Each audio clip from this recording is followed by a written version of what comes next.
starting of a new event. So, Hey, Ghanshyam, Yeah, can I just put a word? Yeah, since we don't know many of people, so it would be better if someone is speaking, let them introduce. I mean, like, sorry, but I may not be knowing many of the people out over so I'll there. tell you. So Dr. Priya Naik is there. She is a DNB, a medical oncologist from Medanta. So she is at Sam Ultimate. Ritu is my colleague from Mumbai. So she was supposed to come. She had a sprain. So she will be joining virtual. Dr. Ajay Yadav is from Jaipur, AIMS pass out. So he's there. Vasisht will be joining from Mumbai. Dr. Sandeep Barik is a radiation oncologist from AIMS Bhubaneswar. Dr. Lucy Patnaik is a radiation oncologist from Regional Cancer Center. And Dr. Dilip Karo, your great buddy. Where is he? I cannot see. So, so after the night debacle, so he's on his way. And Dr. Saroj Saul, we are nuclear medicine. So we'll start in next 2 minutes. sure. Can I share my slides? The slides, please. Slides. Oh, I can do that from my end. Is it okay? I'm sorry. So will Dr. Ullas present or so will present? I will present. Okay, I will okay, present. Okay, please. Perfect. Can I please request the panelists, Dr. Priya Priyadarshini, Dr. Ritu Jain, Dr. Ajay Yadav, please come to the stage. Dr. Vasisht Maniyar, who will join us virtually. Dr. Sandeep Barik, Dr. Lucy Patnaik, Dr. Dilip Kaur, Dr. Saroj Sahu, and Dr. Preeti Nanda Mishra. Can we please have you all on the stage?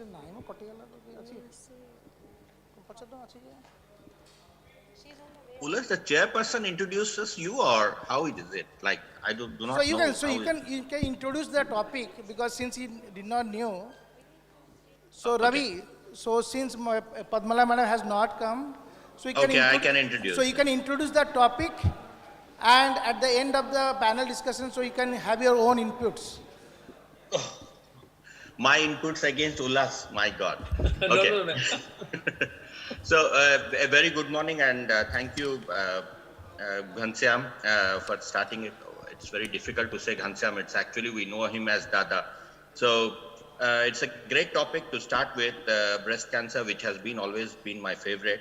The breast cancer, not the breast. So, it's a burning topic because many of the time people talk about oligomet disease with prostate, with other disease where they have shown some benefit out, the treatment of oligomet by local treatment.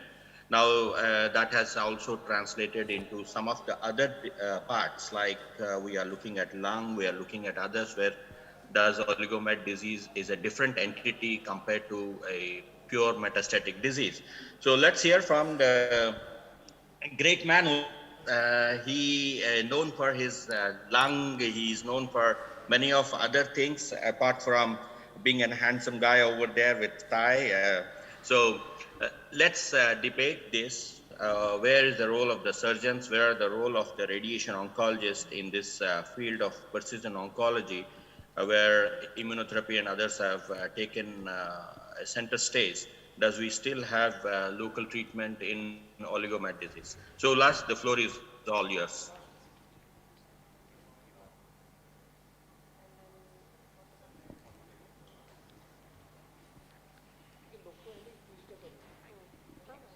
Okay, here we go. Thank you. Thank you, Dr. Ravi, for very kind words. And it would have been a pleasure to join actually physically. I was actually looking forward to a trip to Jagannath Puri. But as fate would have it, we are still stuck up in the polluted air of Delhi.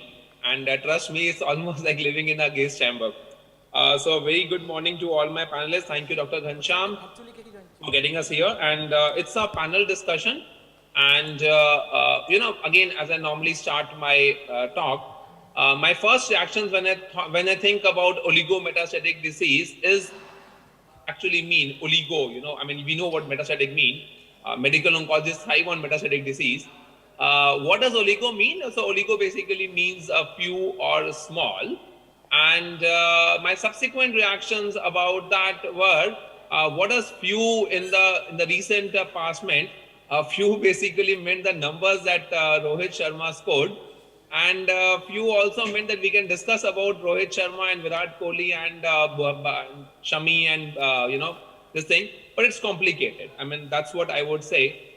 Not complicated. I think more complicated is why India doesn't want T20 World Cups. Easy thing is to discuss about oligometastatic breast cancer. So the way in the next 25 minutes we are going to discuss is what is oligometastatic CA breast? Is cure even possible in oligometastatic CA breast? What is the role of loco-regional therapy in oligometastatic CA breast? Choice of systemic therapies in the oligometastatic CA breast, and what are the way forward? So let me start with, we have 4 medical oncologists, we have 2 radiation oncologists, we have 1 surgical oncologist. So by and large, I think oligometastatic disease also belongs to a medical oncology specialty. So can I start with Dr. Priya? Dr. Priya, how do you define oligometastatic disease? What is the definition? What do you think is your interpretation of that?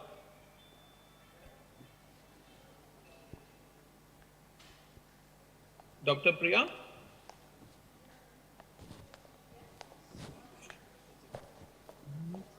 Or I cannot hear anything from that side. No, I cannot. Can somebody help me? We are not able to hear whatever is being said from there. Ghanshyam has muted the mic after he has spoken. So Ullas, Priya has not joined. Okay, fair enough. Fair enough. So Dr. Ajay Yadav, if he has joined? Yeah, Ajay is there, physically there. So can I know who all have joined? Dr. Ritu is not joined yet. Ritu has Ajay not is joined. there. Ritu, Basist and Priya as of now. So who have joined? Vasisht? Ritu, Basist and Priya has not joined. Okay, fantastic. So Dr. Ajay, how do you define oligometastatic CA breast? Yeah. Okay. Thank you, Dr. Ullas. So, oligometastatic breast cancer is defined when there is low disease burden. Means there are 3 to 5 metastatic lesions, and they should be amenable for local regional therapy, either surgery or radiotherapy. A very important definition. They should be amenable to a local regional therapy also. That's very, very important. Does the radiation oncology, Dr. Lucy and Dr. Dilip agree with this definition? Yes, I think oligometastatic disease, it's been defined by Hellman, and it is 1 to 5. 1 to 5 limited low burden of disease, and both in size as well as in number, which has reasonably responded to prior systemic therapy. So now we have a chance to treat it with local tools. So from 1 to 5 reasonably responded to the systemic therapy. And so this was the concept. You were very right. It was described by Hellman initially. As recently as 1994, it is not even a very old disease. 1995 was the year I joined in medical oncology, in MBBS. So, it's not very old, very rightly said by everyone. But the point is, it has got a potentially curative treatment. I mean, that is one thing which is very, very seen. This is what was discussed at ABC conferences, Lisbon, ABC 6. And when they said oligometastatic disease is defined as a low volume metastatic disease with, up to 5 in number, not necessarily in the same or other organs, and potentially amenable for local treatment, aimed at achieving a complete remission status. So, that is what the definition of oligometastatic CA breast is. And I think everybody by and large agrees to this. So let me start with the radiation oncologist, Dr. Sandeep and Dr. Lucy. Then after that, are you a believer in the concept of oligometastatic CA breast? And for the radiation and surgeon oncologist, I am going to put your answers to SWORD. We are going to discuss the data threadbare. So please mark your words very carefully. Yeah, definitely. Hello everyone. Definitely I am a believer in the concept of oligometastasis. I cannot deny that. But Fantastic. again, as you said, it's a complicated thing. We have to see many aspects. It's not the number only. We have to see the sites, the volume of the disease, the molecular pathology of the breast cancer we are dealing with. So again, So, I am a Dr. Sandeep, believer. Dr. Sandeep, you are a believer, and are you a believer in the data also? You are a believer in the data that adding loco-regional and or surgical thing will improve the overall survival. You are a believer in that data also. I just want a yes or no. Dr. Ravi Patnaik is smiling away to glory and said, "Don't fall into this trap. This guy is going to, have it." Yes, Dr. Sandeep. Yeah, definitely. That we don't have fantastic, any fantastic. robust data as of now. There are few Okay. randomized trials. I think one in India we have conducted. There are few SAPR studies. No, fantastic, Dr. Sandeep. I just wanted to know whether you are a believer or not. So you are a believer. Okay, fantastic. Yes, Dr. Lucy? yes. Believer or not? I would like to second Dr. Sandeep. Now, as the survival of CA breast is on the rise, and we are actually yesterday also in my OPD, I am actually seeing so many cases of oligometastatic CA breast, and I think it's a good way forward.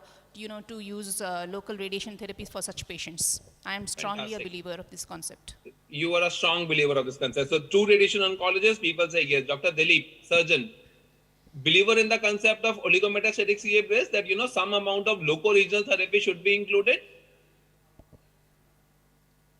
Can I Dr. answer? Dilip?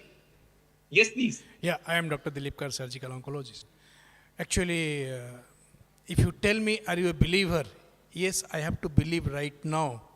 But the way the molecular genetics is progressing, whether we are in the state of oligometastatic or whether we are in the intermediate stage of developing a future multicentric metastatic disease, that is again a confusion. So we have two believers. We have one doubter right now. From surgeonic, from a very gross loco-regional disease, we want to look at the molecular markers. Fantastic. Now let me go to the medical oncologist, Dr. Ajay. Yeah, I am firm believer in oligometastatic disease. Okay. Is curable because we always try to give best treatment, and whenever it is possible, our intent should be curative. Fantastic. So Dr. Ajay, I will start with you first. We all said, the survival of a breast cancer is increasing. You are a believer in the concept of oligometastatic CA breast because of improvement in systemic therapies, or you are a believer in the concept of oligometastatic CA breast because you want to incorporate loco-regional therapy. So, do you believe that only systemic therapies can cure oligometastatic CA breast? So, let's start with the medical oncologist first. You are a believer in the concept of oligometastatic breast because of improvement in systemic therapies, or you will like to add a loco-regional therapy there? So there is a lot of improvement with the systemic drugs, and we can control the disease. So it is not single modality medical oncology, it is a teamwork which works, and definitely radiation oncologists and our surgical colleague, they have key role in management of oligomets. Fantastic. So I think this is what was echoed in the ABC conference Lisbon also, where 90% people felt that, a low volume metastatic disease, we can include a complete remission and a long survival. That is what was said in the conference also, and everybody believed in that. Now let us talk about, let's come to the, I'll come to the medical oncology later. We'll start with the surgery. Surgery is the oldest oncology branch. So I will just show you two slides here. And this was some randomized trials which have been conducted in patients with oligometastatic CA breast. The best of them, the first of them being the Tata Memorial trial, in which the surgery was done after systemic therapy. The other Turkish trial, and it was done before the systemic therapy. Again, so after the first thing is whether we should give systemic therapy once or we should give local therapy once. And I will just like to show here, if you see all the data here, the survival in Tata Memorial trial was 19 versus 21 months. In the other Turkish trial, 46 versus 38, 55 versus 53, 71 versus 65. So Dr. Dilip, the point is this a heartbreak for you as a surgeon that addition of surgery in oligometastatic CA breast has not consistently led to an increase in overall survival? See, there are two things. One, there is a development of metastatic of systemic therapies which are leading to increased survival in CA breast, polymetastatic, as well as oligometastatic. Now, should you include a surgery or a loco-regional treatment to it is my question. Do you think it's surgery contributing to it? Dr. Dilip? Can you repeat the question again, please? It is very cool. So my, Can I, Yeah, let me take up the question. In a oligometastatic disease, can I take the disease with the oligometastatic simultaneously? Is no, it? my question is, do you think that the long-term control or cure in oligometastatic CA breast is because of the addition of loco-regional therapies, or it is just the systemic therapies which are playing this huge part? Yeah. The data, whatever the data till now, and what the studies till now, ongoing studies till now, it is clear-cut evident that addition of systemic therapy with the loco-regional therapy improve the overall survival and certain subset of patients, and the definitive PFS has been increased. So I will suggest systemic therapy plus loco-regional ablative therapy simultaneously in a oligometastatic disease which is amenable to curable. Dr. Dilip, but the data that I am showing you over here, the Tata Memorial data and the ECOG data and the other trials data does not conclusively show. I mean, so there are small number of trials which are there, but there is no clear-cut one data which has basically shown that the addition of surgery in stage 4 disease has led to an improvement in the overall survival. There are some small studies which are there. Now, let me go to the medical oncologist on this. Dr. Ajay, if you are there, do you think the addition of surgery somewhere down the line is an important point in curing these people of disease? And if yes, which other patients you will try to include? Sir, we are discussing about surgery of metastatic site. We are talking about surgery for the local site as well as surgery or radiation therapy for the metastatic site. So you will have to include both, right, if you want to cure these patients. So if a patient is having oligomets, then systemic control becomes very important. So first I will treat with systemic therapy. Then I will see the response. If there is response, then I will definitely go for surgery. Okay. Although the data for that is what I'm trying to show, and that is what I'm trying to stir up a debate. The data for that, we like to believe in ER/PR positive, HER2/neu negative disease, has an indolent disease and all. But even in the Tata Memorial trial, in other trials, there was no conclusive benefit of adding surgery in the stage 4 disease. That is one. Now, let me turn my attention towards the radiation oncology colleagues. And this is the data that they show left, right, and center about the Sabar-Comet study. And they basically show that for the breast cancer patients, there was an OS in HR was 0.77 and the PFS of HR was 0.53. For the uninitiated, Sabar was a trial in which they gave, up to 5 metastatic sites were included, and they gave radiotherapy to all the possible metastatic sites. It was taken across all the tumors, but in the breast cancer, this was the data 28 versus 53 months was a fantastic survival. What radiation oncologists, and this then basically was fantastic. Unfortunately, this year in ASCO 2022, NRG BR002 trial was presented, in which oligometastatic CA breast with a controlled loco-regional disease and less than 4 metastases, more than 12 months without progression. So that's an ideal patient that you actually have. That is, patient has a controlled loco-regional disease, less than 4 metastases, more than 12 months of therapy without progression.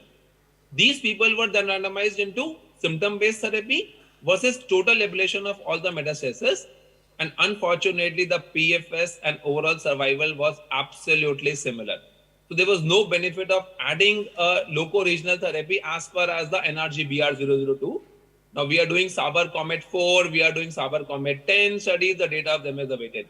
So I would like to ask Dr. Lucy Patnaik and Dr. Sandeep Barik opinion about their interpretation about the NRG BR002 and the Sabar-Comet data. You see, Saber Comet, they accrued patients from all sizes, from breast, prostate, lungs. So all the sites, out of which breast patients were the maximum. And the results of SABRE was in breast cancer oligometastatic using stereoablative radiotherapy was very, very encouraging. That was unfortunately not carried forward by NRG, but there are several other meta-analysis conducted by the EORTC group, the Netherlands and the other 10 countries, the 10 studies, randomized control trials, which have published data in the EORTC. They have again showed that SABRE provides an attractive, non-invasive modality, minimizing the toxicity of surgery in oligometastasis. So we have an attractive tool which minimizes your surgical morbidity, and it provides the similar efficacy. So we have a tool in hand which has to be utilized, but in a select group of patients who have responded well to prior systemic therapy. Sandeep? Okay, Dr. Sandeep, if you have a point. Yeah, even with this data also, I am still a believer with giving local RT. Having said that, we have to specify, we need more such RCTs so that we find out which actual subset is responding and which we have to give and which we have to go ahead with only with systemic therapy. True that. I think the data which, so you know, this is the data which slides which I've copied from ESMO 2022, which was held in Paris. And there was a live discussion after that. And the first question which was asked to everybody over there is, you know, in spite of so many negative trials, why do we still want to conduct trials? I think the point here is it's complicated. That is why I started started my slides with, we do want to believe as oncologists, we do want to believe as oncologists, as patients that, you know, we can get a cure. However, robust data to the addition of surgery and radiotherapy to systemic therapy is actually lacking. As Dr. Dr. Lucy said, very attractive, minimally invasive things and all, but the robust data of increasing that survival across good 2, 3, 4 randomized conducted trials is actually lacking. However, I still think we all, in spite of all this data, everybody is a believer and we do want to add systemic therapy to it. So let's just forget about that. Let's just go to this. I think we just have 5 more minutes. There was this concept about 5 lesions. This was another data which was presented which said, how did you come at the 5 number? The less the better. Maybe if you have less than 3 mets, so this was an optimal definition of OMD, that why do you even want to have a 5 lesions? Maybe the 3 lesions which can have a better survival. So we will just go to, maybe it's the lesser the better basically. So I'll just come to this case. It's a 58-year-old female diagnosed at CA breast. A PET scan was done, and before you accuse the Delhiwalas of doing more pollution by doing more PET CT scans, it was already done at Bhubaneswar. It's a right breast mass with the axillary lymphadenopathy with metabolic active disease at the L1 vertebrae. So that's the PET scan which shows it's a 58-year-old female. My question to the nuclear medicine personnel over here is, if in Dr. Saroj Sahu, with L1 lesion, metabolic active disease at L1 vertebrae, will you advocate, with how much surety can you say that this disease is going to be metastatic or something? And for the clinicians, do you want to do a biopsy of this lesion before confirming it's the only site of disease? So Dr. Saroj Sahu first. Hello, sir. Actually not required, because for distant mets, sensitivity and specificity of the PET is more than 90%. So I don't think it is required to do biopsy. Straight away go to. Dr. Dilip, sir, if this disease turns out to be, tubercular or something else, we can go ahead and do surgery. We can limit the amount of chemotherapy, hormone therapy and stuff like that. Will you not like to be totally sure? The answer to your question is single point, not required, PET CT. I won't go further. Oh, don't do a PET CT scan. Fantastic. Sir, ab to ho gaya na. Somebody has done a PET CT scan. What to do now? That's why I wrote Spurs Center. The organizers have done it, sir. So just in case it has been done, sir, what will you do now?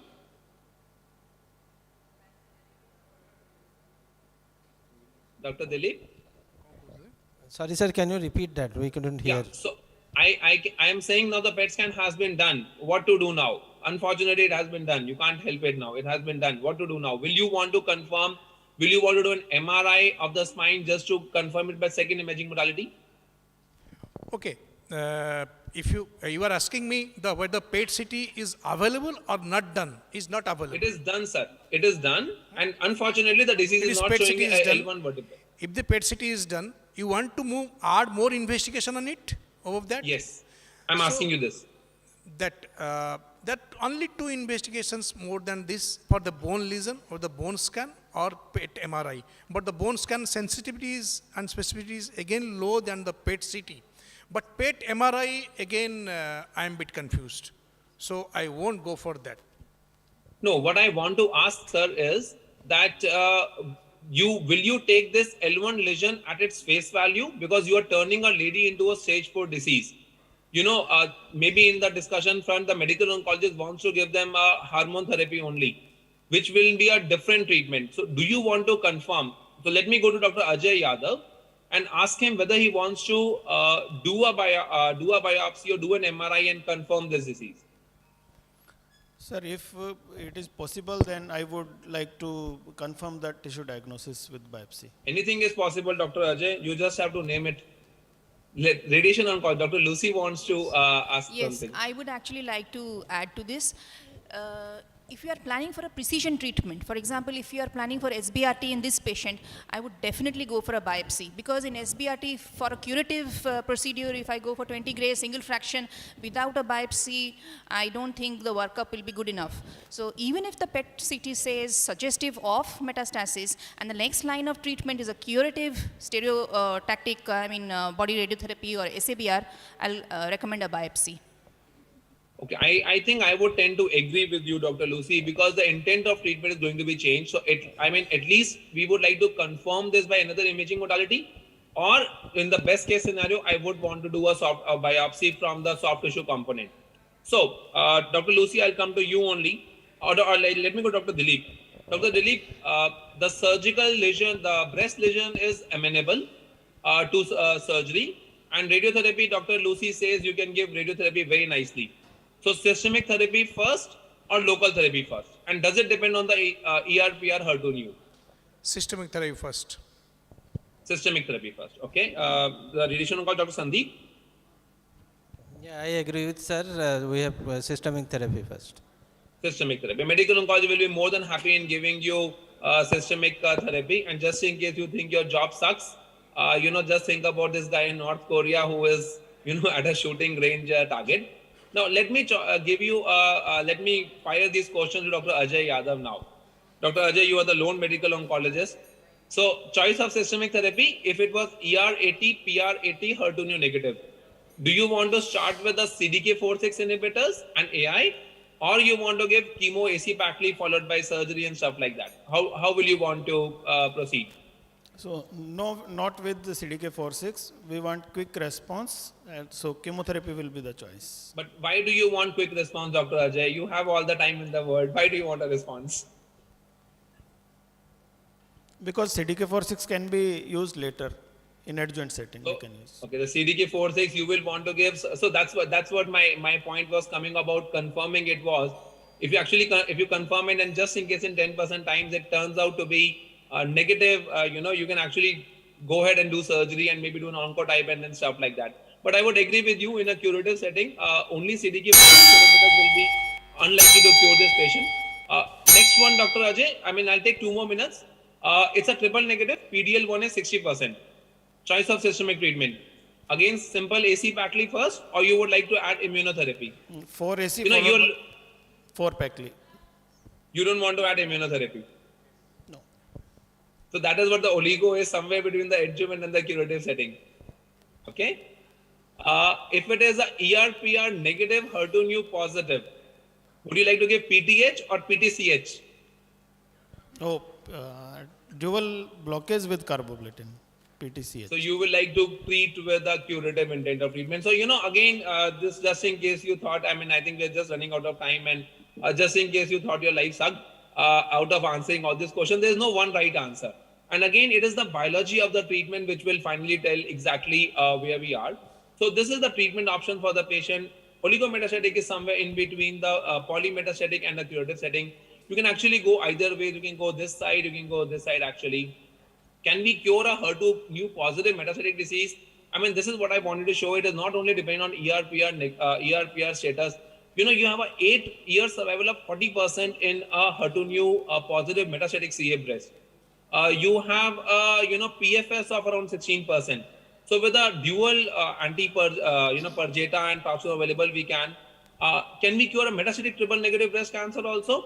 Again, if you see, the PFS here and the keynote 355, there are certain people which will do even better with the immunotherapy in triple negative breast cancer also.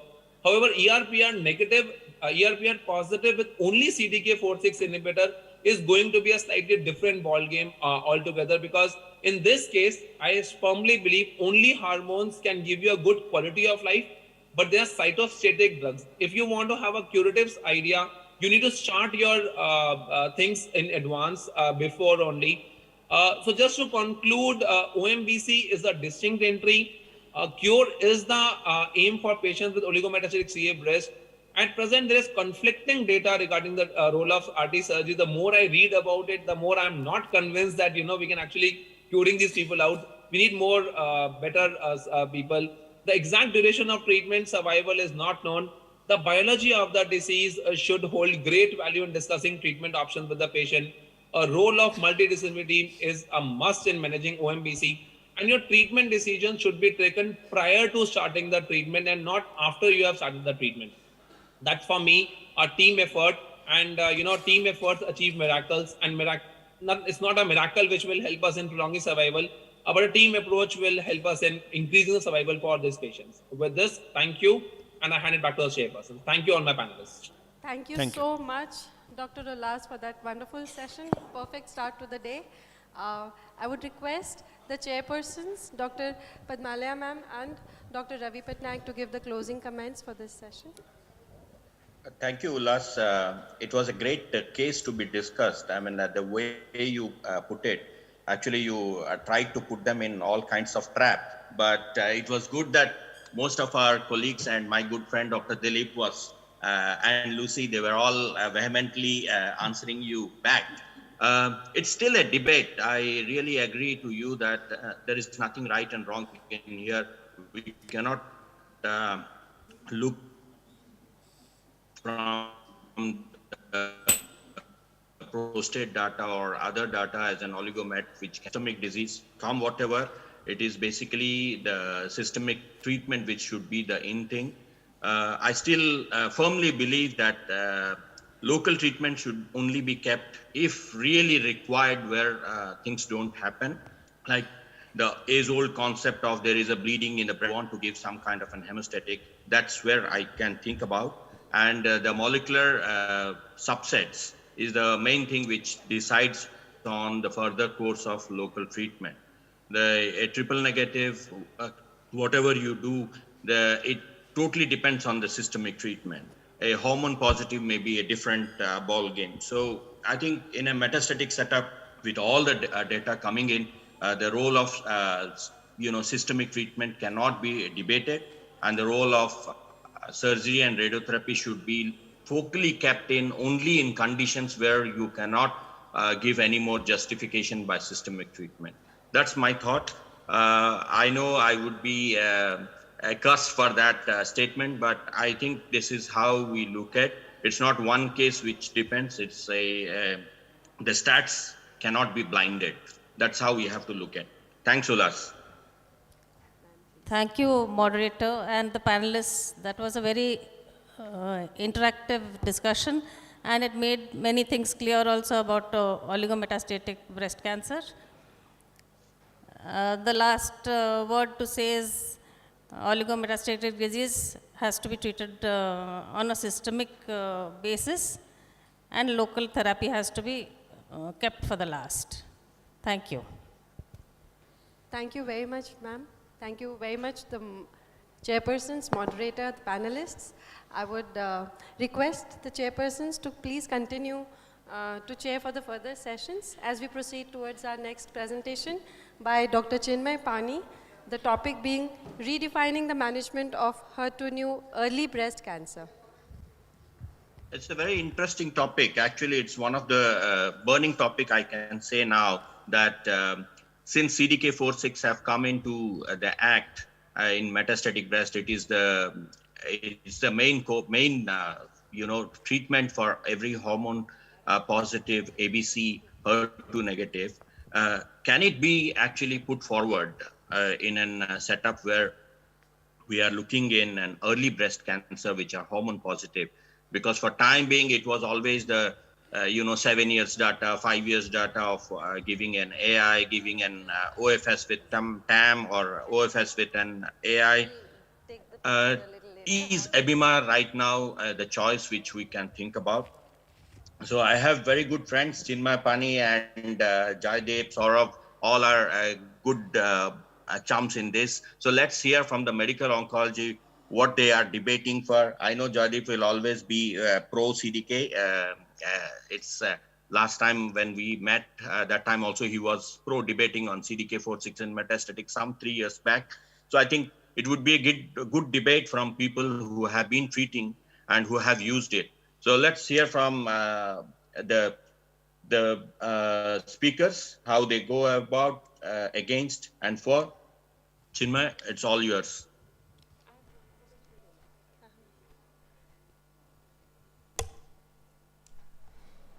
Okay, is audible? Okay. Yeah. Thank you, Ravi Bhai, and thank you, Ullas sir, my respected chairpersons, esteemed delegates, my teachers, my colleagues, and students. So it's a privilege to see you, Ravi Bhai, in online after a long time. So my topic of discussion today is redefining the management of HER2 negative early breast cancer. How to change? It's not changing. Sorry.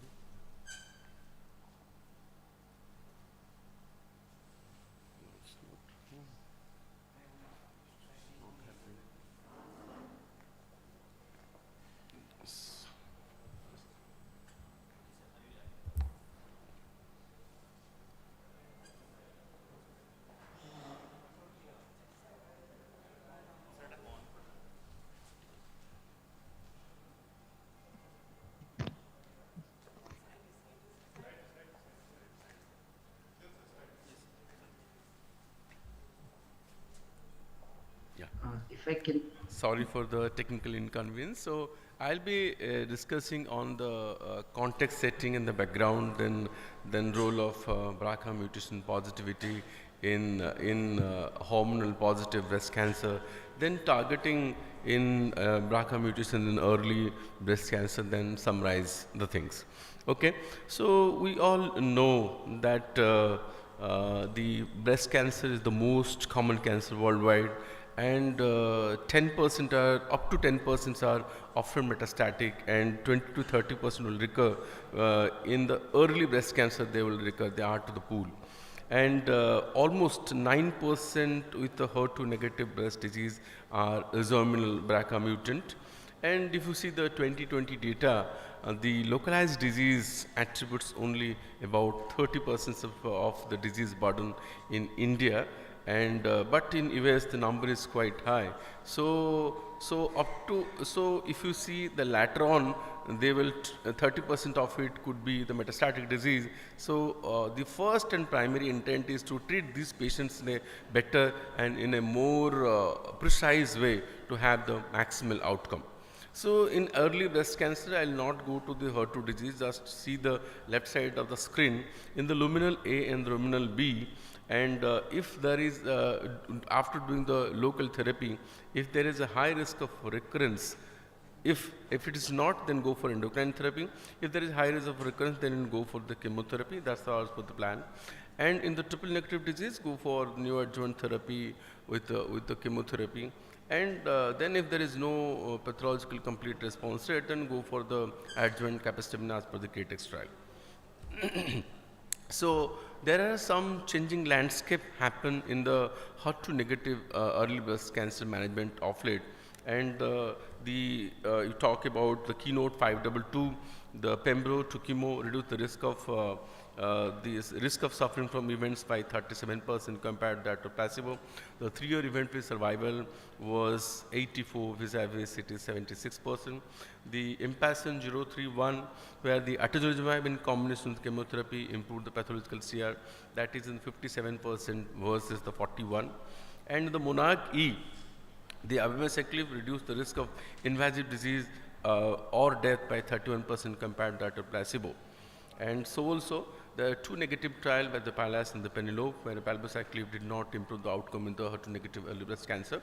And the Createx, I told before, the adjuvant capecitabine reduced the risk of recurrence in the triple negative disease by the 30% in the disease-free survival 5-year is 74 versus the 67.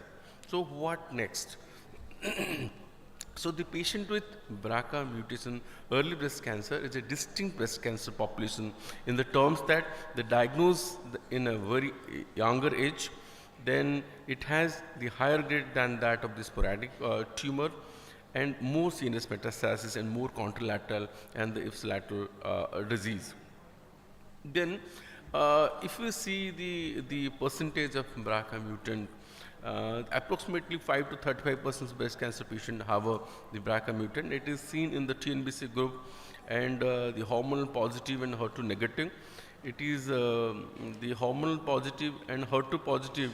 In hormonal positive and HER2 positive, it is very less germinal, and the hormonal negative and HER2 positive disease is also less. So in HER2 positive group, the incidence of the BRCA mutation is less. In triple negative and the hormonal positive group, the incidence is high. And if we see the Indian data, one is from the All India Institute, and they show that the prevalence of the pathologic mutation in the breast cancer patient is higher in the Indian patient, and it is the South Indian data by the Arun Sasachalam and they finally conclude that the BRCA, though the number are small and most in the TNBC group, the BRCA mutations identify almost in 13.6 patients. So the data are available to suggest that 50 to 80% of individuals at the risk of having hereditary breast cancer never tested, as they do not meet the NCCN in evaluating criteria for the BRCA mutations. So we all know that in the early breast cancer setting, often knowledge of BRCA status may change the decision plan in and around the surgery and also the targeted event. So in the early breast cancer, knowing the BRCA mutation may change the outlook of the surgery. And in the adjuvant treatment, BRCA status informs whether we can add olaparib in the adjuvant setting or not. So question that whether the preoperative genetics testing impact the surgical decision, answer is yes. So there is more chances of the contralateral prophylactic surgery has happened when you know the BRCA mutation prior to go into the surgery. So this is the adjuvant Olympiad trial who I am talking about for 2 to 3 minutes. It's a phase 3 study of olaparib versus placebo and adjuvant treatment in high-risk germinal BRCA mutated HER2 negative breast cancer. These are basically the stage 2, stage 3 disease, HER2 negative disease, and both the TNBC and the hormonal positive patients are there. And in the they have 2 groups, one in the neoadjuvant group and the adjuvant group. In the neoadjuvant group, in the TNBC, the non-PCR group, or in the hormonal positive, those are non-PCR, or those who have the CPS plus EG score more than 3. I'll discuss about this in the latter slide. And in the adjuvant, where in the TNBC, those who are the PT2 or the N1, or those are hormonal positive with more than 4 lymph nodes. So they randomized 1:1 with olaparib 300 milligram BD up to the duration of 1 year versus placebo. The primary endpoint is the invasive disease-free survival, and the second endpoint is distant disease-free survival, overall survival, and the associated carriers and quality of life. So almost the 82% of patients of the TNBC come to the high group, and 18% of the hormonal positive come to this high group. And detailing, clarifying, telling that the CPS, it is a clinical stage, the post-neoadjuvant pathological stage, and receptor status, that is how ER stage, then grade of the tumor. And they have given a different scoring point from the clinical stage. From the stage 2B score is 1, then stage 2B and 2A 1, and 3B and 3C score is 2.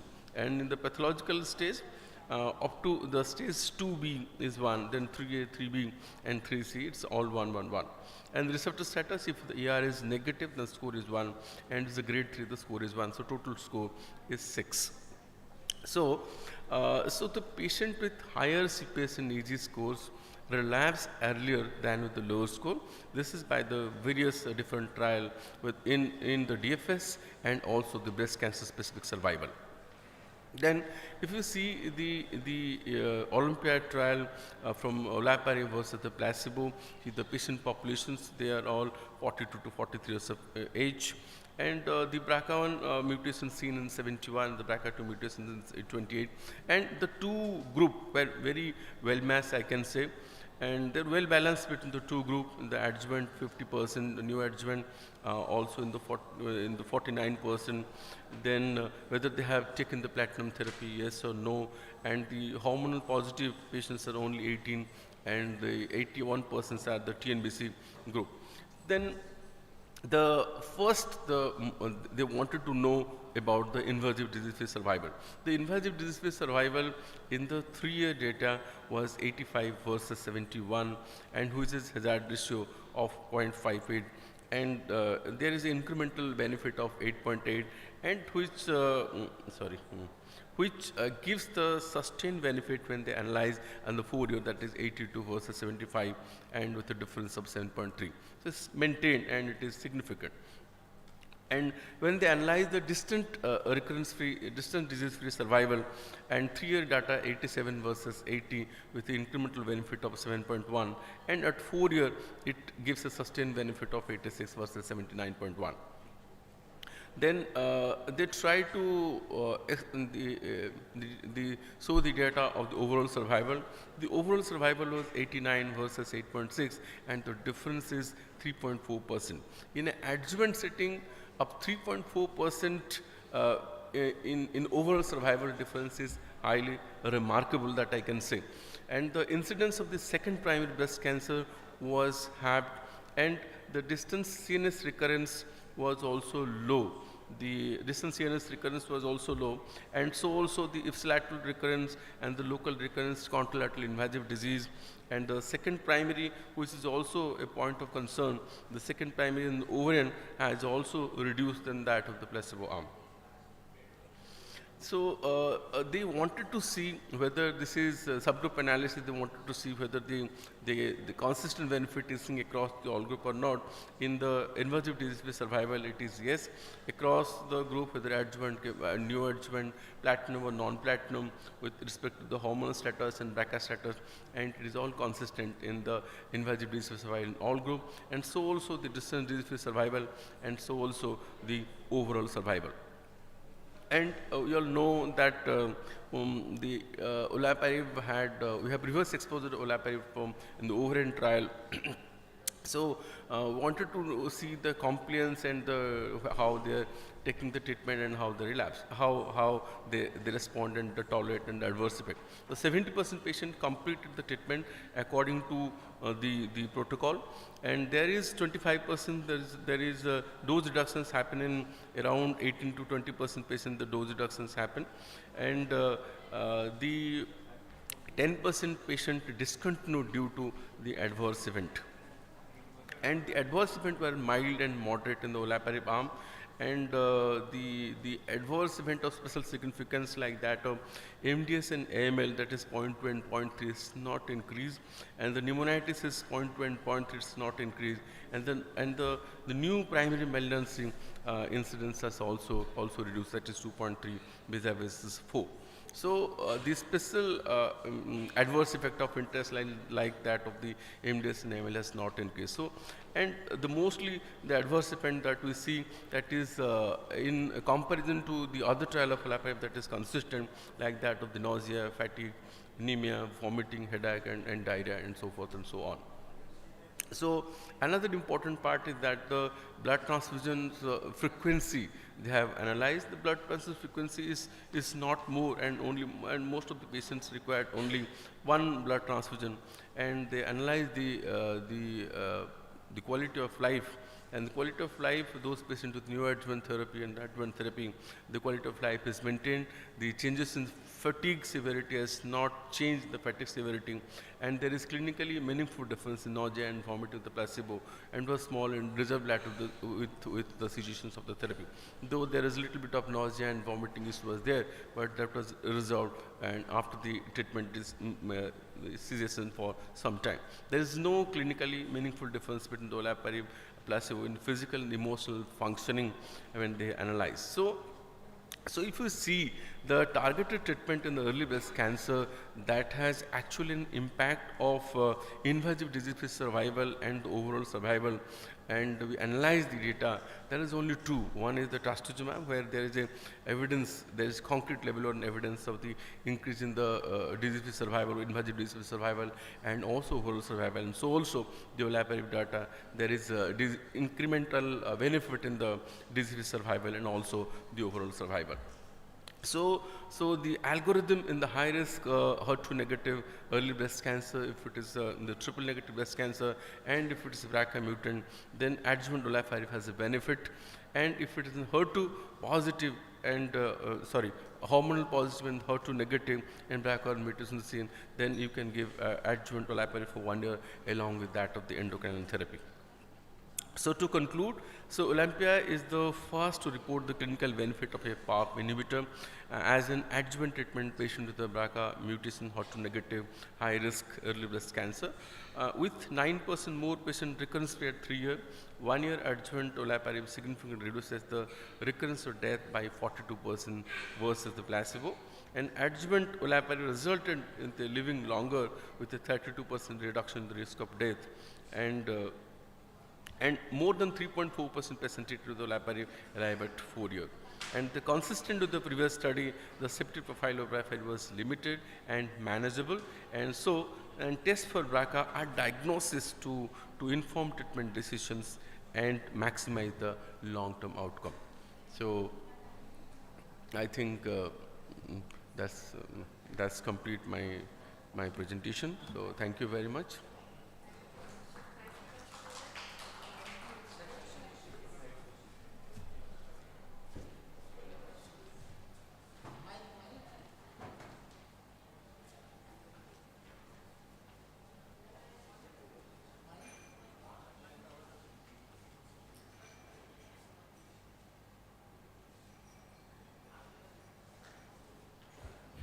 Thanking Dr. Chinmay for that wonderful talk.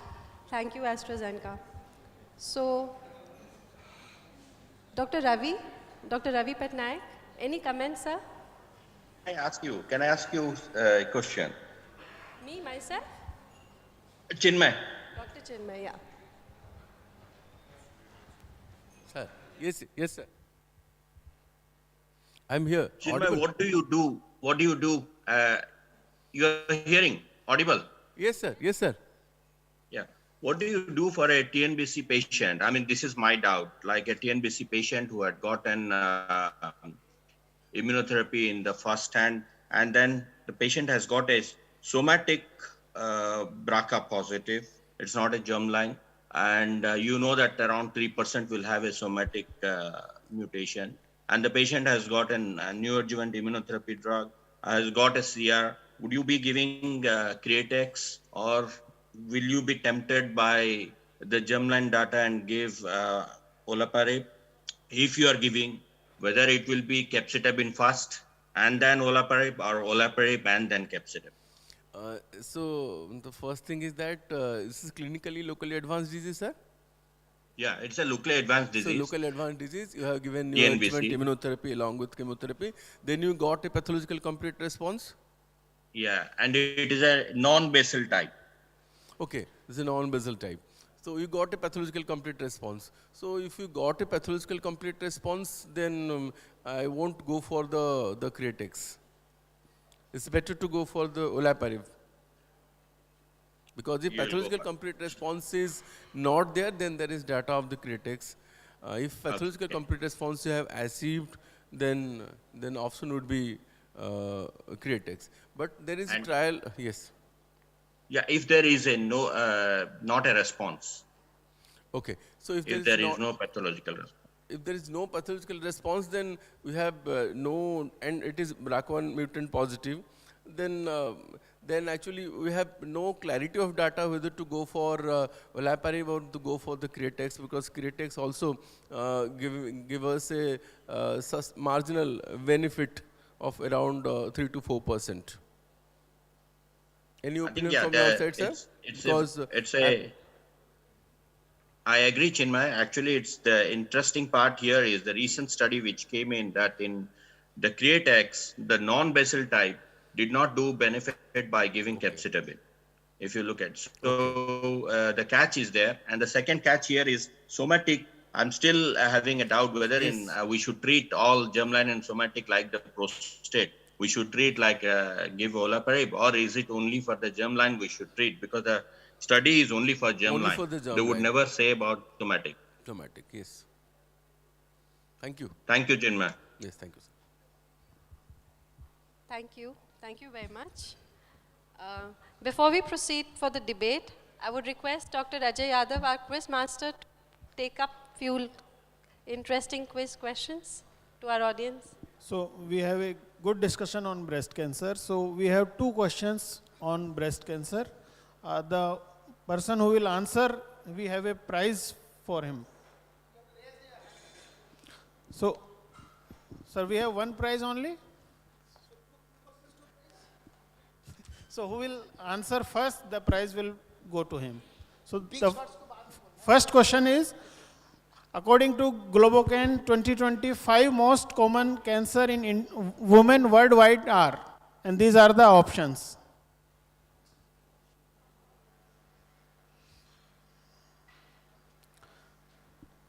This is in decreasing order: breast, cervix, uterus, lung, stomach, breast, lung, uterus, colorectum, cervix, breast, colorectum, lung, cervix, uteri, and thyroid, breast, uterus, stomach, lung, and colorectum.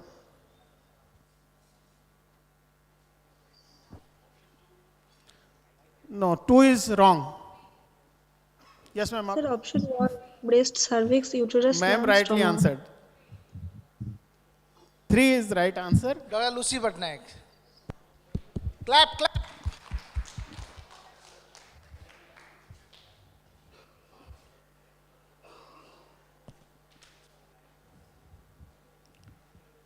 Second question. This is related to the previous talk. Which is true sentence about using CDK4/6 inhibitors in adjuvant setting in breast cancer? With palbociclib, there was no improvement in invasive disease-free survival rate in PALAS trial. In Monarch E trial, addition of abemaciclib lead to 30.4% reduction in the risk of invasive disease progression or death. In Penelope B, there was no invasive disease-free survival benefit observed with palbociclib. So, and fourth is all are true. All are true, right answer. Number 4, all of this. So we'll have these answers in the next debate. Thank you, Dr. So thank you, Dr. Ajay. Thank you. So over to Romila for the debate. Yeah. So Ravi, so for your information, Joydeep could not join because of his father's angio. So in fact, Dr. Bharat. Bharat has joined. Oh, so good, thankfully, Bharat has accepted the last moment. Yeah. And so Romila. Thank you, Dr. Bharat, for agreeing to this in the last moment. And Dr. Bharat Rangarajan would be speaking in favor of giving CDK inhibitors in adjuvant setting in breast cancer. And against him will be spoken by Dr. Bhavesh Poladia, who is present here. So first we go ahead with Dr. Bharat, who would who would speak on a virtual platform. He is already with us. Good morning, am I audible? Good morning. Yeah, you are. Good morning. Hi, morning. Hi, thank you. It's nice to see Dr. Ravi after a very, very long time, at least virtually, and thanks to Ghanshyam for calling me today. So I'm presenting the for adjuvant CDK4/6 inhibitors in breast cancer. One second, the slides are not moving. So, whatever we say, we know that patients who are on endocrine therapy for breast cancer in the adjuvant setting do relapse. And these relapses are definitely a function of the stage. So we have in stage 2 and stage 3 relapse in the stage 2, stage 3 settings. And even in stage 1, we see around the hazard for relapse is nearly 0.15%. So there is a 10 to 15% chance of relapse that, and the maximum number of relapses happen in the first 3 years. After that, the number of relapses go down, but we can see that even after 3 years, from the 4th year to the 10th year, and sometimes even up to the 15th year, there is a risk of relapse that continues. So how do we decrease these relapses in endocrine sensitive patients? There are multiple strategies, one of which is to add a second hormonal agent.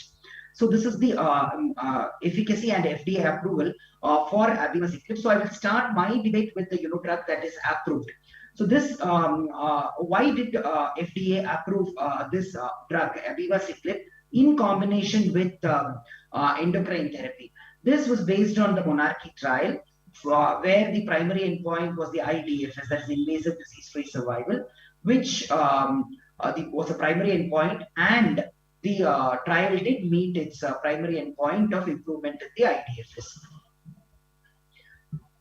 So, what are the other trials in this setting? The other trials, we have 3 more trials: the Penelope, the Palace, and the Natalie. The Penelope and the Palace trials have actually been negative trials without significant benefit in the IDFS. This question was asked as a question in the last after the last session. There was no IDFS benefit. But we must not look at these trials because these are highly different trials in terms of trial design. And we have an ongoing trial, Natalie, with the ribociclib, which is having a more interesting design and most likely will show the best benefit in the future times. So let's come to the Monarchy trial, which is, I think, the most important trial as far as this debate is concerned. This trial had 2 cohorts, one cohort of more than 4 positive axillary lymph nodes, or 1 to 3 nodes, which with a risk factor. The risk factor could be histological grade 3 tumor, or a tumor more than 5 centimeters, that's a T3 tumor, or it was stratified for a Ki67 more than 20 as per central testing, when it was not grade 3 or when the tumor size was less than 5 centimeter. It was randomized to abemaciclib 150 milligrams twice a day for up to 2 years. The duration, please remember, was 2 years in this trial. And the control arm was endocrine therapy as per physician choice for 5 to 10 years. Extended hormones or 5 years of hormones. And what were the disease statistics? The disease statistics were fairly well balanced in all the groups. The number of lymph nodes positive was nearly 40%, 1 to 3 nodes, that is N1 in 40% of patients, and nearly 60% of patients had in both arms more than 4 nodes positive. So this trial actually had a large number of high-risk patients who either had more than 5 centimeter or high Ki67 or high moving positivity. Sorry. So what is the primary analysis? That is the IDFS. So it was planned at a median follow-up of 19.5 months, when 25.5% had completed 2 years of treatment and follow-up, while 58% were still on this treatment.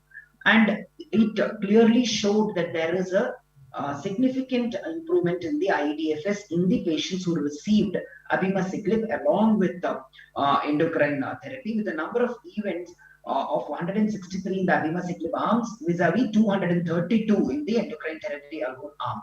So the IDFS, the invasive disease-free survival, was significantly better, numerically better and significantly better, with a great hazard ratio of 0.713 favoring the abemaciclib arm at 2 years. Now, what about the secondary endpoint analysis based on distant relapse-free survival, which is on the left side, and the IDFS in high Ki-67? There has been improvement in both these parameters. If you look at the high Ki-67, the delta is even higher. There is a delta of nearly 4.5% difference in the high Ki-67 arm, with 91.6% IDFS seen in the abemaciclib arm versus 87% in the endocrine therapy alone arm. The DFS also showed a robust difference of 3% between the two arms. This is a secondary endpoint, that is distant relapse-free survival. So metastasis even at early stage of 2-year follow-up was significantly better in the abemaciclib arm. So when we look at monarchy, we find a 3.5% absolute improvement in 2-year IDFS. The improvement was nearly 4.2% when the Ki-67 was high, and the absolute difference in 2-year IDFS of 2.8% is definitely significant in the and clinically meaningful in the in the clinic. Now, when we look at subgroups, there were no statistical interactions, and although there is some data regarding OS in the low Ki-67 arm, if you look at the entire trial, almost all subsets of patients, regardless of number of nodes, histologic grade, primary tumor size, prior chemotherapy, menopausal status, age, and tumor size, favored the abemaciclib arm. Now, coming to the next trial, the NATALY. The NATALY has a very, very unique design. First of all, the NATALY allows both men and women, which is very important because there are men with this disease. Ribociclib dose has been reduced to 400 milligrams so that there will be fewer breaks, because breaks may be associated with poorer outcomes. So to ensure that there are no neutropenias, no breaks in and more consistent therapy, ribociclib is at 400 milligram, 3 weeks on and 1 week off for a period of 3 years. This is 1 more year more than the monarchy. So what makes the NATALY promising are these parameters, and that NATALY is yet to be published.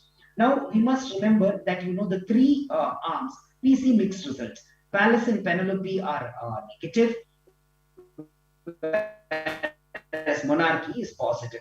What are the high risk? What are the reasons? Most likely there were more higher risk patients in monarchy, and there was a large rate of discontinuation in Pallas and Penelope, and the duration of therapy. More than anything, abemaciclib is a much more stronger and more pan CDK inhibitors. That is, there is more than CDK4/6. It has got 3, 9, and more off-target inhibitions, which actually benefit patients and are more important, in obeying the resistance to endocrine therapy. So we must not make comparisons between the 3 trials and say that we are negative, so we have to throw out all the CDK4. Cisplatin are the same. They are not the same. We know in germ cell tumor, in lung cancer, cisplatin is better. They may be same in ovary, but this is like, you should not cross compare between 2 different agents and say that all CDK4/6 inhibitors are out. The CDK4/6 inhibitors are definitely an important form of therapy, and properly trialed, even in the future, if we have a proper trial, with generic palbociclib coming with a different dose, maybe a lower dose, longer duration, we may see good, significant benefits in a differently designed trial, even with palbociclib. But as of now, definitely monarchy shows benefit for abemaciclib. OS data in adjuvant breast cancer may take a decade to mature. And so we should not keep saying we have these WhatsApp group fights about OS data. OS data is immature. OS data is not negative as of now, it is immature. And we should not be waiting for the OS data to mature before we offer our patients the benefit of abemaciclib in endocrine positive women. NATALY, with a longer duration and better tolerated dose, may offer a new therapeutic opportunity. Thank you.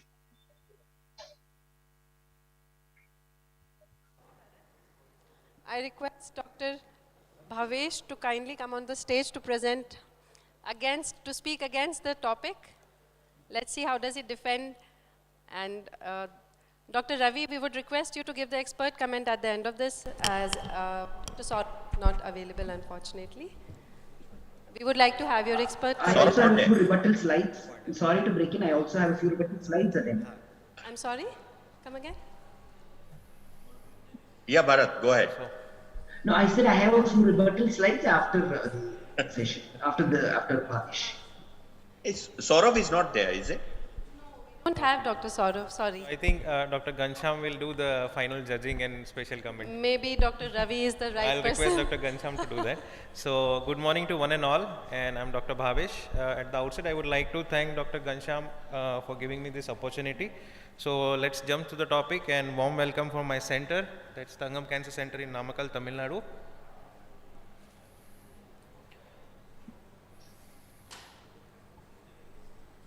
Okay, so I'll be talking actually against the motion. So I would not be saying to be the proponent of CDK4/6 in this setting. That's the adjuvant setting of early breast cancers, ER/PR positive. So Dr. Bharat has done his fight. Let me fight him back. And finally, instead of Dr. Saurav, I think Dr. Gansham Biswas will give the final word what he thinks. So we have been seeing this since last 20 years till 2020. Before that, the tamoxifen, AIs, ovarian suppression, extended 5 years, 7 years, 10 years of hormone therapy and chemotherapy. This all has shown improvement in the overall survival. So what was the use of doing this CDK4/6 inhibitor? I am actually thinking in that aspect. Just because something is working in metastatic setting, it is not necessary that it is going to work in adjuvant and neoadjuvant setting. And this is a typical example that we are focusing only on the endocrine resistant patients that will be relapsing in the first 2 years of their endocrine maintenance. And we can see that different trials have already been trying to answer that, but unfortunately out of 3 available trials, 2 are negative. So I don't know what to say. I mean, here itself it is in majority, definitely it is a negative trial, and probably CD4/6 inhibitors should not be used at all. So we can see the first trial, which is a PALAS trial, and it actually included all stage 2 and stage 3 patients, hormone positive patients, and palbociclib was given with endocrine therapy for 2 years versus the standard of care. And what happened? Dr. Gansham, can you see 2 lines here? I can see only 1 line, I think. So there is hardly any difference. Dr. Bharat, so Dr. Bharat, maybe you can use your magnifying lens. Probably you will find some difference in between. I cannot find any difference.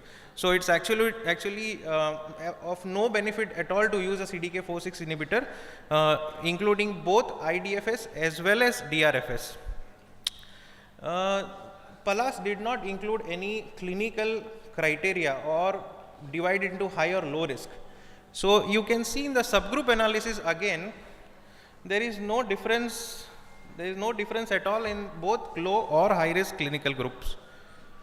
Coming to the monarchy, what Dr. Bharat was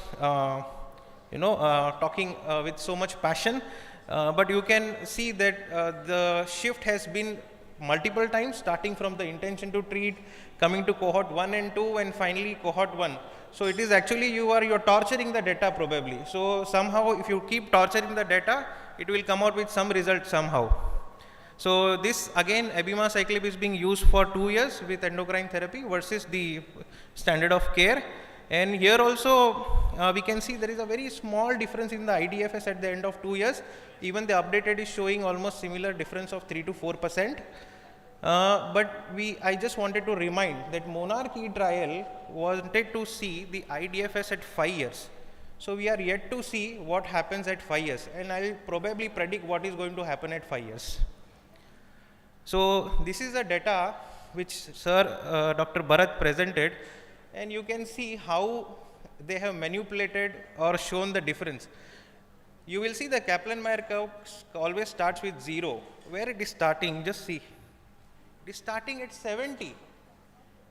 Just to magnify the difference. Actually, that is not a major difference. It is a 3-4% difference, that also to a subgroup analysis, and they have manipulated the graph to show a big difference, a huge difference actually between the 2 modalities. Coming to the third trial, that is Phenelope B. Again, here palbociclib was used for 1 year And again, this is what I was going to come. This is the only trial which has a follow-up of more than 42 months. Median follow-up is 42 months, which is much higher than the other two trial, which is having less than 2 years of median follow-up. This is what probably is going to happen. You can see there is a difference which starts at the end of a year, maintained at 2 years, 3 years, but what happened at 4th year? It is actually almost crossing, and I think in 5th year, the standard of care is better than the intervention arm. So probably even monarchy is going to meet the same fate after 3 years, 4 years or 5 years. So I am not the proponent of CDK4/6 at all over here. Now something interesting, or everybody wants to know what is happening with Natalie. So Novartis people have been a little smart. They have actually selected a very high risk population, that is one. Second, the intervention is for 3 years, not 1 year, not 2 years. Probably they have understood that after giving 2 years, people are crossing over and they are actually becoming worse after 4 years and 5 years. So they want to give this therapy for 3 years.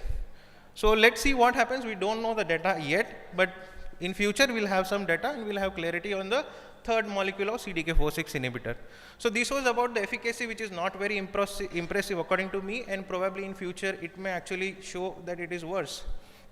Coming to the toxicity, we all know from our metastatic experience of metastatic breast cancer in hormone positive, abemaciclib is not a simple drug.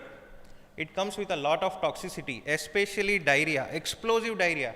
And mind you, even in this adjuvant setting of Monarch E, there was one death because of diarrhea. Do you want a patient to die in adjuvant setting because of diarrhea? I don't think, nobody wants to accept that. So it's not a very simple drug to use. It comes with its own toxicity, and Dr. Bharat told about the discontinuation rate, and he nicely summed up both Palas and Penelope into one, but you can see the discontinuation rate was almost similar in Monarchy and Penelope B. It was definitely higher in Palas, but the other two trials were similar this thing. Even completion rate was almost similar. This is again a discordance at the year of 3 years DFS. How come the control arm is showing 83%, whereas in other two trials it is 88 and 77%. So the control arm should remain almost similar outcome, but it is not the way it should be. So there are multiple different questions. First is we have to understand what is high risk. Palas people have been adherent to the regimen what was planned for. Abema is showing difference because of the separate molecule, but I think in metastatic setting all have almost same HR of almost 0.5. Duration will be matter, and we have many questions on this, and there are future trials which will address that. And coming to adjuvant PARP, I will not go into the detail because the lecture was taken previously, and this is the trial where it is showing improvement in overall survival, and which has remained persistently positive over a period of 3, 4 and beyond that. So my question to Dr. Bharat will be, if suppose in future or maybe in Monday a patient comes to you with early breast cancer for adjuvant setting and patient is germline BRCA mutated positive, what are you going to offer? Olaparib, abemaciclib, or maybe your patient is affording everything under the sun, a diamond merchant, and you want to maybe give combination of both olaparib and abemaciclib. I don't know what you are going to do. We are actually speaking about de-escalation of therapy in so many patients who are hormone positive. Even node positive patients, we are trying to de-escalate the therapy. And here we are talking about escalation of therapy without a proper biomarker. So the precision of evidence needed to practice precision medicine is always required. And this is the one where the RS score, it is a combination of both clinical as well as a genomic susceptibility, and this is a little combination of both the two and gives a better idea. So should we follow this or should we follow something which does not have a valid biomarker? So this is what has come. We want to de-escalate the therapy in patients, not to give chemotherapy, and here we want to give a CDK4/6 inhibitor, which is not easy, it's very toxic. So I'll stop here, and I would ask Dr. Ghanshyam what he thinks about this. So before the expert comment, Dr. Bharat had some slides to share. Okay. Some if I'm not mistaken, Dr. Bharat. He wanted to, Yes. yeah. So I am here. So the thing is, wonderful, overview of data by Bhavesh. But unfortunately, I think everybody, all of us are confused at the end of it. So let us understand one thing. We are talking about use of a specific agent. Now this slide he showed, yes, it starts at 70, but we have not, made the delta. The delta is very clear. It is 3.5% absolute improvement in IDFS. Now let's look at what this 3.5% is in breast cancer. Monarch OS data is immature, as he said. We agree with that. I am not arguing that. But let us look at data as it stands today. Two, three things, some perspectives we have to have is this slide he showed. What is the delta here when you switch from tamoxifen to AI? The delta is 3.6%. Wherever you start at 75 or 70, this is the delta that you get when you switch from tamoxifen to aromatase in postmenopausal. Let us look at soft and text. 4% absolute improvement in DFS. This is what soft and text had, over exemestane and tamoxifen. And the absolute improvement in freedom from distance-free survival was only 2.1%. So these sort of deltas are, and there is no overall survival improvement when you look at exemestane and tamoxifen with OFS. So whenever or look at extended endocrine therapy, again it is 2 to 4% absolute DFS benefit. So what I wanted to say is incremental benefits in breast cancer has always been to the tune of 2 to 5%, whether it's even from chemotherapy in endocrine breast cancer. This is the magnitude that we see in terms of IDFS, in terms of DFS, in terms of OFS. This same magnitude is seen with abemaciclib, and so let's not take that data away. Throwing out the baby with the bathwater should not happen. The same magnitude that has been there, AI versus TAM, OFS versus no OFS, extended endocrine therapy, these even chemotherapy in hormone positive. This is the benefit that we say. So evidence actually favors CDK4/6 inhibitors, and when I say CDK4/6 inhibitors, specifically abemaciclib, we should not confuse again and again metastatic breast cancer and early breast cancer. In metastatic breast cancer also, we know that abemaciclib is better. We know ribociclib is showing overall survival advantage in first line, whereas palbociclib is not shown. So we should not compare MBC and EBC. We should not compare palbociclib and abemaciclib with the data as the trial data shows today. Now the cohort is not torturing the data. Cohort was pre-planned, so we have to accept that data. As of now, we have to accept monarchy data for CDK4/6 inhibitors, which shows definitely DFS benefit and IDFS benefit for women. So the question is, it is giving a benefit to the patient to the tune of every other intervention that was seen in hormone positive breast cancer over the last 2 decades, over the last 20 years.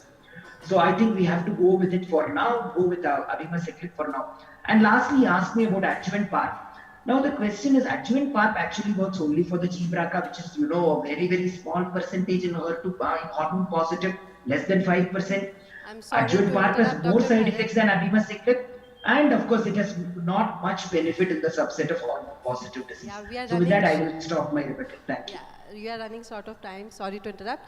Now, I would request Dr. Ravi Patnaik to give his expert comment and conclude the session of debate. This was not there. Bhavesh wanted his, he already bought the expert, I think. Dr. Ghanshyam, please. Okay, I agree that both the speakers were tooth to nail kind of a thing, but the data has to be taken into account. The most important part of this whole, all the 3 drugs, if you look at, the recurrences happen in 2 years. The failure of Pallas and Penelope is because it was only for 1 year. So that is what you have to look at. You cannot, of course, say that this drug was failure, so all the CDK4/6 won't work for it. It's the same way as you say that nothing works adjuvant in renal cell carcinoma. It is not that Pembro works for that, but the other drug may not work. Other TKIs may not work. So somewhere down the lane, we have to look at this study that Abema had taken very specifically for 2 years, which is the period when there is a lot of recurrences which can happen. It also has looked at a high-risk group. It has not taken everyone. It has taken a high-risk group. These are the two things which I think should say that Abima has a benefit in as an adjuvant. Second thing which we also have to look at, what patients are we looking at in our practice? Most of our patients are locally advanced breast cancer. No one comes with a stage 1 disease nowadays, irrespective of how much we try to screen and talk about. People still, we see a locally advanced breast cancer where we can get up to 1 to 3 lymph nodes. We have almost a T size of 5. Of course, there is a debate on the key 67 scoring between different labs. Some may score 2%, some may score 20%. So all taken into account, I as a clinician would think that if patient is affordable, patient can take it, or the healthcare system doesn't have a problem with it, a high risk patient should be given the benefit of giving an adjuvant treatment with an CDK4/6, explaining about the side effects, explaining about the paucity of the data, and actually, as Bhavesh has spoken, that this is no long-term data has been given, but still we have to explain to the patient, because tomorrow a patient should not come back to you and say that you did not give me this option, that I could have taken abemaciclib or I could have taken the other drug. So I think Bharat, I still will stick with you. Sorry, no offense. I will still stick with Bharat that I would go with an adjuvant CDK4/6 in high risk group. So thank you, Ravi. So I have a certain point. So there is a case for everybody in this country, and as you rightly said, most of our patients are locally advanced. So tomorrow morning, if I have a family member who has been unfortunately diagnosed with this subset of disease, and you know that in spite of a good biology, so there is a good chance of a recurrence. So there was nothing for those patients. So I think this data, though it has a positive impact in a high-risk population. So as you took an example of RCC, so we had a debate yesterday. Again, so there is a case for everybody. So RCC definitely on a high risk, so that you will use sunitinib or pembrolizumab. So there are a few patients who are going to benefit. So these are all comes from a clinical trial. So I think, so both the other drugs have failed because their subset of patients were different. And coming to an Abima, so now we have understanding this, all three drugs of the same class are not the same drug actually. So they have a class effect, but again, the responses, the way they are actually performing, and the toxicity. So we have talked about abemaciclib diarrhea, but I'm using for last 1.5 years too now. So diarrhea is not a problem at all for our patients. I don't know. So most of the patients has taken loperamide. They are still to use these drugs. So our patients are definitely behaving different. So we are in a good time that so much of exciting things are happening in cancer, and that too especially in breast cancer. So I rest my case that, so there are a patient population who are going to be benefited. So both are right, because so we are talking about a country, so where we are moving into a government scheme, even if we have a high risk patients, so they won't be offered a free drug from the government. Thank you so much. Thank you. Thank you, Dr. Viswas. We come to an end to this debate session. Next, we take up with the presentation of Dr. Chinmay Pani, optimizing therapy in HER2-positive breast cancer.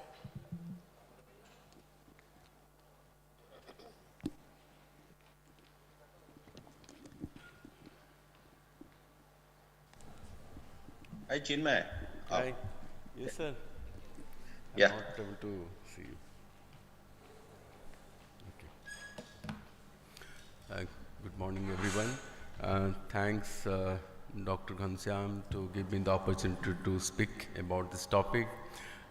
Thanks, Ravi Bhai, for moderation, waiting for a long time since early morning, and respected my all delegates who keeps trying to learn in the early morning. Thank you very much. So let me start the topic. So again, sure. Yes. So we all know that trastuzumab and pertuzumab has definitely transformed the treatment landscape and in the standard of care in the HER2-positive breast cancer in 3 different settings. In the neoadjuvant by the Neosphere data, the addition of pertu to trastuzumab plus chemotherapy improved the pathological complete response from 31 to 49%. In the adjuvant trial in the high risk breast cancer, that is additions of pertuzumab plus trastuzumab plus chemo reduce the risk of recurrence or death by 23% compared to that of the placebo. And in the nodal positivity, it has the recurrence rate has been more reduced. In the metastatic, the landmark trial by the Cleopatra, the addition of pertu plus trastu plus chemotherapy increases the progression-free survival from 12.4 to 18.5 months versus the placebo, and the overall survival is also significantly improved. So if we look into the treatment paradigm in the newly diagnosed HER2-positive breast cancer, if it is T1 and N0, and post-operative, if there is a nodal positive, then there is definitely a role of trastu plus pertu. And if it is the high-risk early disease, that means the tumor is more than 2 centimeter and the nodal positivity, and post-neoadjuvant chemotherapy, you do a surgery. And if there is complete pathological response, then go for trastu plus pertu as a maintenance. If there is residual disease, then go for the TDM1 as per the Catherine data. So where the topic come, see, as these patients are in a long term for 1 year, and they require the infusion of trastu and pertu, and it creates a unique challenge. The unique challenge of the long infusion and observation time and congestions at the clinic, because they are frequent comer to the hospital, and the challenges in improving the resources utilizations and the placement and maintenance of a indwelling catheter as a form of chemo port of the PICC line, and challenges in the venous access in some other form. So here comes the FESCO. Is pertuzumab, trastuzumab easy to go? Easy to go. This is the first formulation of oncology to combine 2 monoclonal antibody pertu plus trastu in 1 vial for the subcutaneous injection for each of the patient. This contains the 2 antibody. It is formulated along with recombinant human hyaluronidase, and it is a ready to use, gives in a subcutaneous dose in a very short time span of 5 to 8 minutes. So, so we all know there is a synergistic addition of the pertu plus trastu, and that is due to the dual HER2 blockade. And so additions of hyaluronase is an endoglycosidase used to increase the dispersion and absorption of the co-administered drug when administered subcutaneously. So when actually by giving it subcutaneous, it allows to give the subcutaneous dose more than 1 ml higher volume, and after the subcutaneous administration, the architecture of the skin is deformed within 1 to 2 days due to rapid clearance of and this is due to the recombinant hyaluronidase, and so it increases the turnover, so the skin comes to the normal very quickly. And this is how the pictures come. If you give the injection before and after, and without recombinant hyaluronidase, it will be swollen. And if you give with hyaluronidase, and it is actually dispersed, and after 2 days, it becomes normal. So what is does the pharma, we have a lot of questions in our mind. Does the pharmacokinetic the same? Does the equivalence has been same? And does the patient preference and the healthcare preference has been same? So that's the reason we have a lot of trial. So finding and confirming the dose of pertu and pertuzumab and trastuzumab within the FESCO. Then FESCO, the recommended dose is the pertuzumab dose is 1200 and the trastuzumab dose is the 600, that's the loading dose, and the maintenance is both are in the 600 milligram. And the pharmacokinetic efficacy and safety preferences, we have 2 trials. One is Frederica, published in the San Antonio, and another is Francicia, and it is in the ESMO 2020. So come to the dose finding study. It's a very complex, I will not go into the detail of the study. So the initial the phase 1B, then come into the phase 2 trial, where there are 3 cohorts. So one cohort the pertuzumab alone, and they have used separately. The other cohort is the pertuzumab and herceptin, they are co-administered, and the third cohort is pertuzumab plus trastuzumab in the fixed dose combination. And they initially find the dose defining trial, and they got the dose defining trial, and that's how the loading dose and the maintenance dose has been designed. And this is, and whether they have been co-administered or they mixed in the fixed dose combination, and that's the phase 2 trial. And it summarized that the selected loading dose of 1200 milligram per 2 subcutaneously and the maintenance dose of 600 milligram per 2 subcutaneous to use in the first go. And the pharmacokinetic data also favors this, and this dose finding process used for subcutaneous dose of pertuzumab is similar to those of successfully drug, that is subcutaneous Mabthera and subcutaneous Herceptin. And safety profile, there is no new safety signal observed. So come to the phase 3 data of the Federica, which is a non-inferiority study assessing the pharmacokinetic efficacy and safety of the IV versus the subcutaneous combination. There is 2-arm study where the chemotherapy arm is well balanced. Then later on with chemotherapy they have given IV formulation vis-a-vis the subcutaneous formulation. Then they go ahead with surgery, then go ahead with the maintenance, which is a proper what you do in a routine clinical practice. The primary endpoint was the non-inferiority of cycle 7, but that is pre-dose 8, cycle 8, the serum concentrations of the pertuzumab, that is CTRA. And the secondary endpoint was the serum concentrations for septin, that is in the CTRA before the 8 cycle. And the PK endpoint, the key focus, and what is the CTRA? This is a TRA plasma serum drug concentration, the concentration measured at the end of the dosing interval, and which actually associated with the clinical outcome. And the AUC also represent the clinical outcome, that all we know. And the Cmax, actually the maximum drug level concentration, which actually doesn't matter much in the clinical outcome. So, and when they find out the CTRA concentration of serum concentration TRA of the pertuzumab, in the both group it is 72.4 versus 88.8. Actually it is a little bit high. And the second endpoint of the Herceptin data is almost 43 versus the 57.5. It's a little bit high. So the second was whether the response was same or not.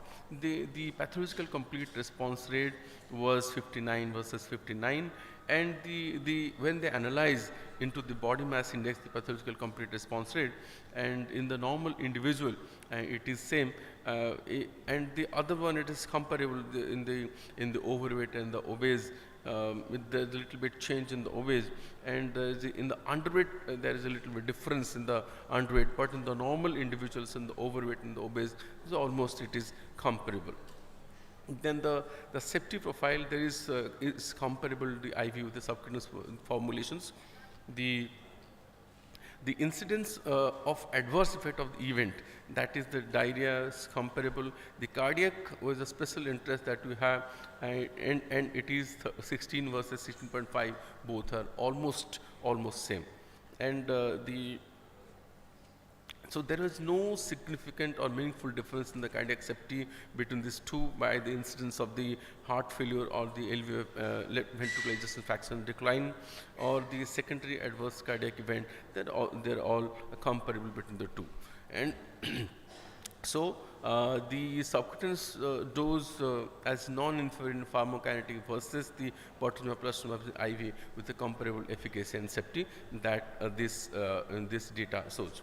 Then finally, so does the patient preferences, what is the objective in the point of the patient, in the point of the healthcare provider, and in the point of the healthcare utilization and the cost.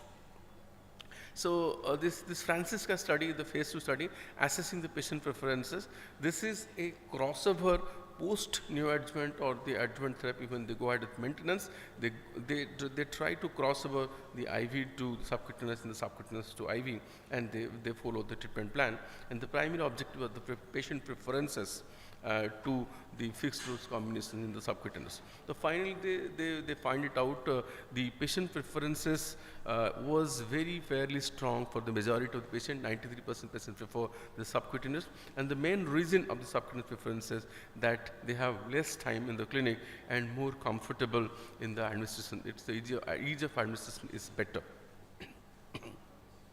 And then then the satisfaction group, the satisfaction level of the patients was very satisfied and satisfied in the subcutaneous group than that in the IV arm. So, and treatment has no impact on the patient healthcare speaking time. They try to analyze whether the patient is talking to the healthcare professional more, and the most patients had more than enough time to talk with the healthcare providers and during their treatment time period. And majority of healthcare provider also felt the switching from IV to subcutaneous because of it saves time and the less resources as required. So it was because it's the quickest and less resource uses and result in the less drug wastage, because it comes with a 15 ml vial and 10 ml vial. Usually there is no need to throw, or no headache of storage of the product. And the adverse event before and after switching are similar with no new safety signal. So 85 patient, to conclude, it has a high patient satisfaction rate, high the healthcare perception in the time of in the form of the time and the resource impact, and from the safety point of view, it is also quite quite safe. So what are the practical considerations when we are giving the subcutaneous in the real world? So the first point is that the patient and the caregiver should be comfortable, because you are giving subcutaneous over the period of 5 to 8 minutes. You have to be, the patient should be in a stable position, and the healthcare provider who is giving the subcutaneous should be also in a comfortable position. And the second was that you should not be given in the abdomen, should be given in the thigh, and so do not split the doses or the syringes between the two sides. It should be given the one side at a time. And the new injection site should be given, it should be 2.5 centimeter apart from the previous site, and the chosen area which is having healthy skin as per the guideline of the any subcutaneous regimen. And you should remember or record the site so that you will not reinfuse at the same site again. And you should give in a proper position, that the 30-degree angulation of the skin, and pinch the skin and put in the injection in 30-degree angulation so that the space could be created to accommodate the volume of 10 ml in the maintenance and the 15 ml in the induction regimen. And keep the patient on observations for 30 minutes, and that will be perfectly fine. So 5 to 8 minutes of injection and preparation time of 5 to 7 minutes total. And then you give the injection, then you allow the patient for 30 minutes. So total duration will be 40-45 minutes, maybe 1 hour. So and it can be given not only in the daycare but also in the OPD space, and that is also convenient for treat and convenient for the patient and both for the healthcare provider. So it actually means a grade for the healthcare provider, and so also for the patient, and it provides the benefit in the time and reductions of the patient and the healthcare burden, and so also in the cost, because shorter time of observations of the FESCO reduces the burden of the patient and the caregivers and the provider, and it has less invasive administration with single subcutaneous injections and not like the IV, and fixed dose combination may help to reduce the risk of the dosing error. So there is no questions of the dosing error, because everything comes in the fixed dose combination, and reduces the time required for the drug preparations and administration, and also there is less chance of the storage of the drug, and no utility for putting the PIC saline or the chemo port for a long time, and so also it has good oncological safety, and so also there is no new safety signal. And so to summarize, that FESCO is the first formulations in oncology to combine 2 monoclonal antibody, PER2 and trastuzumab, in one vial for subcutaneous injection, and offer a faster and less invasive method of administration compared to that of the IV formulation. It has the serum concentrations of the pertuzumab and trastuzumab before 8 cycles, means after the completion of the 7th cycle was similar, and the pathological complete response rate was identical between the intent to treat population in the two groups. And the majority of the patient preferred the subcutaneous formulation, and regardless of sequencing, and the majority of healthcare providers also wanted to switch from the IV formulation to the subcutaneous formulations, and that is the reason it is now approved both for the FDA and the EMA approved for the same indications in HER2 positive advanced breast cancer or high risk breast cancer, and without the any combinations of chemotherapy that we're providing. Thank you very much. Presented Dr. Chinmay. Any questions? So can we please proceed to our next presentation by Dr. Chandrakant, MV. He'll speak about fixed dose combination in breast cancer.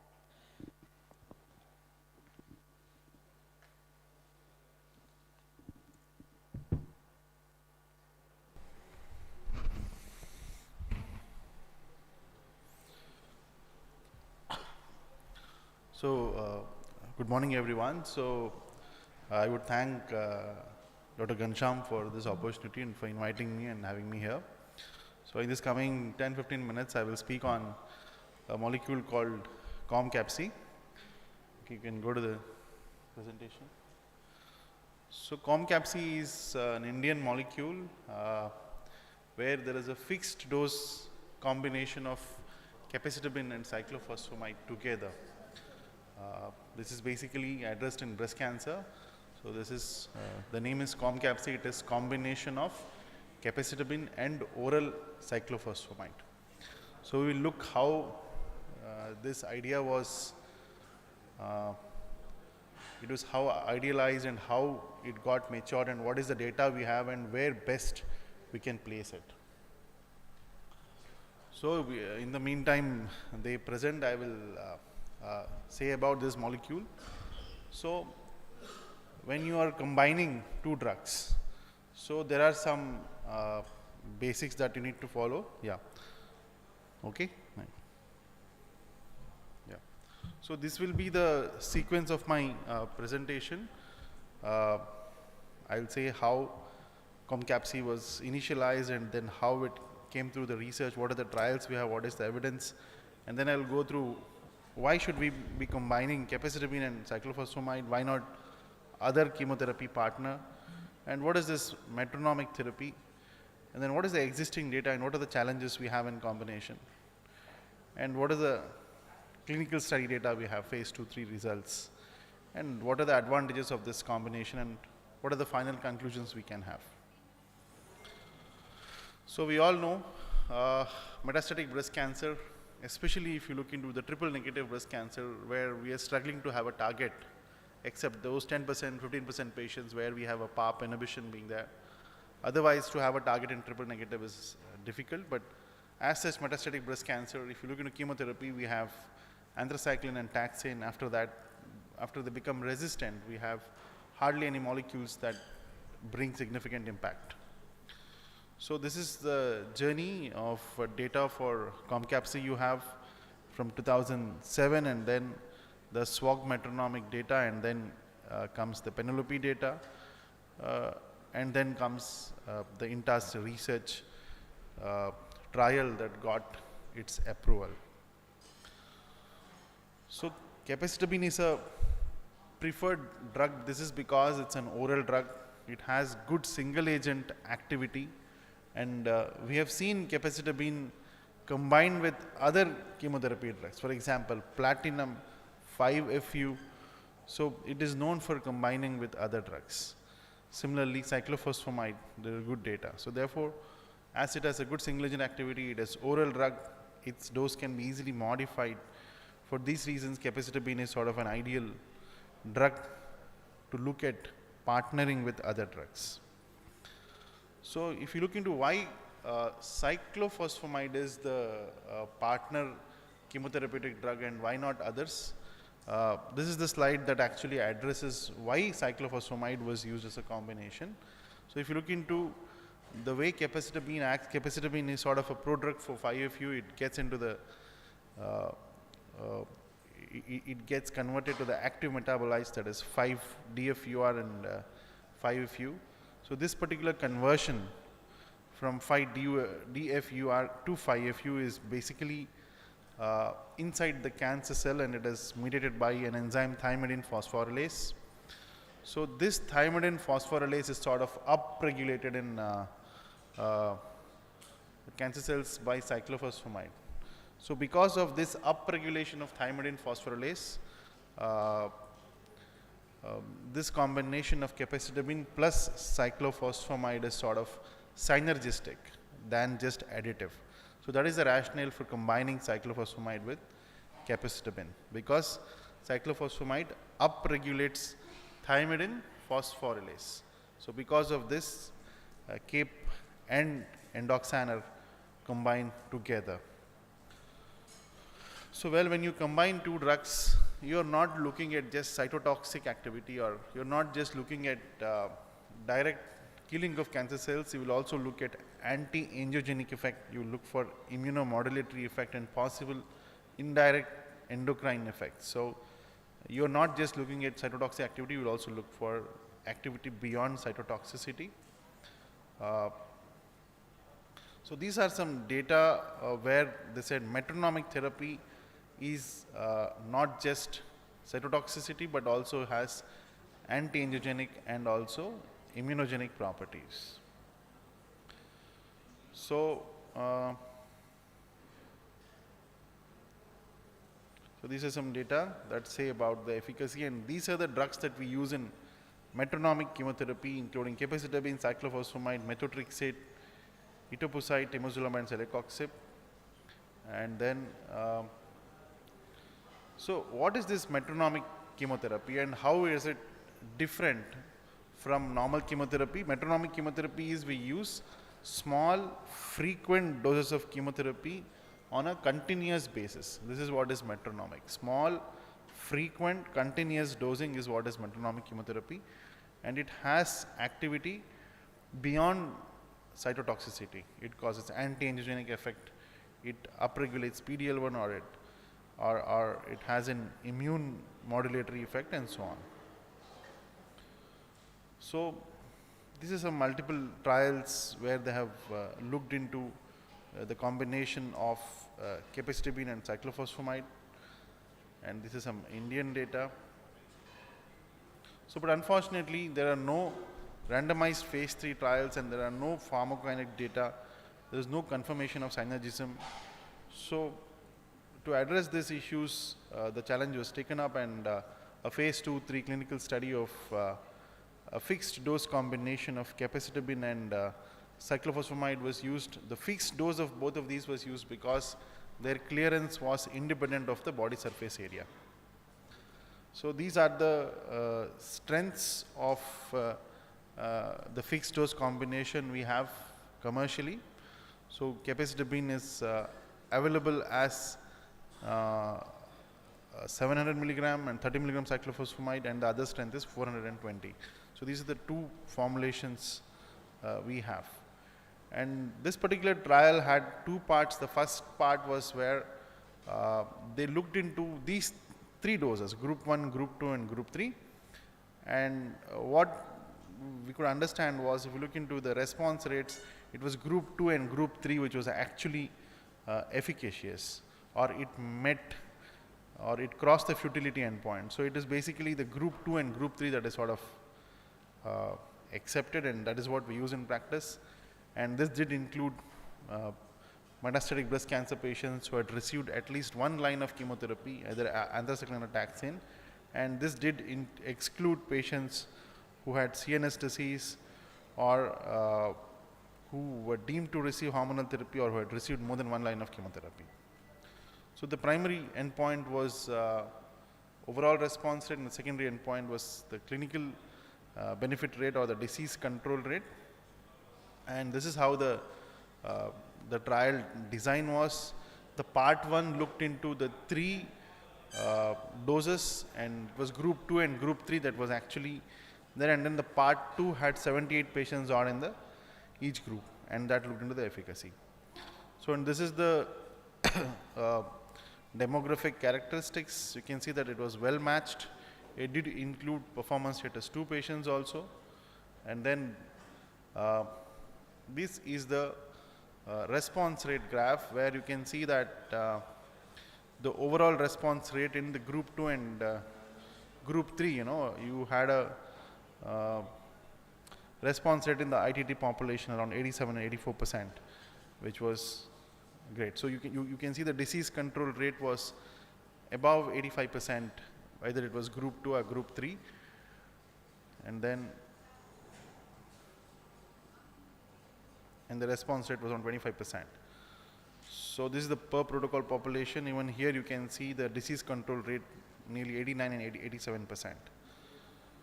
So the toxicity was sort of well manageable. I'll just show you the toxicity in comparison to the other trials. So the most concerning toxicity with capecitabine is hand-foot syndrome, which is significantly less with this particular combination. So these are the comparison with the published data. What you can note is the neutropenia part and the hand-foot syndrome are significantly less with the combination of capecitabine and endoxan. So capecitabine and cyclophosphamide have non-overlapping toxicities. So cyclophosphamide does not cause hand-foot syndrome, and cyclo causes more of neutropenia. Capecitabine does not cause neutropenia. So because of these non-overlapping toxicities, this particular combination is very effective. And very importantly, it's very tolerable. You can note that there are hardly any grade 3-4 side effects, and grade 1-2 side effects are also in single digits. So this particular combination is well known for its excellent tolerance, easy dose titration, and low pill burden. For example, if you have to give single agent capecitabine, you have to use at least 6 tablets a day or 7 tablets a day. If you use this combination of fixed dose Comcap-C, you can come down to 2 or 3 tablets a day. So the pill burden is less, the hand-foot syndrome is less, the neutropenia is less, the tolerance is good. So because of this ease of usage and excellent tolerance, this particular combination is sort of impressive. However, there are challenges because there are no randomized trials and there are no PK data, and there is no confirmation on synergism, and we don't have a comparison with single agent capecitabine. So we don't know, but if you look into the quality of data, the quality of live data looks like Comcap-C has a better toxicity profile compared to oral capecitabine. So, so this is important when you use the combination of capecitabine and cyclophosphamide. The concentration of capecitabine goes up. This is because cyclophosphamide upregulates the thymidine phosphorylase enzyme and has a synergistic effect. Therefore, this combination is rational. So, well, so these are the challenges when you have 2 drugs combining. There are a lot of challenges. One is the chances of impurity, the particle size, differential release, and however, Intas went ahead and did overcome these challenges, and you can see how the Comcap-C tablet looks like. It has an outer capecitabine layer and an inner cyclophosphamide, and so Intas has received a patent for the particle size. It is, I'll just show you the particles, and this is the patent for which is in process for the tablet in tablet. So there is a tablet inside tablet, and you can see the size of Comcap-C tablets, which is easily usable, and the pill burden is less, the toxicity profile is better, and has the response rates and disease control rates in par with the historical clinical trials. So this is how Comcap-C looks like, and this is the DCGI approval. And with this, so I have been using Comcap-C in my patients. I have used it in triple negative breast cancer metastatic setting. I have quite a number of patients being there, having an excellent response. The key for this particular drug is its excellent tolerance. The hand-foot syndrome is negligible, neutropenia is negligible, less frequent follow-ups. So the pill burden is less, the compliance is good. A lot of patients being there on this particular drug, showing excellent efficacy. So we also have used Comcap-C in indications other than breast cancer. We used in GI cancers, upper GI cancers, colon cancers as a maintenance therapy, where you want less toxicity in this particular setting. So this drug comes handy in situations where you would expect good toxicity profile. So this is one of the unique combinations, from the Indian origin, having this fixed dose combination of cyclophosphamide and capecitabine, having a synergistic activity with a reasonably good clinical data and can be used in day-to-day practice. So I would thank all of you for your patient listening. Thank you for that wonderful talk, Dr. Chandrakant. I think we have some questions. So, Dr. Chandra, do we have Indian data on this combination? Pardon me? Any data on our patients, Indian patients, for this combination? Yeah. So this is Indian trial, no? So Dr. Ghansham is the highest recruiter for the trial. So I was the main PI. So as he rightly said, because we had 2 cohorts, so we wanted to have the test of the hypothesis. So the first one with the lowest dose was taken out, and second and third dose were actually benefiting. Then we found out that the highest dose was creating probably more toxicity. So that zeroed down to 700 plus 400, 700, that is 1800 dose. So it is a good drug as an oral medicine. So we have moved into an OMCT in like head and neck cancers. So breast cancers, there are many patients who may not be affording for a CDK4/6 inhibitors. Though triple negative, we are using capecitabine for a longer time now. So these are hormone positive patients also. The only we can say the critics about this trial was that, so when this trial got started, so nobody analyzed the receptor study. So how many were actually triple negative, how many were hormone positive. But because it was a trial of metastatic disease with therapy and who will probably go on for oral therapy, right? Because across all trials of capecitabine, these mainly are patients of triple negative followed by hormone positive. There are hardly any patients on HR2 positive disease. So still a good drug. So I think this will come importance if we, in the adjuvant setting where we are using capecitabine for 1 year, and we have seen that even with the metronomic dose, not standard dose, there are many patients who cannot continue for a year, right? So Inter should take that as a trial sort of, because I've been using offline, though it should not be, because we are adding another drug, cyclophosphamide. We don't know in long run, because in a curative intent, a long time use of a cyclophosphamide may cause a second malignancies also. So that can be a trial, a prospective trial for INTAS to do in an adjuvant setting. So this was because many patients, and you will agree that many patients may not be able to complete capecitabine for a year or so. So out of all the combination trials we have, I mean, this is a trial which is the highest number of patients, like 78 in each arm. If you look into all other global data of Japanese, they have hardly had 40 patients around. So this is one of the largest trial we have, and this is the best data we can have in our setting. And the beauty is the size of the molecule, as MB said. So they got patent for that combination.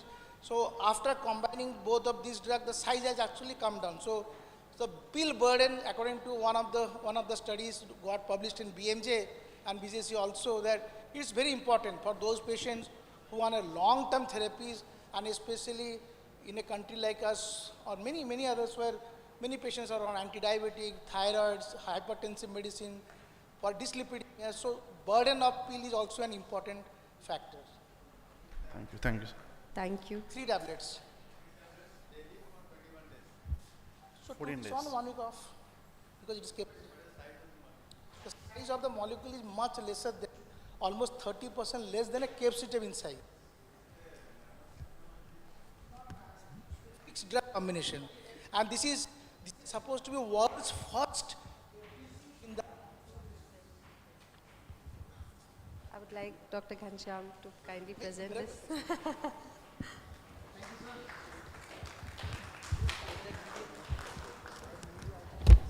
I request Dr. Sunil Agarwal to kindly take up with the next presentation about chemoport insertion. Should I go? Yeah, please.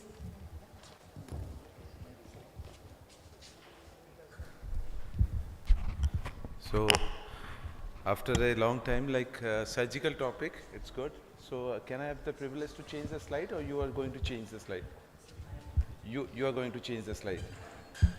Okay, I will be a little bit fast, so keeping the time in mind. So good morning, everyone, respected chairperson and my dear colleagues.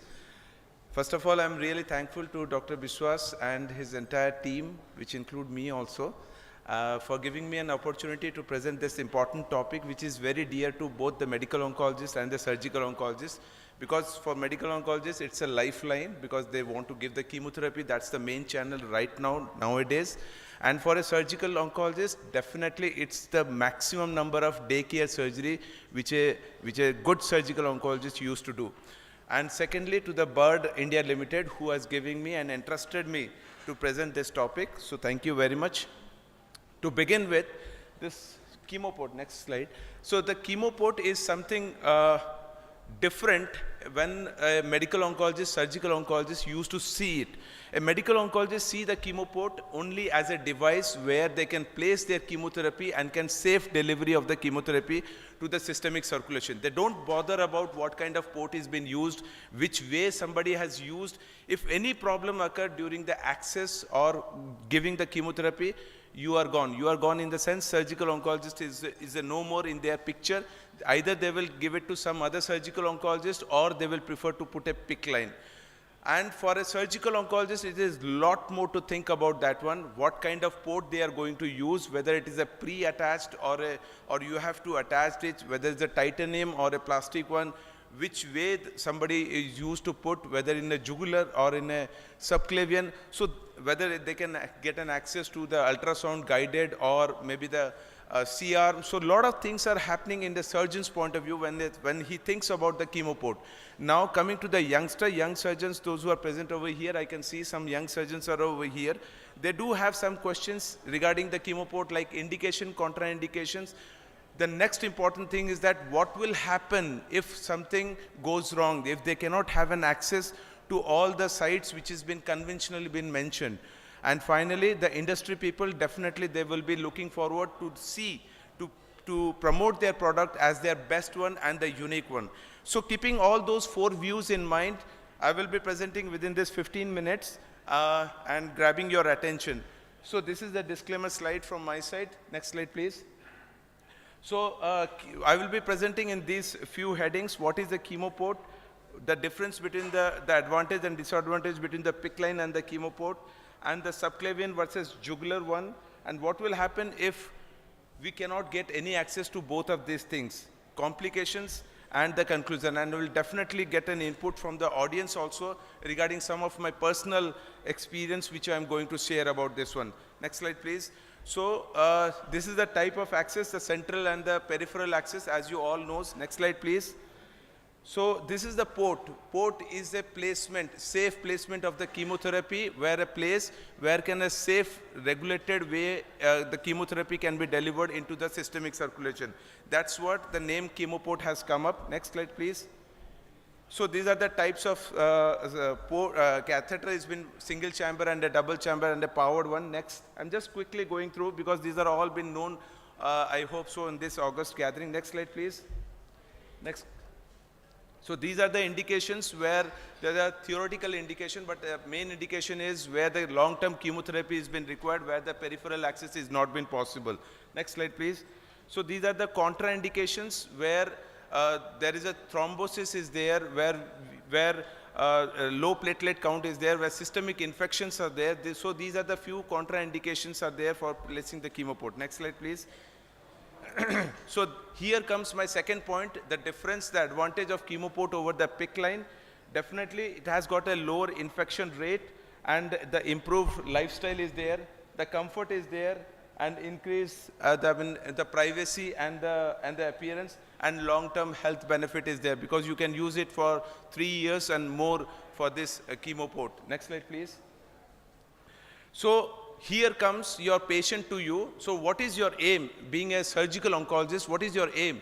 Aim is to give the least discomfort to the patient and give maximum benefit in delivering the chemotherapy, keeping in view why a medical oncologist has sent a patient to you. That's a safe delivery of the drug. That's your main aim. So to fulfill the main aim, next slide.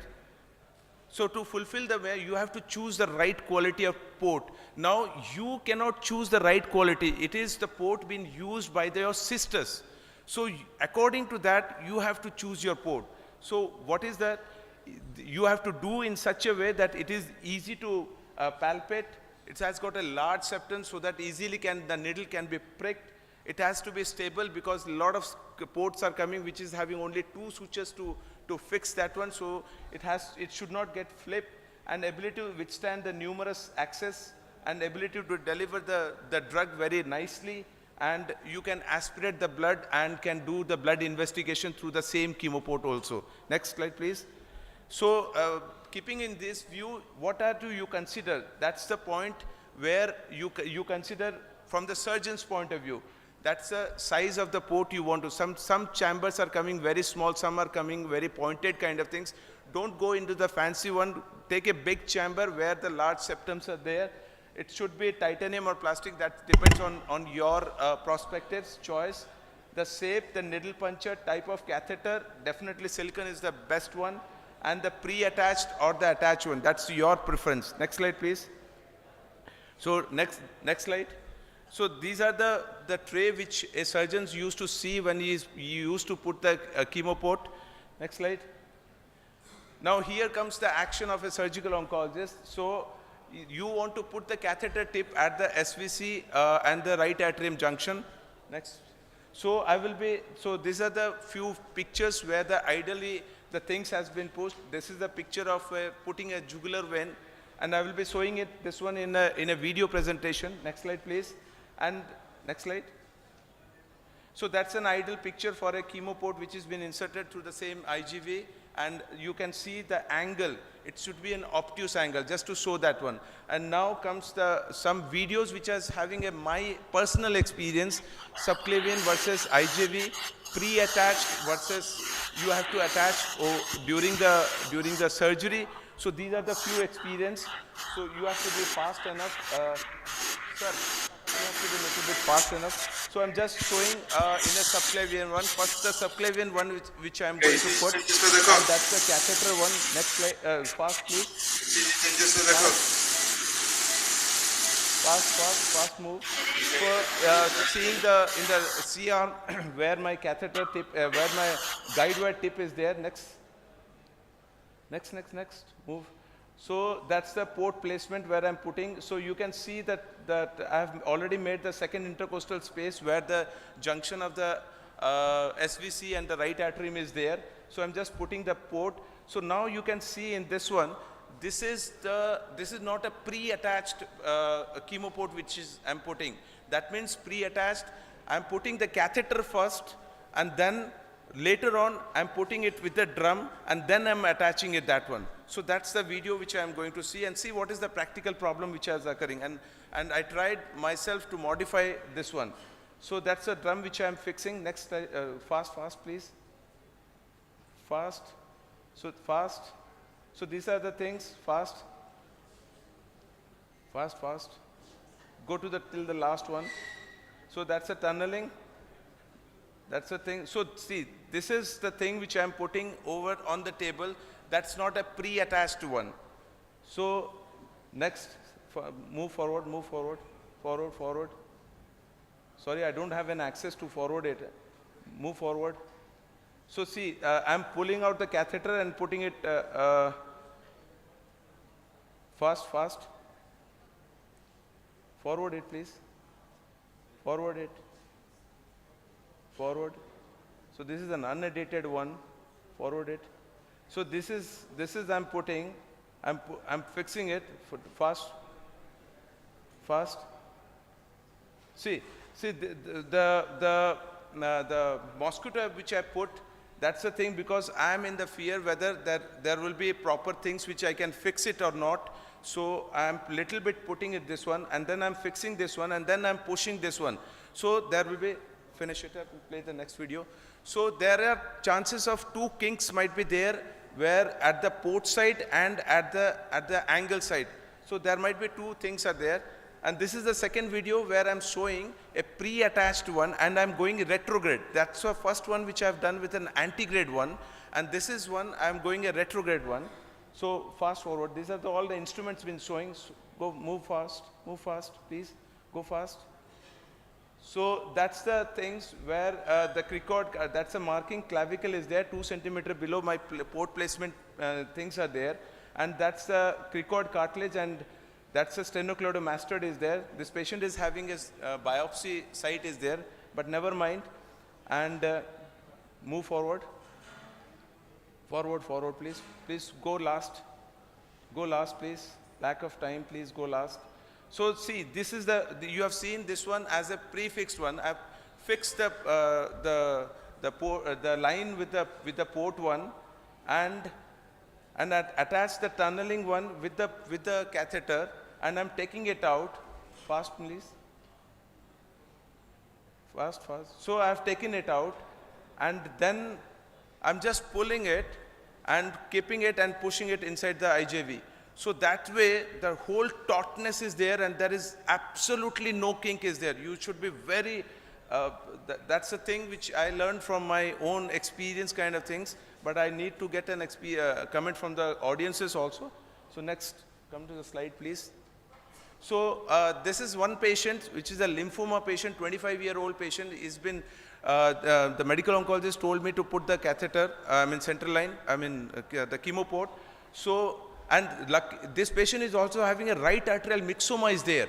Now I am in a fix, where to go? I called my cardiologist, like, should I go and put it into the SVC? So he said, no, you cannot go. I said, where then I can put? So he said, like, okay, you can go till the brachiocephalic. I said, okay, I'm having a C-arm, I can put it in the brachiocephalic since the things are get down there. So I tried to put it from the right brachiocephalic, so things are not going. It is going from some distance and then it is not going. I don't know why it is not going. Then I tried to put it from the right IJV. It is not going. Then I tried to put it from the left side. I said, okay, some length it will go, some more length is there from the left side, it will go. See, on the left side it is going on the opposite side. Opposite side it is going. In the so then I tried from the left subclavian. Then I couldn't put the photo over here. In the left subclavian, when I put the guide wire, it went through all through round, and I see at the diaphragm the guide wire is there. I said, what has happened? I couldn't put the photo over here. So I found out it has gone through the internal mammary vein and gone till the diaphragm. And it is not going forward. I tried many a times. So finally, next slide please. So I put the catheter in the femoral vein. I don't know how much, I do love to have listen the experience of my surgical colleagues, those who are here.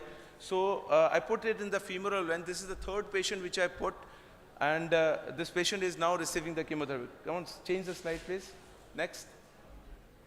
That's the femoral vein which I've marked it, and I attached it with the fossa lata so that the drum should not get flipped. Next, please. So that's the thing I'm checking whether the things have been done or not. Next. So next. So that's the port size where they put. Next. So thing of seeing all those kind of things, these are the few complications which I have seen, and I've seen maximum number of complication occurs in when I put it in the subclavian. I do want to get it from the audiences also. That's a fracture you can see.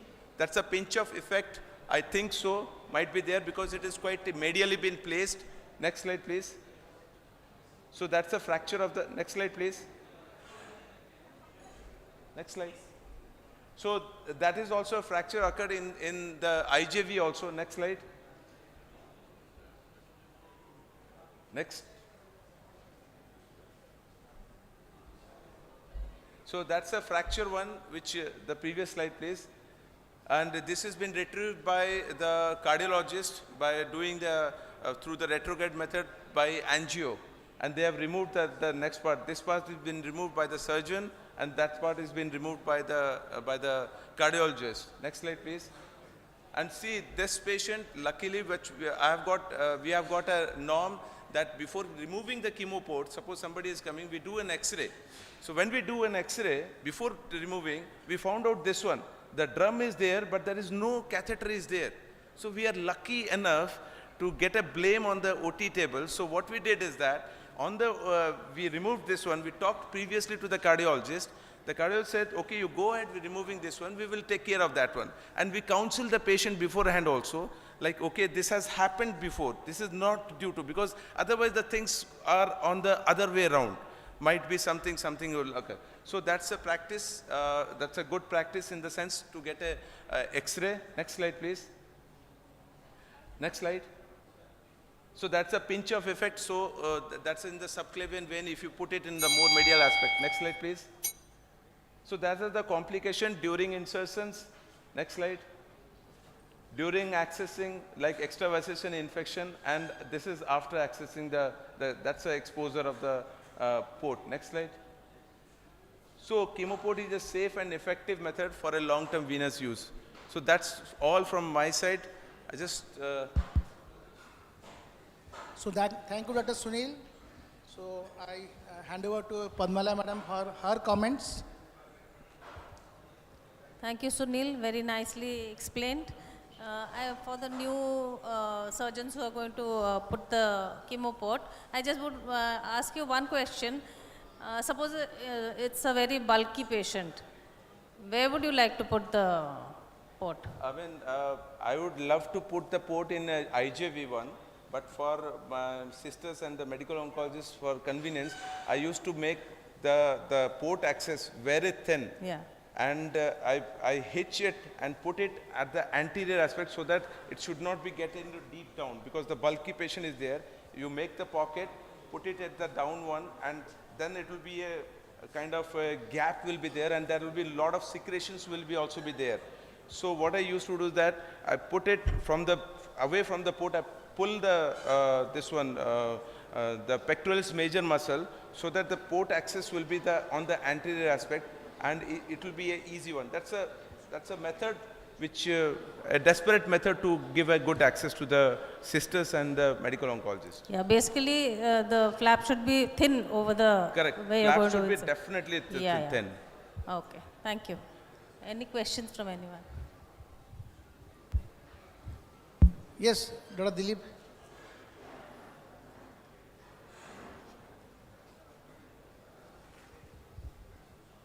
Question, Sunil, in that case when you got a failure, the femoral line, why didn't you go for an open approach? Open the IJB and put a catheter. That is, I could have done in that case, take an incision, approach the IJB, put the catheter, safest, easiest, rather than changing 3 places and going to femoral. I have put one femoral. The only problem is the pulling of the things, and sometimes very painful, sometimes because the inguinal region is quite nearby and migration of bacteria are quite high. I would have suggested that open technique. So that's a good suggestion, but this patient is having some sort of superior vena cava syndrome. It's a bloat up kind of things, having a respiratory problem. My anesthetic people are saying, no, we are not going to give you anything. Whatever the easiest way you want to do, you do it. And my medical oncologist, because everything has bloat up, they don't have any access. So it's a desperate, it's not a standard one. It's a desperate, that's why. Because SVC syndrome is also one of the relative contraindication for putting the chemo port into the central line over No, I mean this is not a clear-cut case of SVC syndrome. He's having a respiratory problem, a bloating up kind of face is there.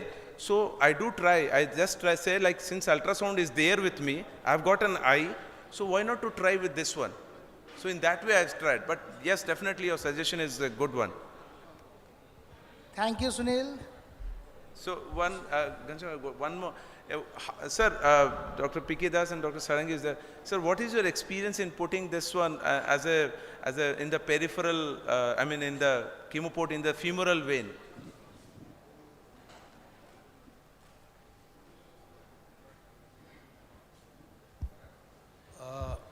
Femoral is not very common because of known reasons of infection and inconvenience to the patients. And as Dilip said, If you cannot access by this blind method or guided method, you can always go through a little nick and go to the IJV. And in that case, you can, in case there is not possible, then you can go for PIC line also. But PIC line problem is a lot of maintenance. Every time you have to flush it. So that is a disadvantage. But I see many centers, they go ahead with PIC lines and their rate of chemoport insertion is very, very low. But chemoport insertion is, on the contrary, is good for the patients and easy to operate by the sisters also. Okay. Thank you, sir. Thank you so much.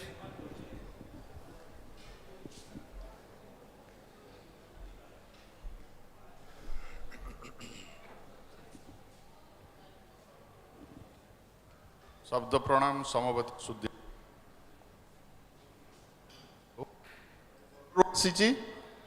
Kosala time साधक संजीव आपण को request करी सांप्रतिक परिस्थिति रे भारत वर्ष रे पंजाब भटिंडा जिला पर ओडिशा राज्यर बरगढ़ जिला दुरारोग्य कैंसर रे कबलित से आज जो मीटिंग रो जे आयोजक माने तांको अनुरोध करी बरगढ़ पानी किसी चिंता करंतु टिके। Thank you.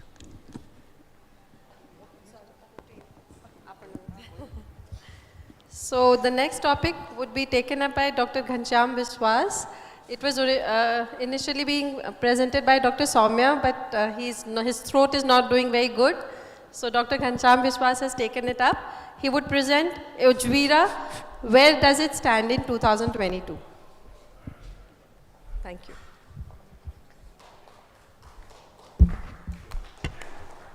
So good morning. So Ujvira, so we are talking about a biosimilar or a generic TDM1.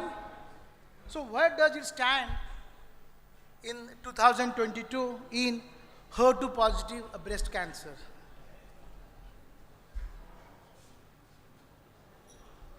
So the HER2 space over a last decade has been increasing.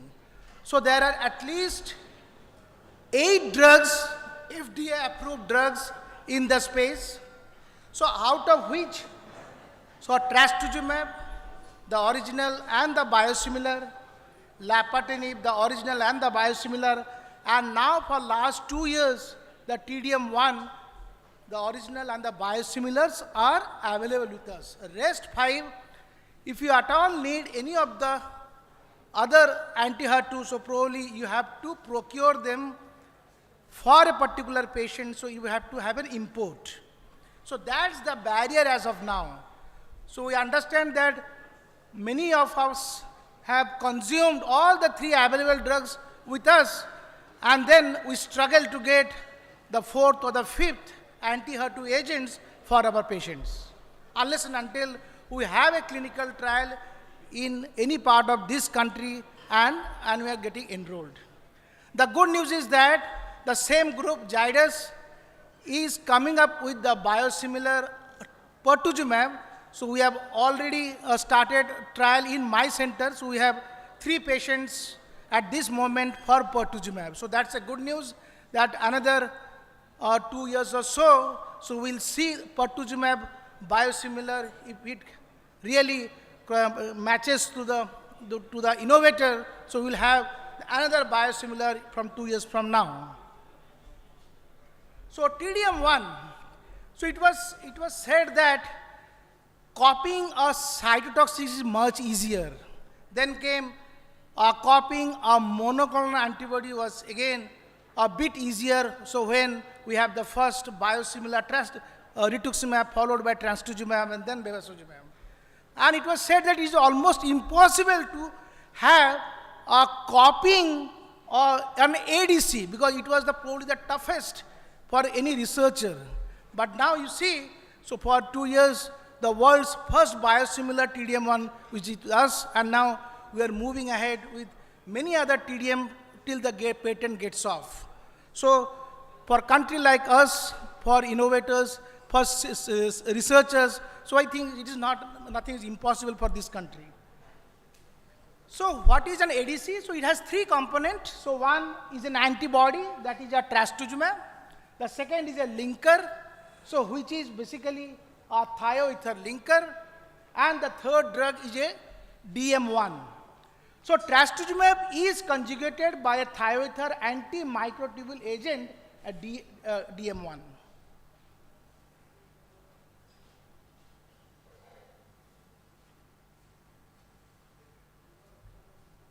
So what it does, targeted intracellular delivery of DM1.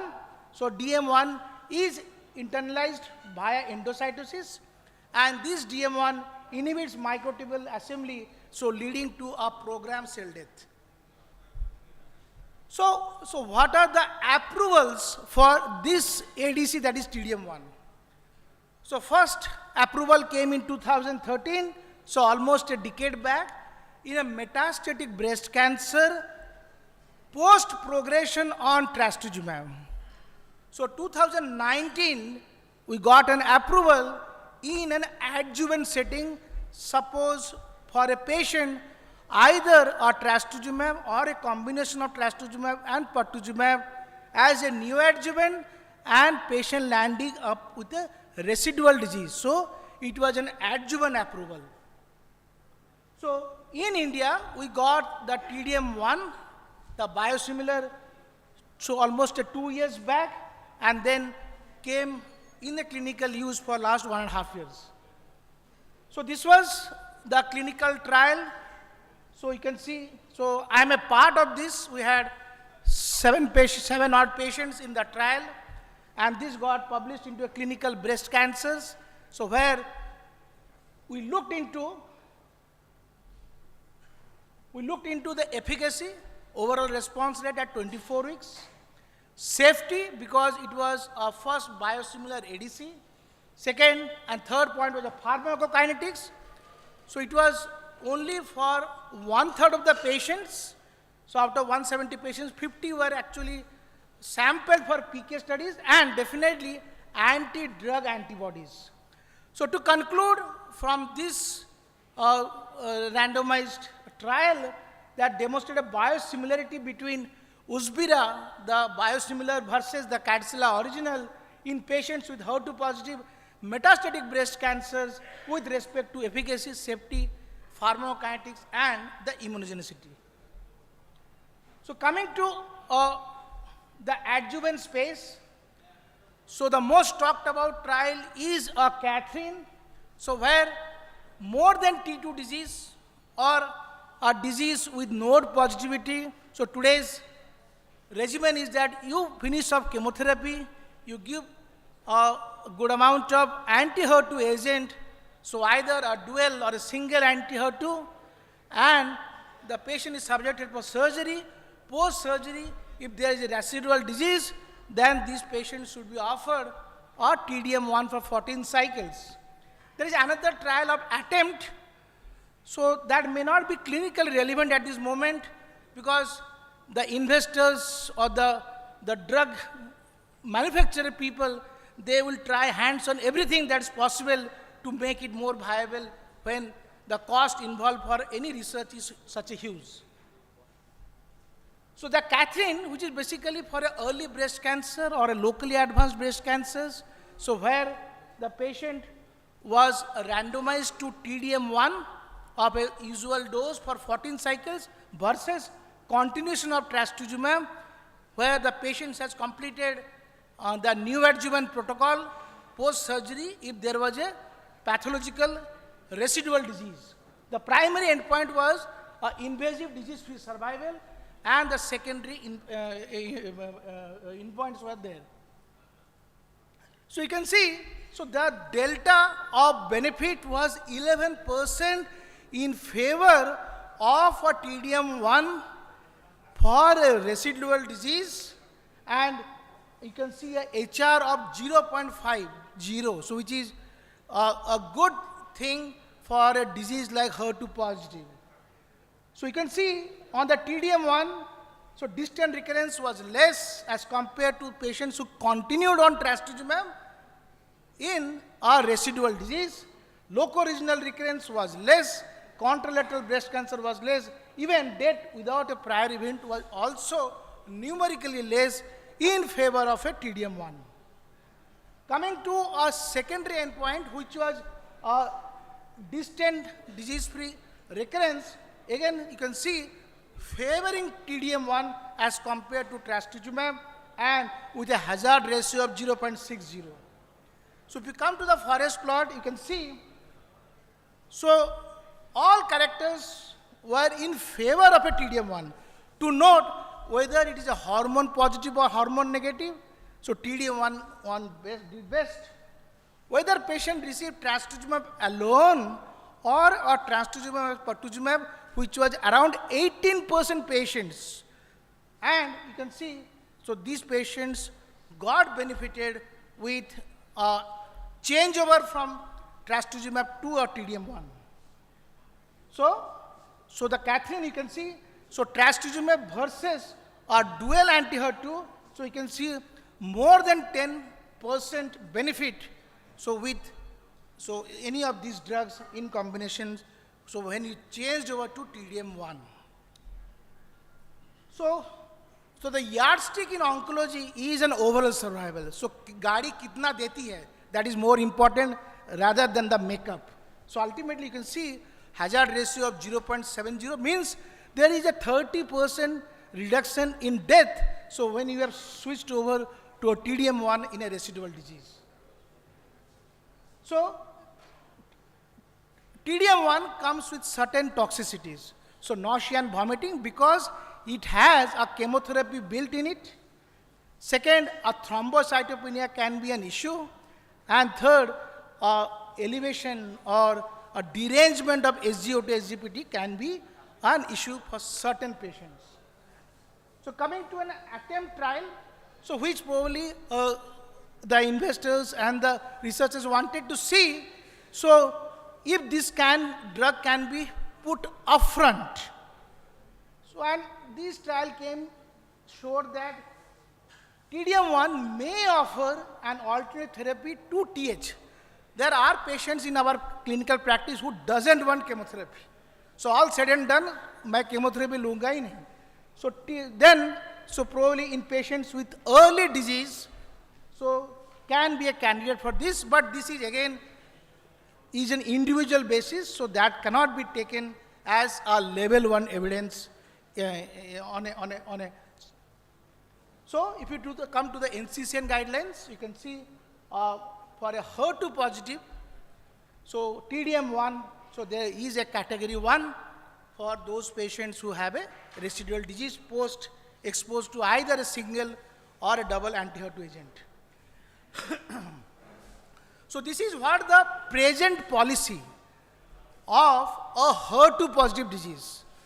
Small disease, early disease, the patient goes under the surgeon's knife and then followed up with a systemic therapy. So there has to be a component of an anti-HER2.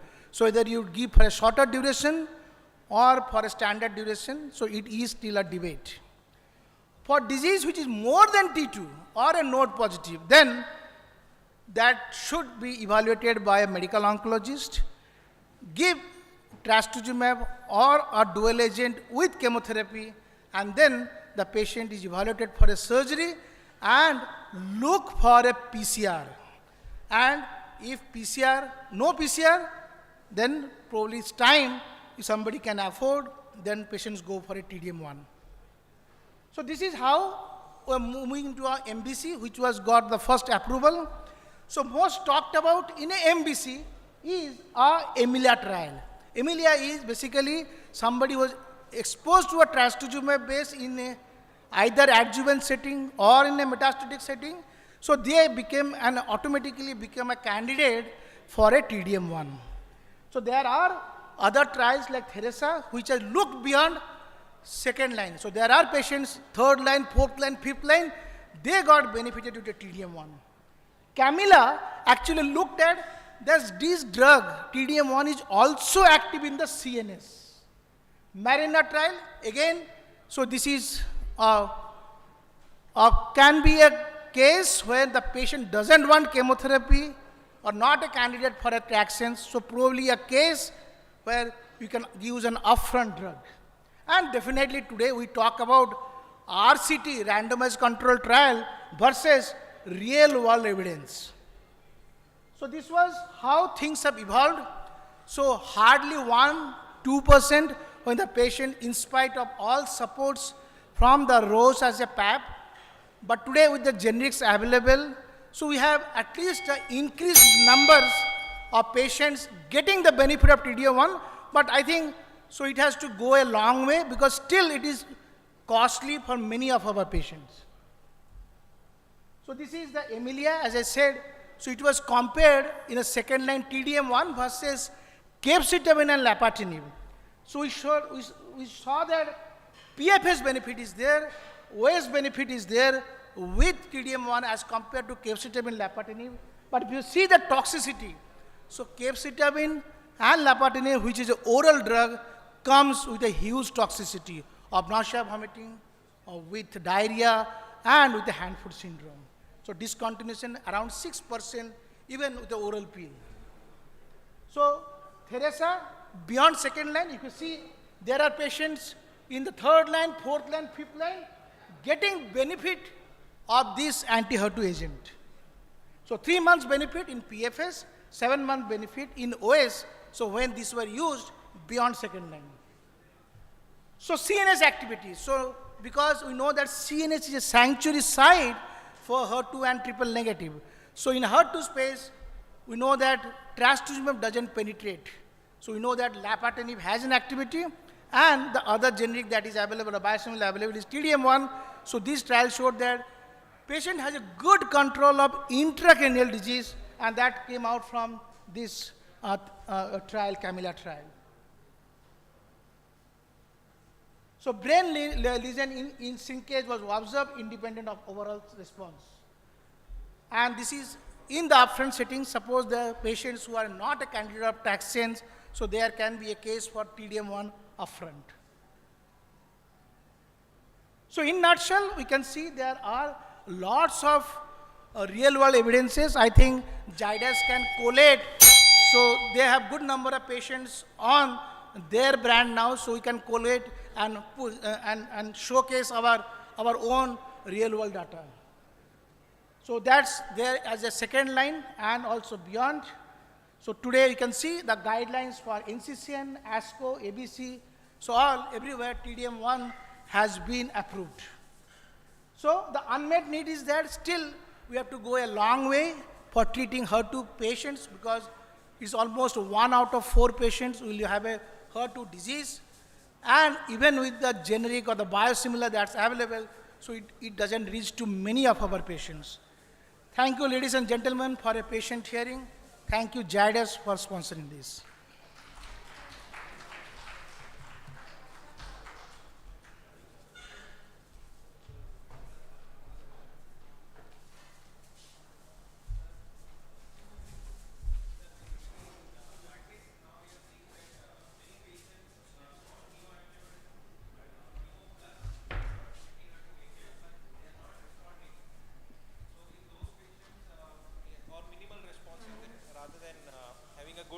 So most of them will have almost 50 to 60% patient will have a good response and they'll undergo surgery.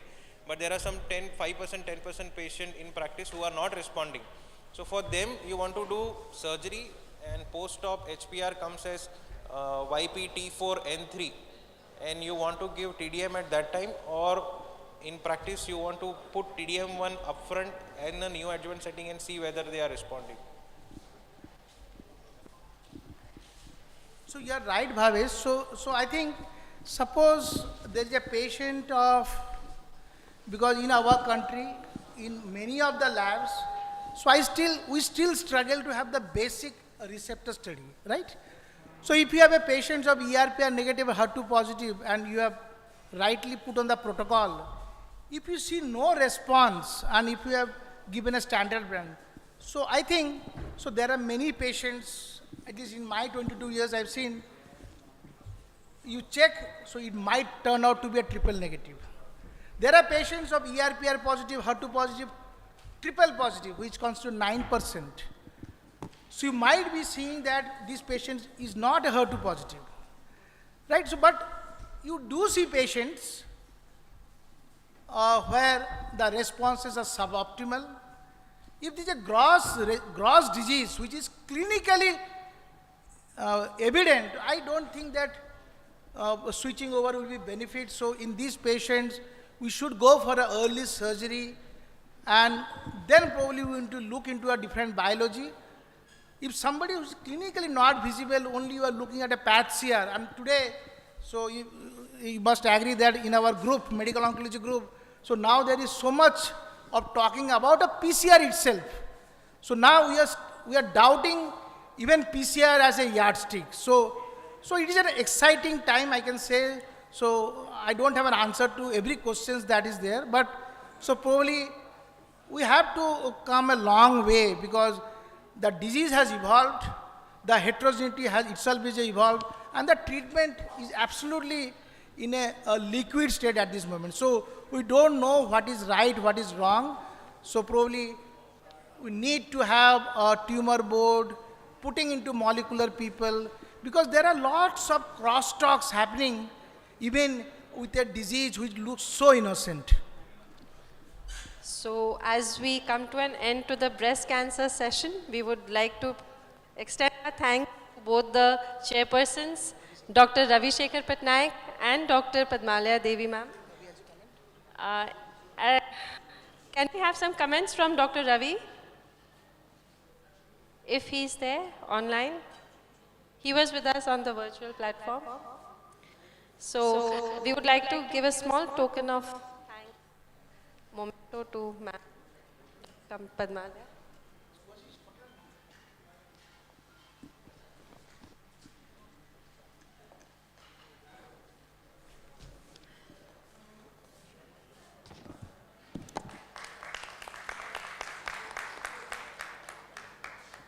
So we now proceed towards the inauguration ceremony of this particular summit.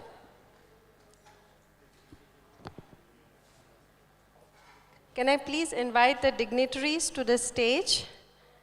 The organizing secretary, Dr. Ghanshyam Biswas himself, Dr. Surendranath Senapati, Dr. Soumya Surat Panda, Dr. Sunil Agarwala, Dr. Lucy Patnaik, and Professor Dr. Lalatendu Sarangi. Please join the stage for the for the inauguration.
So,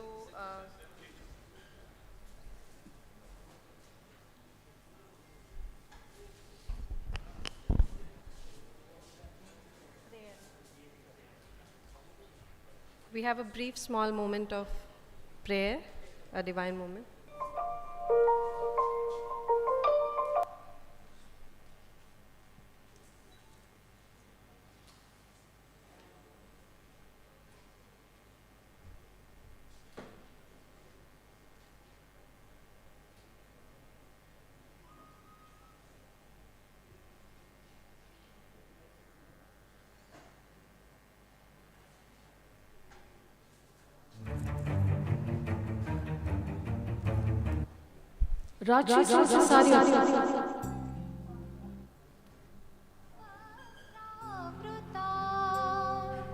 या वीणावरदण्डमण्डितकरा या श्वेतपद्मासना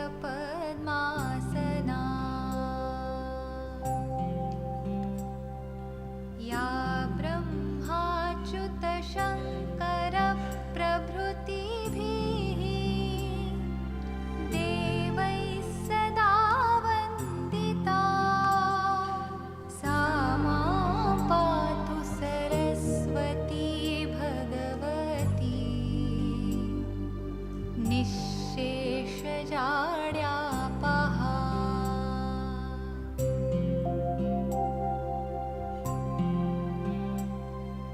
शुक्लां ब्रह्मविचारसारपरमाम् आद्यां जगद्व्यापिनीं वीणापुस्तकधारिणीम् अभयदाम् जाड्यान्धकारापहाम्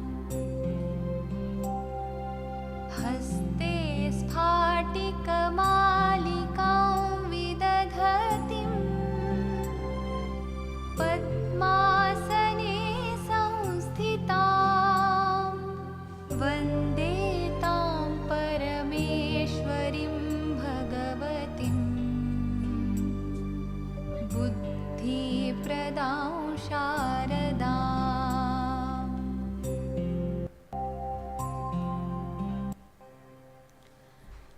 So now I would like to invite Dr. Ghanshyam to present his welcome address.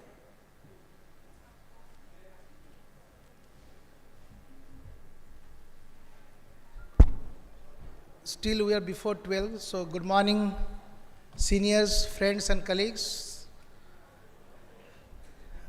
Respected Professor Lalatundu sir, Senapati sir,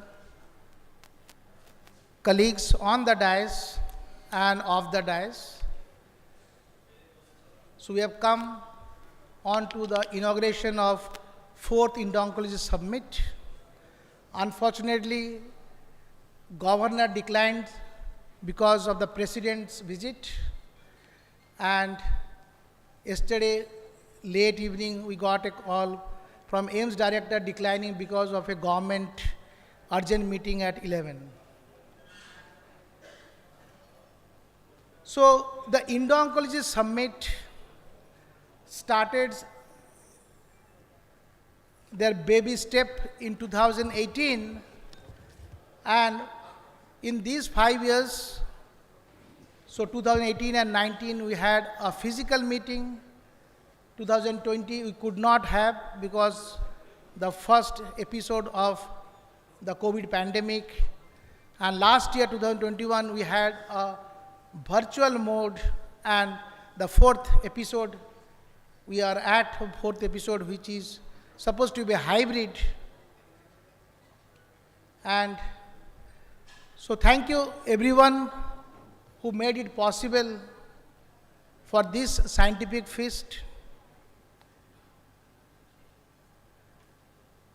So cancer care era of precision. So we have come a long way in last 4 decades from a basic understanding of cancer and lots of complexities in 2022. The same disease which probably many of our seniors have seen has gone through a sea change in understanding in regards to a treatment armamentarium and a sequencing of treatment.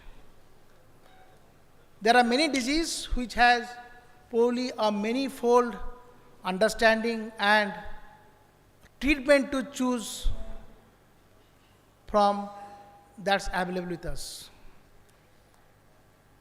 So this summit has been not only a clinician, so this is probably unique in many ways. We have always invited on every day, you can see there are scientists and basic researchers who gets involved, because ultimately what we are using today has come out of a basic research and understanding of this disease. So once again, thank you for joining and making it happen.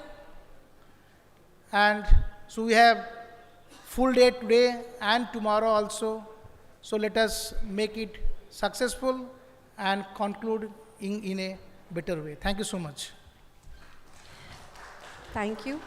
Now we would proceed for the lighting of the lamp, please. I would like to invite all the dignitaries to please come for the lamp lighting.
Can I please request Dr. Surendranath Sarnapati, sir, to take up on the felicitation address?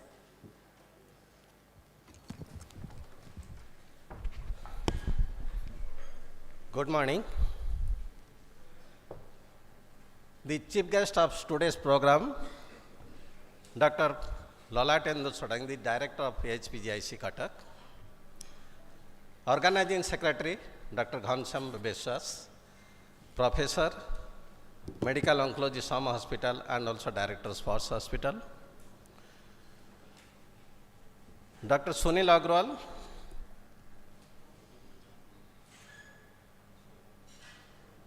Professor Soumya Surat Panda, professor and head of Sama Hospital, Department of Medical Oncology. Dr. Lucy, our associate professor, HPGIC Cuttack. And the man behind this show is Mr. Rudra. This is the 4th INDO Oncology Summit being organized by the International Association of Oncology with BioLink. This is a unique forum because what we see here, this is a platform where the different stakeholders of cancer care, they gather here and also exchange their knowledge from laboratory to bedside. And ultimately the aim is to have the better therapeutic outcome, I say. It's not the treatment outcome, it's the therapeutic outcome. I know that few delegates are from outside the state, and mostly whatever information I gathered, both offline and online, more than 270 delegates have been conglomerated here. And it's due to the constant effort of the organizing secretary, none except Professor Ghanshyam Biswas. I can highlight here a few points about the development of field of oncology in the state of Odisha. Odisha, it's a land of Lord Jagannath, the place of peace, harmony. And here, the development that we have seen in few years, and also with the dynamic leadership of Dr. Lalatendra Sadangi of the Director of Cancer Institute. Odisha is the only government who has declared that the cancer is a notifiable disease. Besides this, in this state, we render the services of chemotherapy in all the districts of our state. And regarding the infrastructure, it is well equipped, and 11 centers are coming up with the radiotherapy facility and also the cancer care at the different places. To highlight here, this state also gives the technical or education, the MCH in surgical oncology in HPGIC by the leadership of Professor Padmana Devi and also Professor P.K. Das and also Professor Swadeep and his team. And also at the SOM hospital by the Dr. Agrawal and his team. Besides that, the HPGIs also give the MCS degree to the students in gynae oncology. And the SOM hospital also gives the DM in medical oncology. So this is the development regarding the education. And regarding the manpower or the talent pool, HPGIs also update the doctors from the periphery so that we can also deliver the services at the periphery, not only at the centers, at the periphery also. And to highlight here, our state is representing at the national level. To mention few points, few names here, Professor P.K. Das, he is now the president of Indian Association of Surgical Oncology. Dr. Bhagyalakshmi Nayak, she is the secretary of the Indian Association of Gynae Oncology. Professor Jita Parija, she is also representing as the vice chairman of the Indian Association of Gynae Oncology. Dr. Janmaja Nayak, he is also the treasurer, and also few peoples also represent from other different national organizations, and not at the last but not the least, myself is being elected as the president of Association of Radiation Oncologists of India this year. So this is the achievement of our state. Friends, we have developed a lot in our infrastructure, but the basic thing that we have to render proper services and also to the patient who are at the interior parts of our state. And that is only possible. However, I have gathered that the knowledge of our colleagues or the stakeholder, definitely I know that the OSO has also given a good services, or it also responsible for increase the knowledge of our colleagues. And also this INDO Oncology Summit with the leadership of Professor Ghanshyam, definitely the teaching and also treatment aspect of the cancer in our state will be improved. I know that a lot of delegates are from outside our state. Friends, you can enjoy your stay here, both in academic as well as the beautiful place, Odisha. At least have a visit to Puri, the Lord Jagannath temple, and also you can enjoy. We know there might have some shortcomings. So if any shortcomings are there, you can excuse us as a chairman of the INDO Oncology Summit. Thank you once again. Thank you. Thank you. Thank you very much, sir, for that warm speech. I request Dr. Sunil Agarwal to kindly address the meeting.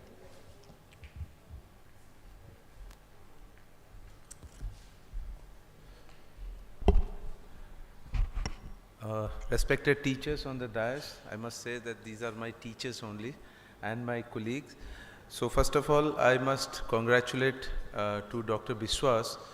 You know, we are having a lot of forums in our state, like our Onco Club is there, Odisha Society is there, but we don't have a dedicated things which usually used to do a conference kind of things. And he is the only man who with the last 4 years consistently doing this INDO Oncology, and now in throughout India INDO Oncology conference means, yes, it is a conference from Bhubaneswar and Dr. Biswas, and so I must congratulate him. And you know the quality, the kind of things which I must say that I must learn from him and everybody. Right now, the previous session which was there, it was of Dr. Soumya Surat Panda, and he is having a sore throat. He is having a genuine reason. He has come to show the solidarity. Yes, I am there. And immediately Dr. Biswas, without any preparation, and I think everybody has witnessed the kind of presentation which he did, is flawless, as if he has already been prepared. So that kind of things, cushions are there to absorb whatever things, whoever is coming, not coming, still he is carrying on. And to give his backup, I must congratulate one more person, Mr. Rudra, who is Biolegs. He is consistently there, and after us, we the doctors are the most laziest person, I must say, for at least myself. We keep on postponing kind of things. Procrastination is something like we are busy with the patients. That's the best excuse we used to give. But he keep on consistently, and that's why this fourth oncology is on actual things has happened. So I must say that we must take the advantage of this platform, especially Dr. P.K. Das. Usually, he is now our ISO president. You know, his best quality is that we have recently finished our NatCon. His first thing is that whoever interested from Odisha to present their paper, their things in the national forum, please give their name. That's the first thing he has done. Now, the whole idea is that want to promote the Odia people. So that's a greatness, that's a thing. So we must utilize this platform to project ourselves throughout the India that what we are doing. So that's the thing. So thank you very much for all those kind of things. Thank you very much. Thank you so much, Dr. Sunil. May I please request Dr. Lucy Patnaik, ma'am, to present her address?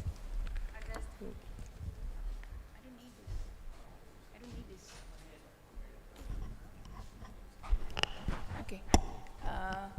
Respected and esteemed seniors on the dais and my teachers, delegates and students of the dais. Respected Director Sir, my Professor Dr. Senapati Sir, Dr. Ghanshyam Biswa Sir, Sunil Bhai, Surya and Soumya Surat and Mr. Rudra. I would actually like to congratulate Dr. Ghanshyam for organizing INDO Oncology Summit for the 4th time with so much of success, and I would also second Sunil Bhai as he said that Dr. Ghanshyam Biswas works effortlessly and seamlessly. We evidenced today how he actually merged into Soumya's presentation without any prior presentation, and he is a mammoth actually, the way he has been organizing INDO Oncology Summit, and I think during COVID he cancelled once, and last year also it was on online mode, and this time it was it's in hybrid mode, and he has encouraged all of us, all the cancer institutes, both the government institutes as well as the private and corporate hospitals in this oncology summit, as well as overseas from Brunei, Dr. Ravi Shekhar Patnaik, he also participated, and we are actually seeing how much enthusiastically we have participated in this conference, right from the seniors as well as the newcomers and the juniors. What we must learn from him is how effortlessly he's actually marching ahead, leaving his space behind for his juniors to fill in the space, and he's creating newer and newer work for himself. So with immunotherapy, with all these inhibitors, MABs, stereotactic radiotherapy, he's actually leading the traditional work for the youngsters and picking up new things to work upon. So I think we have a lot to learn from all these seniors sitting here, and Sunil Bhai is not lazy, he is also very, very aggressive. Thank you all. Thank you very much, ma'am. I request our guest of honor, Dr. Lalatendu Sarangi sir, to please present his special address. Thank you.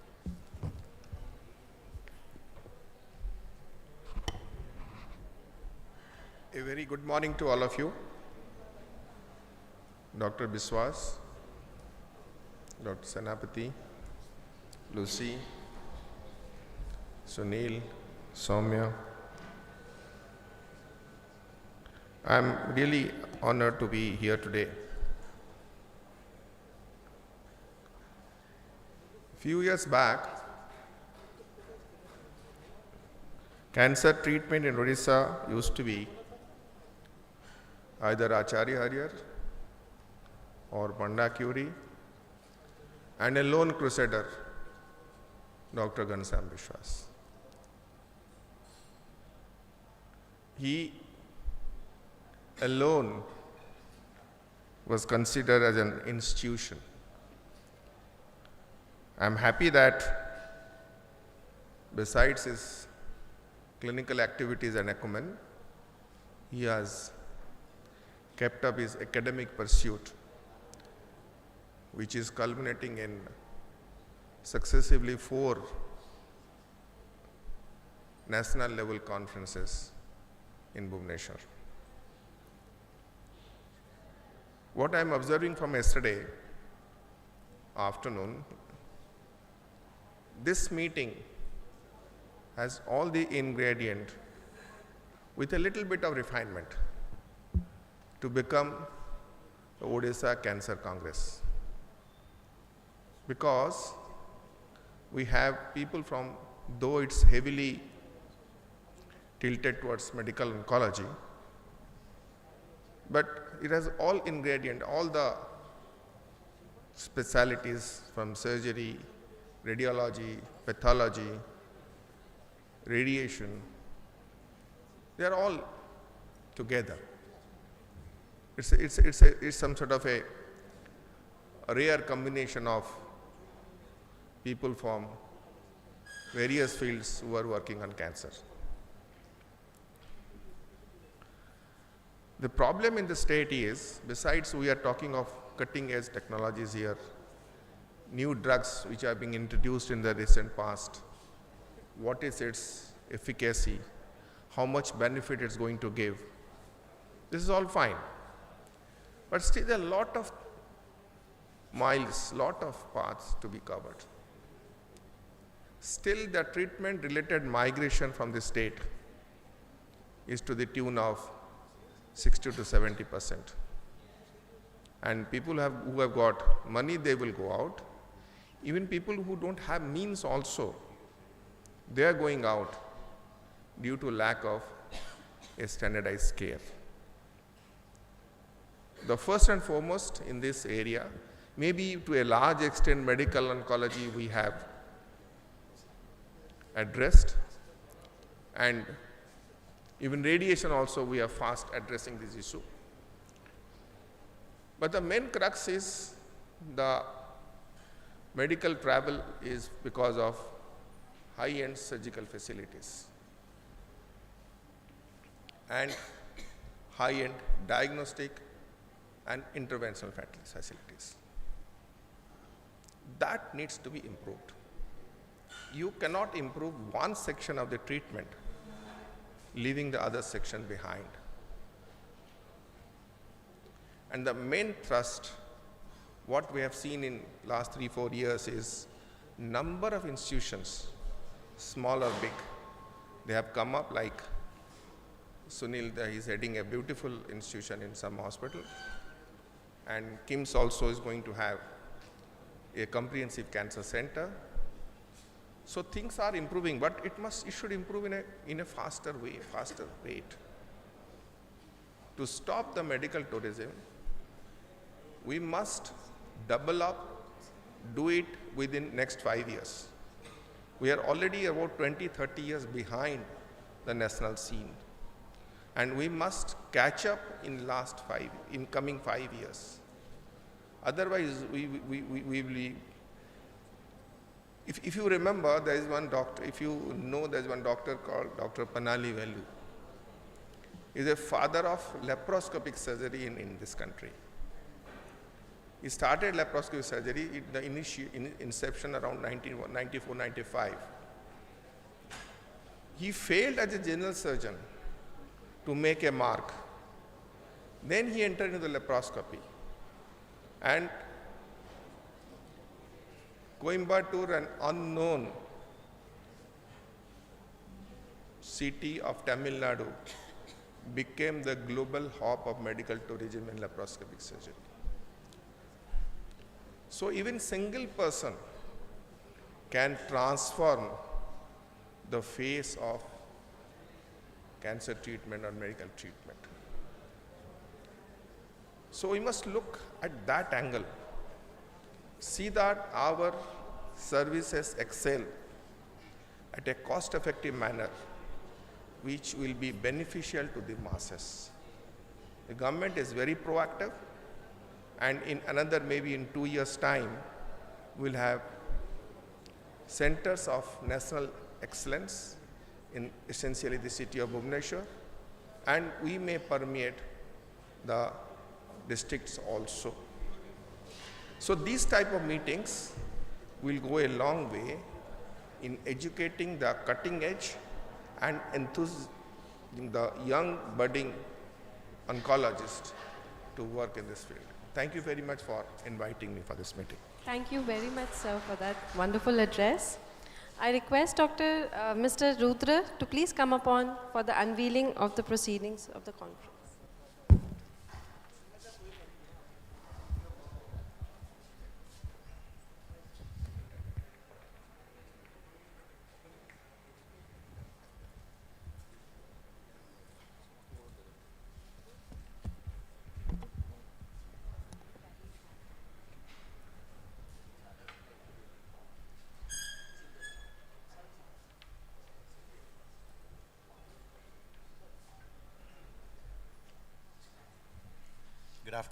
Good afternoon, everyone. So, the time has come to unveil magnificent contents that has been created by thorough shortlisting of more than 200 abstracts under the leadership of our scientific chairperson. A strong committee was established and thorough double peer review was done. And meanwhile, after plagiarism check, these articles were considered for publication in the conference proceeding. The proceeding will be submitted to world-class repositories like Web of Science, Scopus, SCI, because we believe the wonderful content that INDO Oncology Summit has been creating should be globalized. I express my hearty gratitude to all for unveiling the proceeding. Thank you.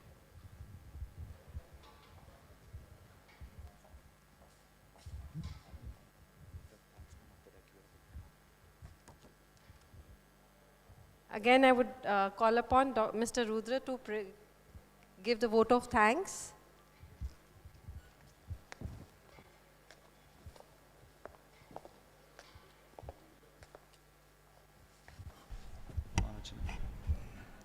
Very good afternoon, everyone.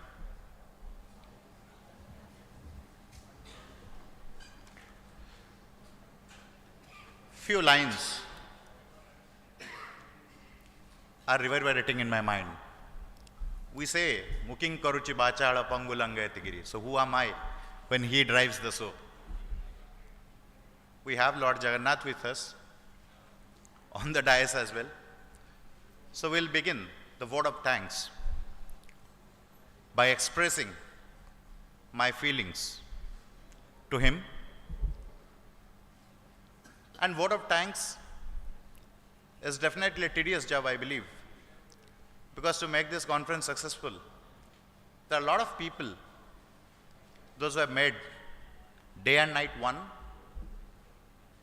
and have been working relentlessly without sleepless nights over last 3 months to make these 3 days of experience wonderful. Revered dignitaries, most respected Honorable Chief Guest, respected organizing committee members, office bearers, faculties, experts, world-class leading speakers, doctors, oncologists, and students. It's really a wonderful experience of having you all here. The sole purpose behind organizing INDO Oncology Summit could be defined in only in 5 words. The first word is globalization. As academic entrepreneurs, we believe globalizations of ideas, innovations, and research is the utmost need that deals and leads towards capacity building, which is one of the Sustainable Development Goal, SDG of United Nations Organization and World Health Organization as well. My dear colleagues, we all live in a world of baffling contrast and violent uncertainties. At this point of time, when we have come over with a struggle phase of COVID-19, it's high time the healthcare community should be ready with proper capacity building to absorb and adopt the upcoming shocks and threat. As organizations of international reputations and sole responsibility, we organize INDO Oncology Summit to make the doctors for next 50 years, next generations ready and make them strong enough to deal with cancer. The second thing is liberalization. It's high time and the extreme need of liberalizations of organizations, associations, and societies. The time has come to think beyond the boundaries, limitations of societies and organizations and start networking, connecting with ideas, challenges, and solutions to them. So another most important aspect we deal is with proper networking and connectivity and repositories of ideas and innovation. We are coming up with different technologies and services where thought processes and ideas could be preserved, accessed, and these type of conferences could be available for international access. Coming to the vote of the thanks, I express my hearty gratitude to Honorable Organizing Secretary, Dr. Ghanshyam Biswas sir, everyone, the office bearers, the master of the ceremony, Dr. Romila Tiwari ma'am. We keep changing agendas, we keep changing sequence, and she handles it dynamically and smartly. There are a lot of people involved, my colleagues, especially Ranjan, Siddharth Bhai, Tushar Bhai, and it's very difficult to name everyone who have left no stones unturned to make this conference worth of attending. My apologies to everyone if I have missed anyone, but I believe this conference will give a wonderful experience and we all will stay connected ever. Thank you very much. Thank you. So that was Mr. Rudra Bhanu Satpathy, founder and CEO of BioLeaks. Next, we proceed towards the panel discussion that is supposed to follow. I extend my heartfelt gratitude to each and every one of you on the desk for this, for being present here and inaugurating the ceremony. Thank you.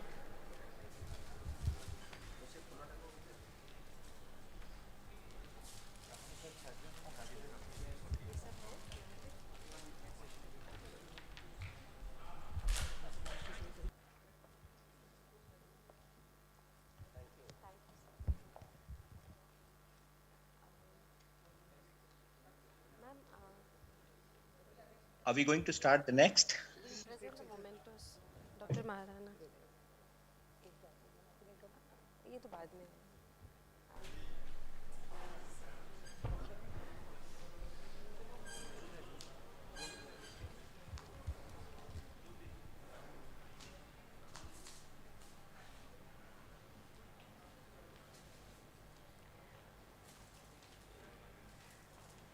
So I would like to invite Dr. Sanjukta Padhi, radiation oncologist, to please join the desk as the chairperson of this session of brain metastasis in breast cancer. Dr. Prafulla Kumar Das, surgical oncologist. Sir, please come on the stage to chair the session. I'm sorry. You would like to be seated here? Or can you please come to the stage? Moderator, Dr. Prasad Narayanan, medical oncologist. Can I have you on the stage? No, sorry. He's joining us virtually. Do we have him there? Yeah. Good afternoon. Am I audible? Yeah, you are. And the slides are visible also? Yes, they are. Can I call upon the panelists, Dr. Lalatendu Maharana, Dr. Ganesh Chandra Subudhi, Dr. Venkat Pradeep will be joining us on virtual mode, Dr. Lucy Patnaik ma'am, Dr. Arya Kumar Banidatta, Dr. Sutapa Biswas. Can I please have all of you on the stage? So there is a change in one of the panelists' name, is it? Dr. Arya Kumar is a radiation oncologist. Yeah, Dr. Arya Kumar is the radiation oncologist. Sure. Yeah. Dr. Arya.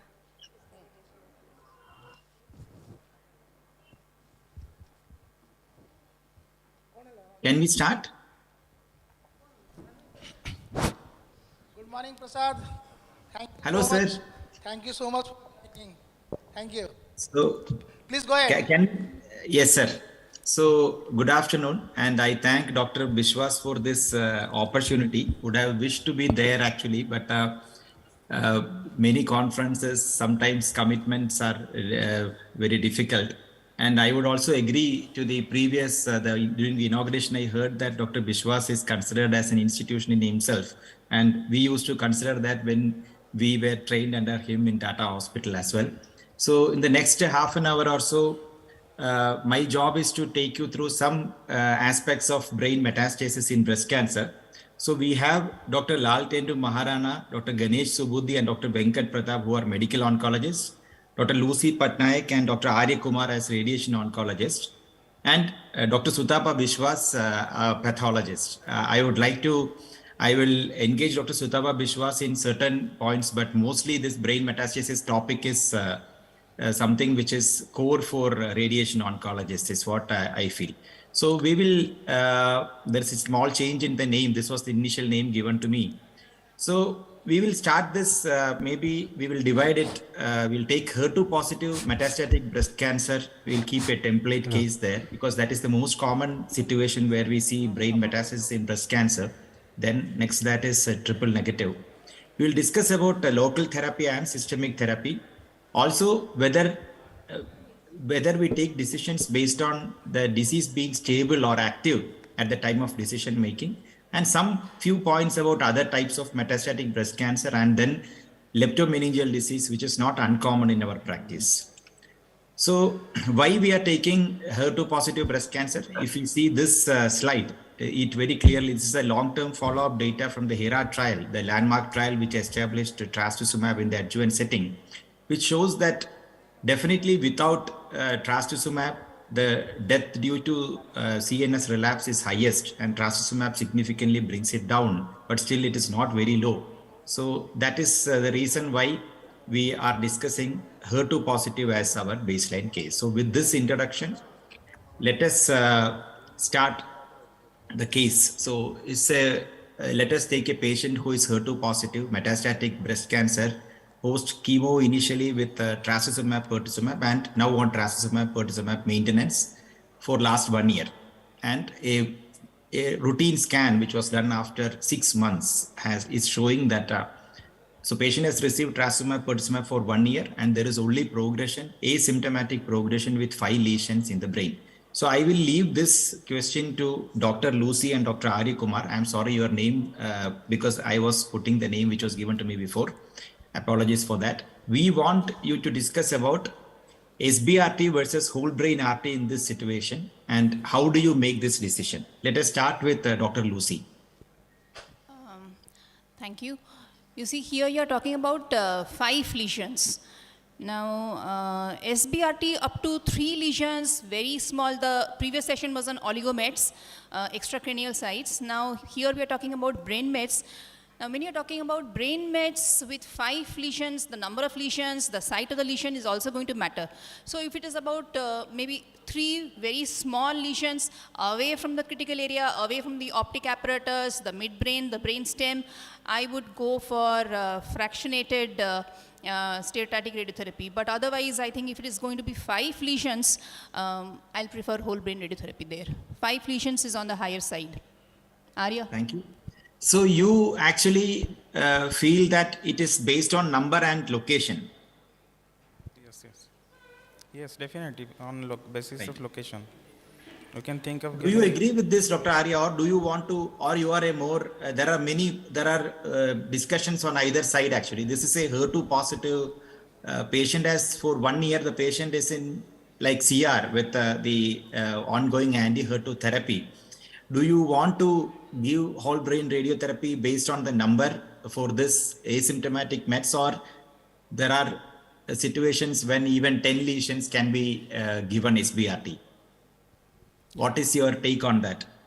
Yes, as the patient is asymptomatic, we will definitely try with.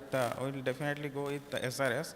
If at all the lesions are 3 to 5, then also there are studies which say SRS is more curative, and we give better neurocognitive function on SRS rather than trying for whole brain RT. Only whole brain RT can be considered in cases where the GC is not good.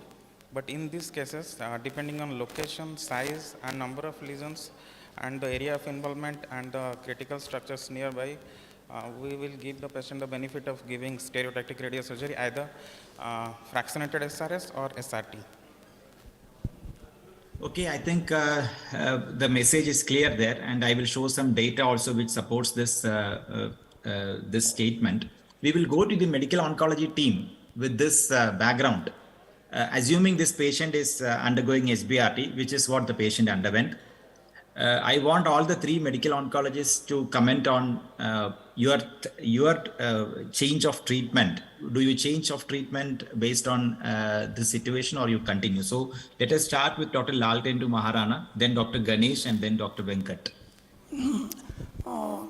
Progression is progression, so I would definitely see, I will be inclined towards changing the treatment protocol from trastuzumab pertuzumab to, if trastuzumab deruxtecan is available, then I would like to go ahead with it. Otherwise, if it is not there, then LAPCAP or tucatinib or capecitabine with trastuzumab I would like to change to, because progression is I would like to consider it is a progression only. And asymptomatic, I am not very much inclined towards RT now. Unless patient is symptomatic, I am not very much inclined. But if curative intent SBRT can be done, that is well and good. I will definitely not go ahead with whole brain RT if SBRT is not possible, and I will definitely like to change the treatment protocol. No, I have to, you have to be clear. This patient is asymptomatic. Asymptomatic, therefore I would like to change the treatment, systemic treatment, because it is progression. So systemic treatment I would like to change to either trastuzumab deruxtecan if it is available. This is post SBRT or without radiation you want to change systemic therapy? That is what I am telling, sir. If SBRT is feasible, then after giving SBRT, I would like to change the treatment protocol. Okay. If SBRT is not feasible, I will not go ahead with whole brain RT. I will just change the systemic treatment protocol. I got it. So if SBRT is feasible, you will give SBRT plus change in systemic therapy. That is what you are saying, right? Yes, sir. Right. Dr. Ganesh and Dr. Venkat, any opinion on this actually? Hello. Yes. Dr. Ganesh, are you there? Are you speaking first? Hello. Actually, if he is asymptomatic, we can consider TDM1 also.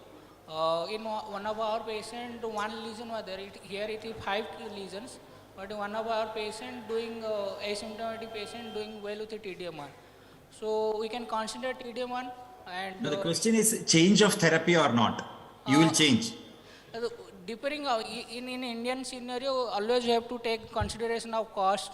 If SBRT will be given, then we can continue the trastuzumab pertuzumab also. We can consider with IT, MTX, this type of therapy. If the cost is not an issue, then we can consider change in therapy, TDM1 Right. without RT, Second, if you're considering RT also, we can add TDM1 or lab cap, this type of regimens. Sure. So Dr. Venkat, quickly on this and then we will move on. Yes, sir. So I would like to discuss two options with the patient, sir, if you present in the status before SBRT. Right. The first option is SBRT, followed by evaluation of the extracranial disease, which was done by PET-CT. If there is no extracranial disease, I would like to continue the trastuzumab, pertuzumab maintenance as such. There is no change of systemic therapy if there is no extracranial disease at all. And secondly, sir, if patient is not willing for radiotherapy or SBRT, then one of the good options, keeping in view that it is academic discussion, keeping financial and availability apart, tucatinib plus capecitabine and trastuzumab. That is the best combination where we might consider avoiding SBRT in view of asymptomatic patient and good performance status. That will be my case.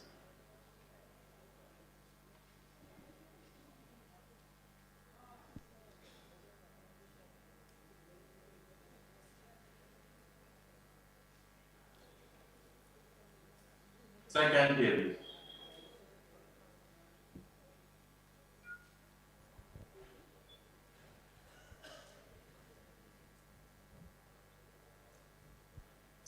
Am I audible now? Yes, sir, you are audible. But the presentation is gone, is it? Presentation is gone.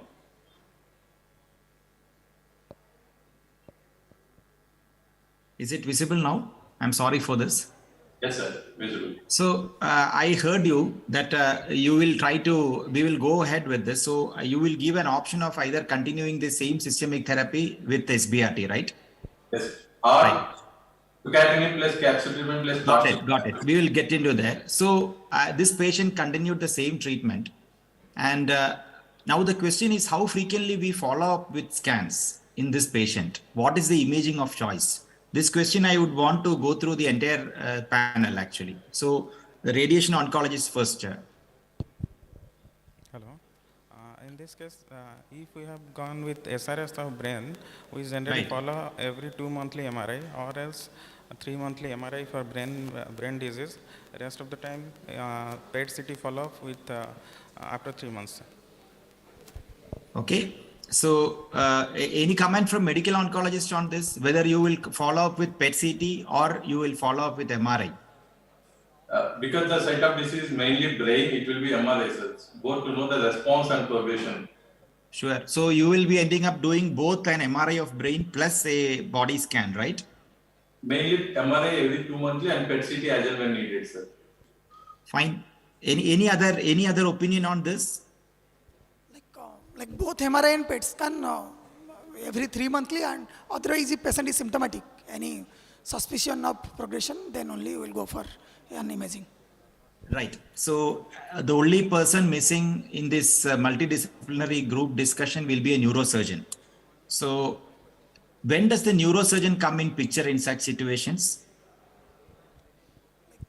I think when like intracranial pressure is high, the patient is very much symptomatic, large tumor, there is shift of midline shift of more than 1 centimeter, and we can decompress the tumor and patient will be relieved of the symptoms, then that is one indication. Another indication is peripherally located tumor, no extracranial disease, and single or I think less than 3 they usually consider, not deep seated, peripheral location tumor, they can operate it out. That is another indication. Sure. So I will go to Dr. Sudapa. I thought of asking her this question. How frequently you get a brain metastasis specimen from breast cancer, and then you have to do some tests to prove that, like in lung cancer, we have seen many times the neurosurgeons have taken out something from the brain and it is diagnosed as lung cancer. Do you have any experience like this in breast cancer also? Yes, like many a times we end up getting specimens like pathological, histopathological report operated for the brain lesion and came out to be either lung primary or brain primary.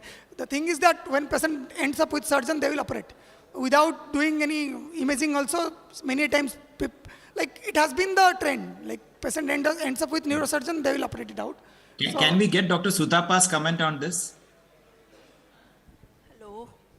Yes, we see brain specimen of metastatic breast cancer very rarely actually. Sometimes we get CSF also. In that also we can detect the malignant cells. But yes, since triple negative cases and HER2 positive cases are known for brain metastasis, so it is always good to go for debulking to see the HER2 status so that the treatment can be modified. If it is negative again, usually the same thing carries on, but sometimes HER2 can change also. That will be good for the patient for treatment. Sure, thanks for that. So, once a patient undergoes brain metastasis surgery, do we give the patient post-operative radiation or either SBRT or whole brain radiation? What is, I mean, this is the data. I just put it there for discussion that there is no change in difference in overall survival, whether you give SBRT or whole brain radiotherapy post-radiation. Dr. Lucy, can you take this up? Yes, the studies and the evidence always says that surgery alone versus surgery followed by adjuvant radiation, the modality using adjuvant radiation is always better, and surgery followed by SRS is always now the standard of care. Instead of whole brain RT cannot be done in say solitary metastasis. So here SRS or maybe fractionated SRT is the standard of care now. Sure. So we continued this patient on same treatment, and in 6 months time, the patient has, but 6 months is reasonably good time in this patient with the same treatment. We have progression in brain as well as liver. So what do we do now? Do we treat the brain with SBRT? You give whole brain radiation? You give only systemic therapy change, or you give systemic therapy plus radiation? So we will start with Dr. Arya, then Dr. Lucy, and then the medical oncology team. Hello, in this scenario actually after 6 months of progression disease, now what are the size we have, what are the sites for metastatic areas we have to see.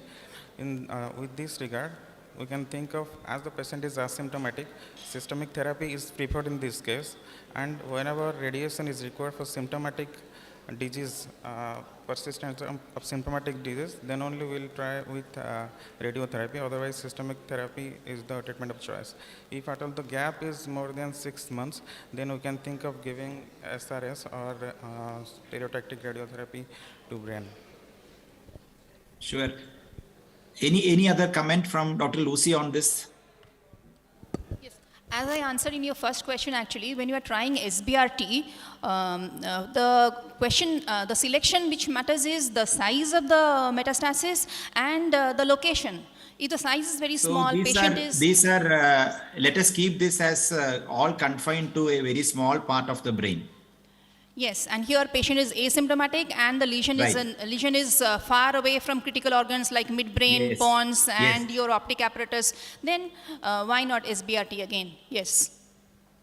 And the medical oncologist, you will all change systemic therapy, I'm assuming, in this situation, Yes, sir, like right? now, though, definitely I would like to change the systemic treatment. Like in the previous scenario, there was an option of continuing the same treatment if SBRT.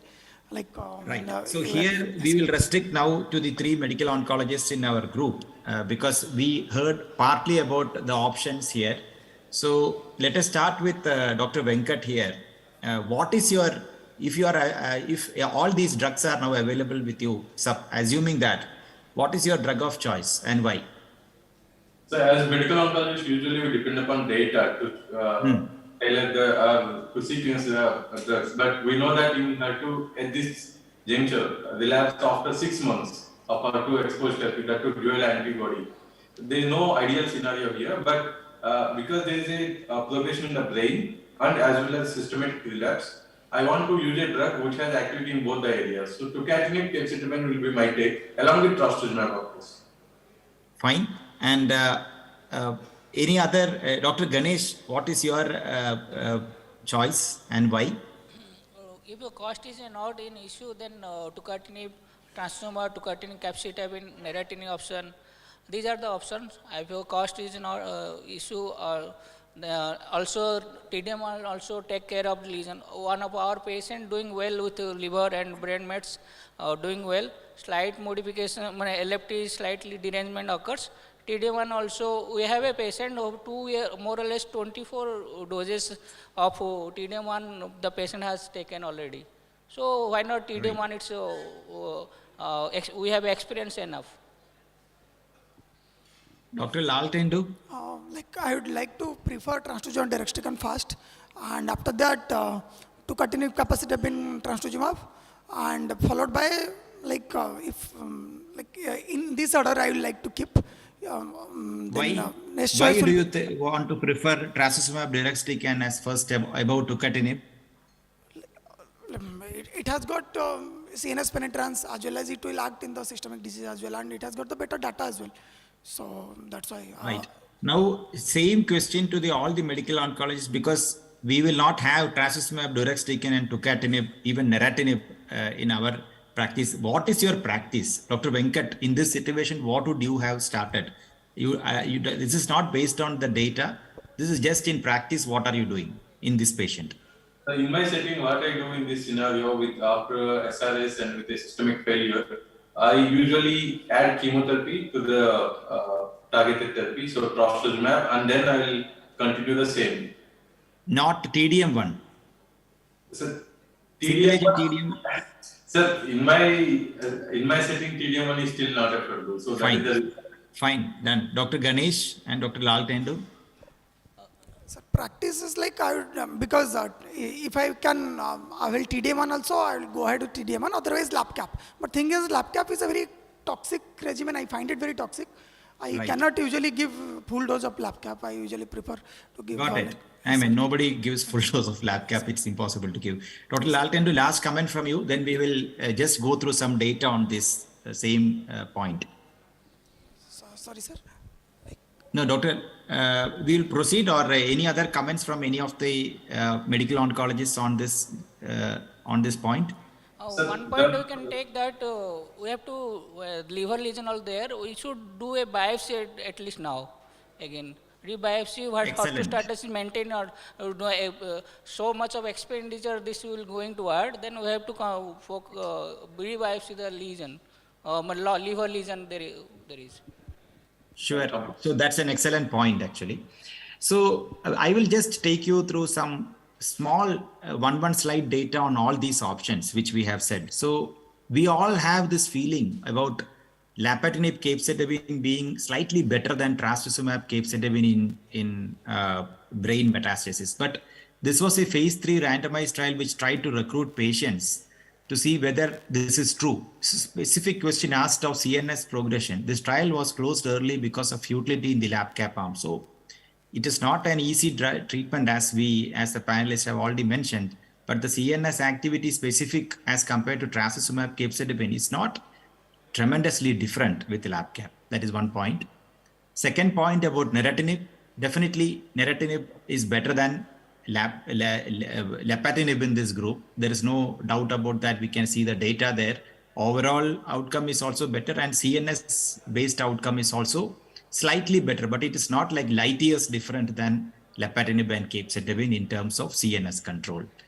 But here, this is the neratinib may delay the onset and reduce the incidence of CNS metastasis as compared to paclitaxel. So what we see from these two sets of data is that possibly capecitabine combination is extremely important for any anti-HER2 TKI if you are considering them for specific action towards the CNS activity.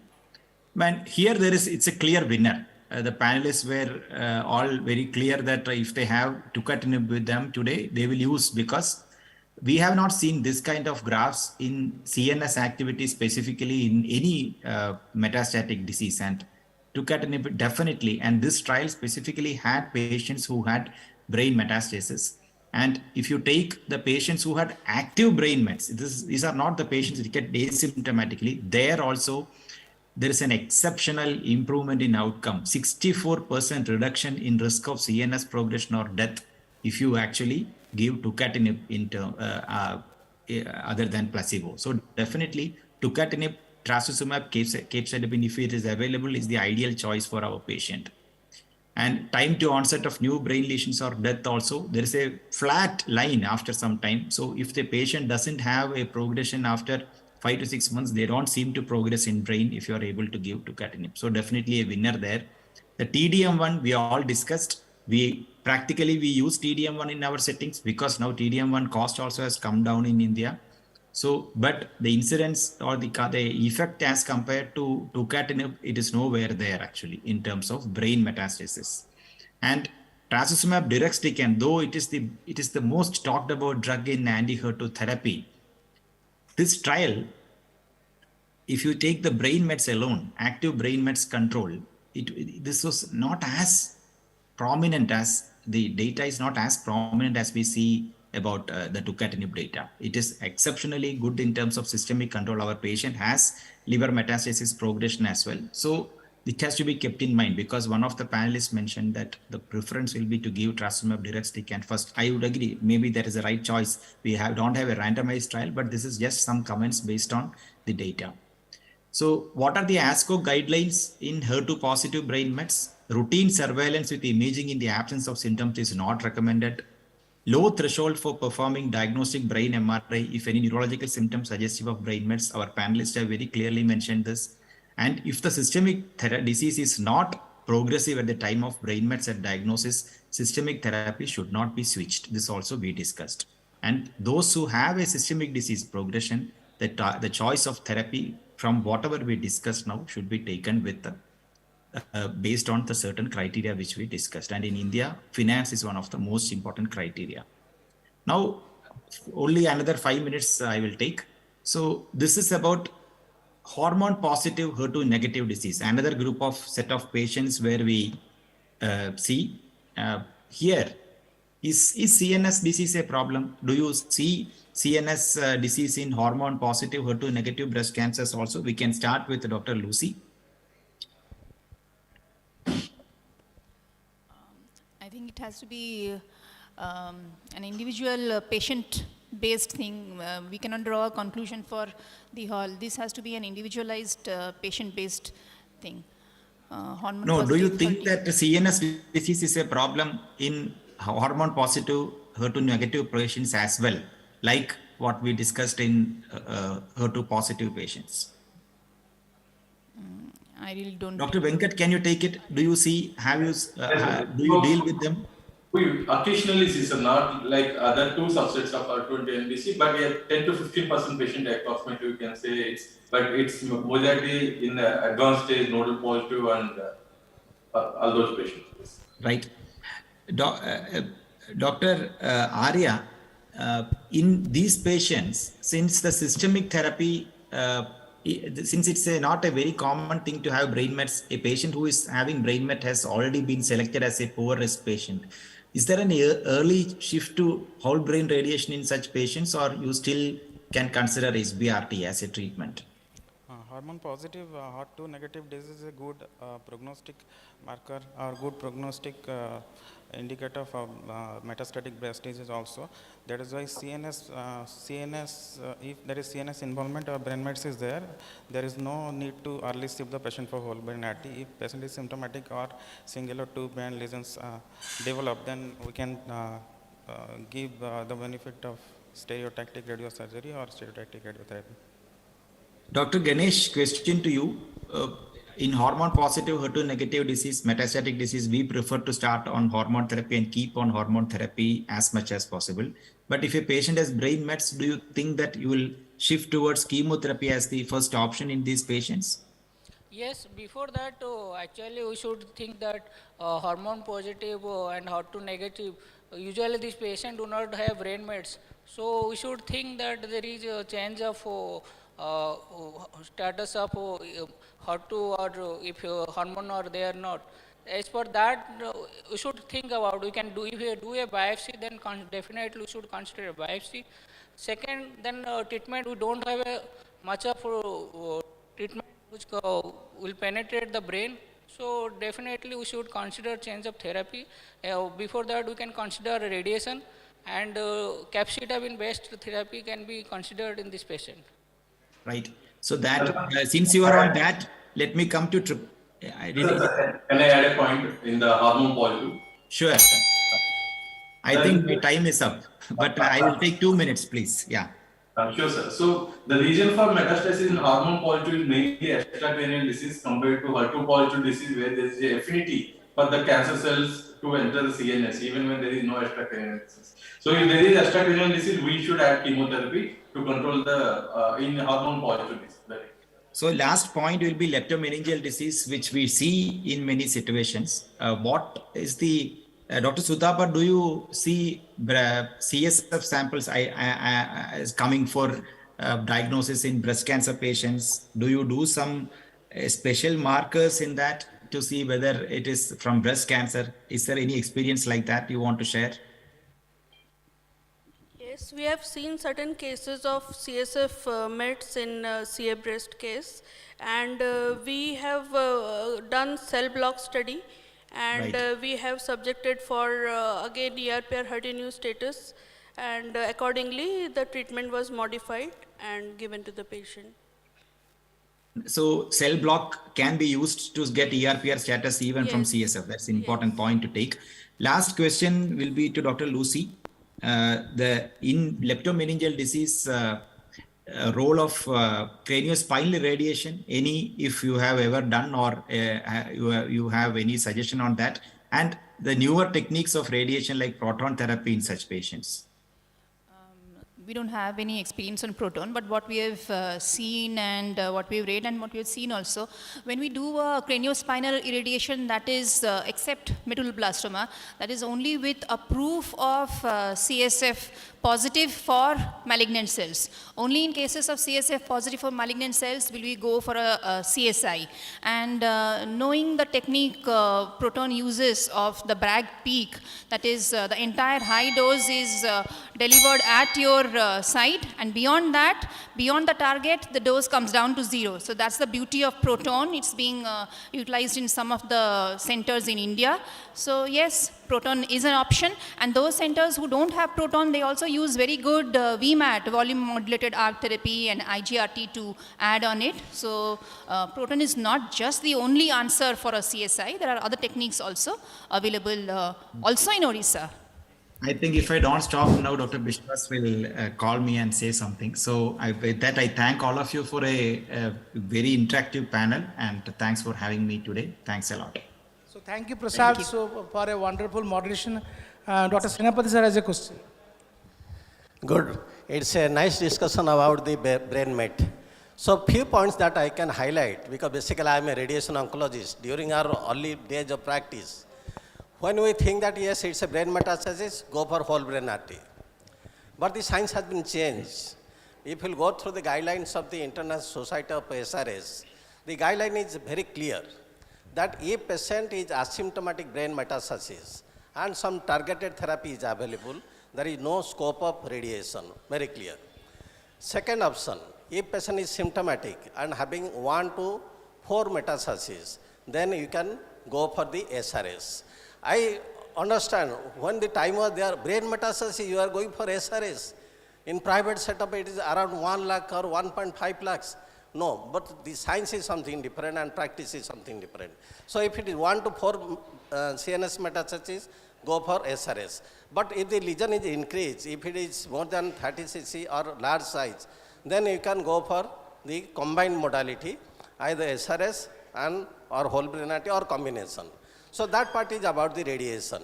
Next, the question is after surgery. Yes, after if it is isolated metastasis, surgery has been done, then you can go for cavity irradiation by SRS. Role of surgery, if the primary is not known, then there is established role of surgery. And second option, that if the lesion is larger or bigger size, then you can go for the surgery.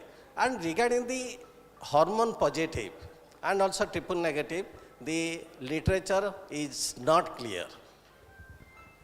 Thank you so much. Dr. Sanjukta, anything to say?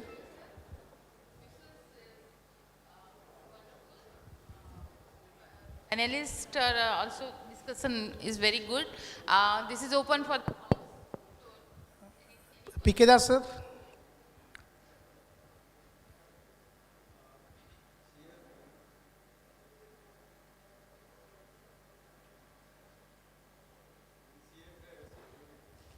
in CA breast with brain meds, so there is no role of surgery. I am a surgical oncologist, and this concept is there since so many years. But now with the more understanding of the molecular subclassifications, so things are getting into more clarity, and a few subset of patients like luminal A variety, HER2 positive variety, and with coming up of all new agents, very small population might require surgery of debulking versus SRS. So it is all debatable, and literature says data are very far from remote. So I think almost there is no role of surgery in brain mets after the CA breast. So thank you, Prasad. Thank you, Chairperson. Thank you, panelists. So before we move to the next session, so the quiz, please. So before we go to the Novartis session, so we'll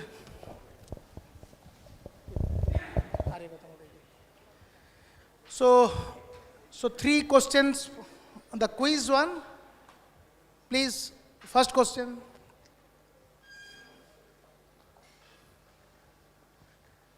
So name the trial. So this is going to be a post-lunch session. So advanced classical Hodgkin's lymphoma, more than 1,000 patients, randomized to a standard ABVD versus ABVD. So B is replaced with a anti-CD30. So what is the trial? From the left hand side. Anyone? So raise your hand, please. Pardon me? Wrong. So RATH1 was a de-escalation. So this is not a de-escalation trial. Anybody from the middle row?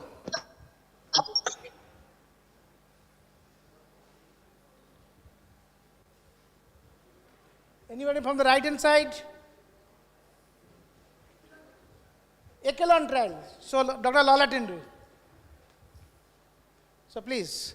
So this is an Echelon 1 trial. So we should take out 100 rupees from that 500. So next question, please. So what is the cause of hypercalcemia and lymphoma? So is it tumor lysis, what we normally say? Is it vitamin D depletion, vitamin D overproduction, serum PTH secretion? So again, we start from the left hand side, all backbenchers. Anybody? Yes, ma'am, please. PTH secretion. PTH secretion. Anybody else? Anybody differ? Vamsi. Absolutely. So Vamsi. So next question. So an hematology question. So all CML lovers. So MMR is defined as BCR level below 10%, 1%, 0.1, 0.01. Middle row.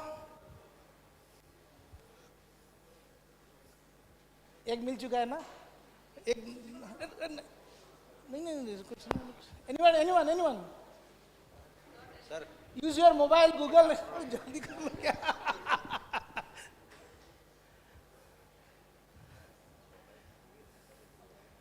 no answers. So from the pharma friends, there are people from Novartis also, they should tell. So this is also from lab people can also answer. No second prize. That's why I'm not. So anyone, any guess? 10, 1, 0.1, 0.01. 0.1. So Rudra 0.1. So thank you so much. So now we move to the next session. So the next session is Getting Real with Ribociclib. It will be presented by Dr. Chandrakant MV. Please come onto the stage to proceed with the session. Sorry.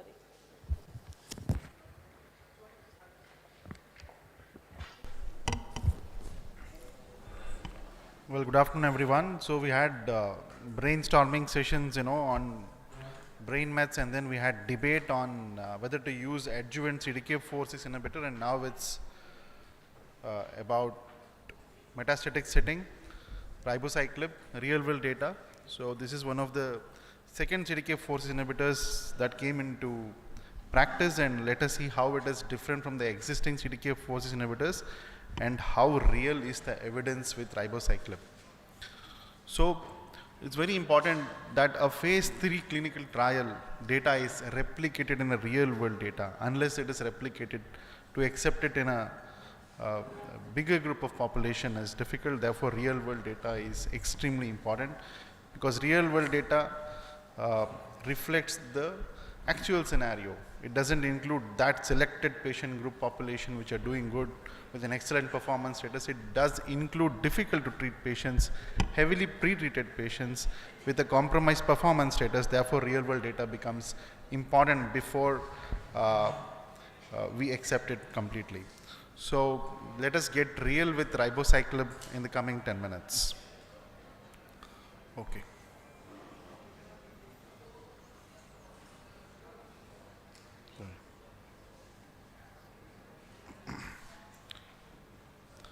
Okay, so when you consider treatment of any metastatic disease, most important endpoint is how long the patient lives. So overall survival is the most important endpoint for any advanced metastatic disease. So it is not just how long the patient lives, it is also how well the patient lives. That is quality of life. So the two gold standard endpoints for any metastatic disease is overall survival and quality of life. So this is one of the rare drugs in oncology where you have got overall survival benefit in a metastatic setting and with a preserved or an improved quality of life. So to get an overall survival is a challenge in the present era, because if you have a PFS1 and you have multiple subsequent treatment options, the first PFS is diluted by subsequent PFS, and the overall survival gets diluted, and there is crossover also. Therefore, if you really get an overall survival, that means the drug is really effective, and it is the test of efficacy and tolerance of this particular drug. So therefore, overall survival is a gold standard endpoint for any of the clinical trials in any of the situation. So for an advanced breast cancer, ribociclib is one of the drugs which has shown persistent and consistent overall survival in all the 3 clinical trials. I'll just show you. So this is one of the wonderful slides we will look into, whether you place it in the first line setting or in the subsequent line setting or in the premenopausal setting, this drug has consistently shown overall survival benefit, and the magnitude of benefit is significant in contrast to the other CDK4/6 inhibitors. Palbociclib did not show overall survival difference. Abemaciclib did show overall survival difference in the subsequent line Monarch 2, and the Monarch 3 overall survival also is impressive, however, not statistically significant. So, but the magnitude of benefit is really good as far as ribo is concerned, of course, Abema 2. So you have consistent overall survival in 3 big randomized trials of Mona Lisa 2, Mona Lisa 3 and Mona Lisa 7 is significant, and that's the reason why the magnitude of clinical benefit scale recommendation from ESMO is so good with this particular drug.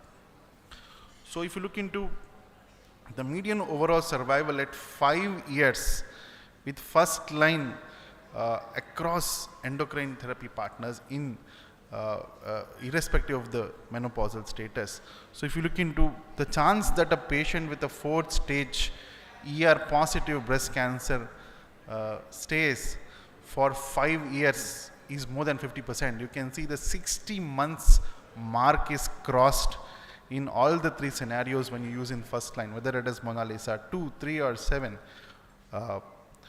whether it is in subsequent line or in the first line, or whether in the premenopausal setting, you are able to beat that 5-year mark of median overall survival.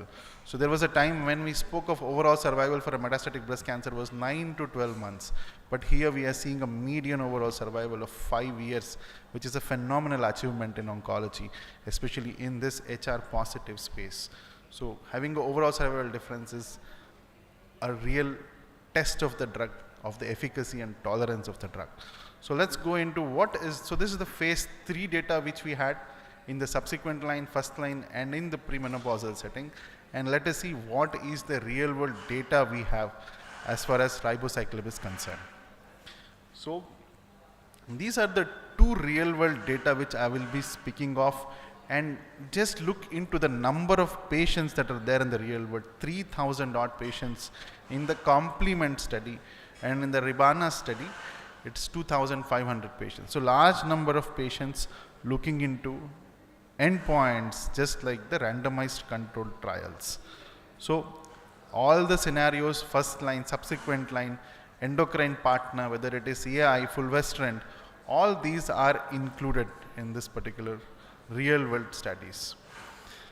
So if you look into the patient selection, it is not just confined to the clinical trial strict criteria. It has included pre-chemo treated patients, it has included patients pre-menopausal, post-menopausal, that's included patients who have different endocrine partners. So just reflecting how real the data of these patients, therefore real world data becomes more relevant than that of the phase 3 randomized trial data.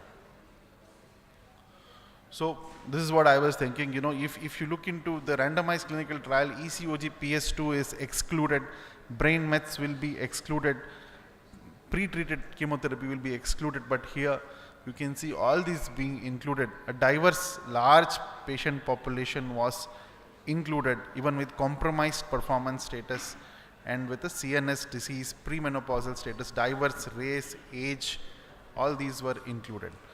So you can see the safety profile of ribociclib. So ribociclib among the 3 CDK4 inhibitors has the narrowest spectrum of action.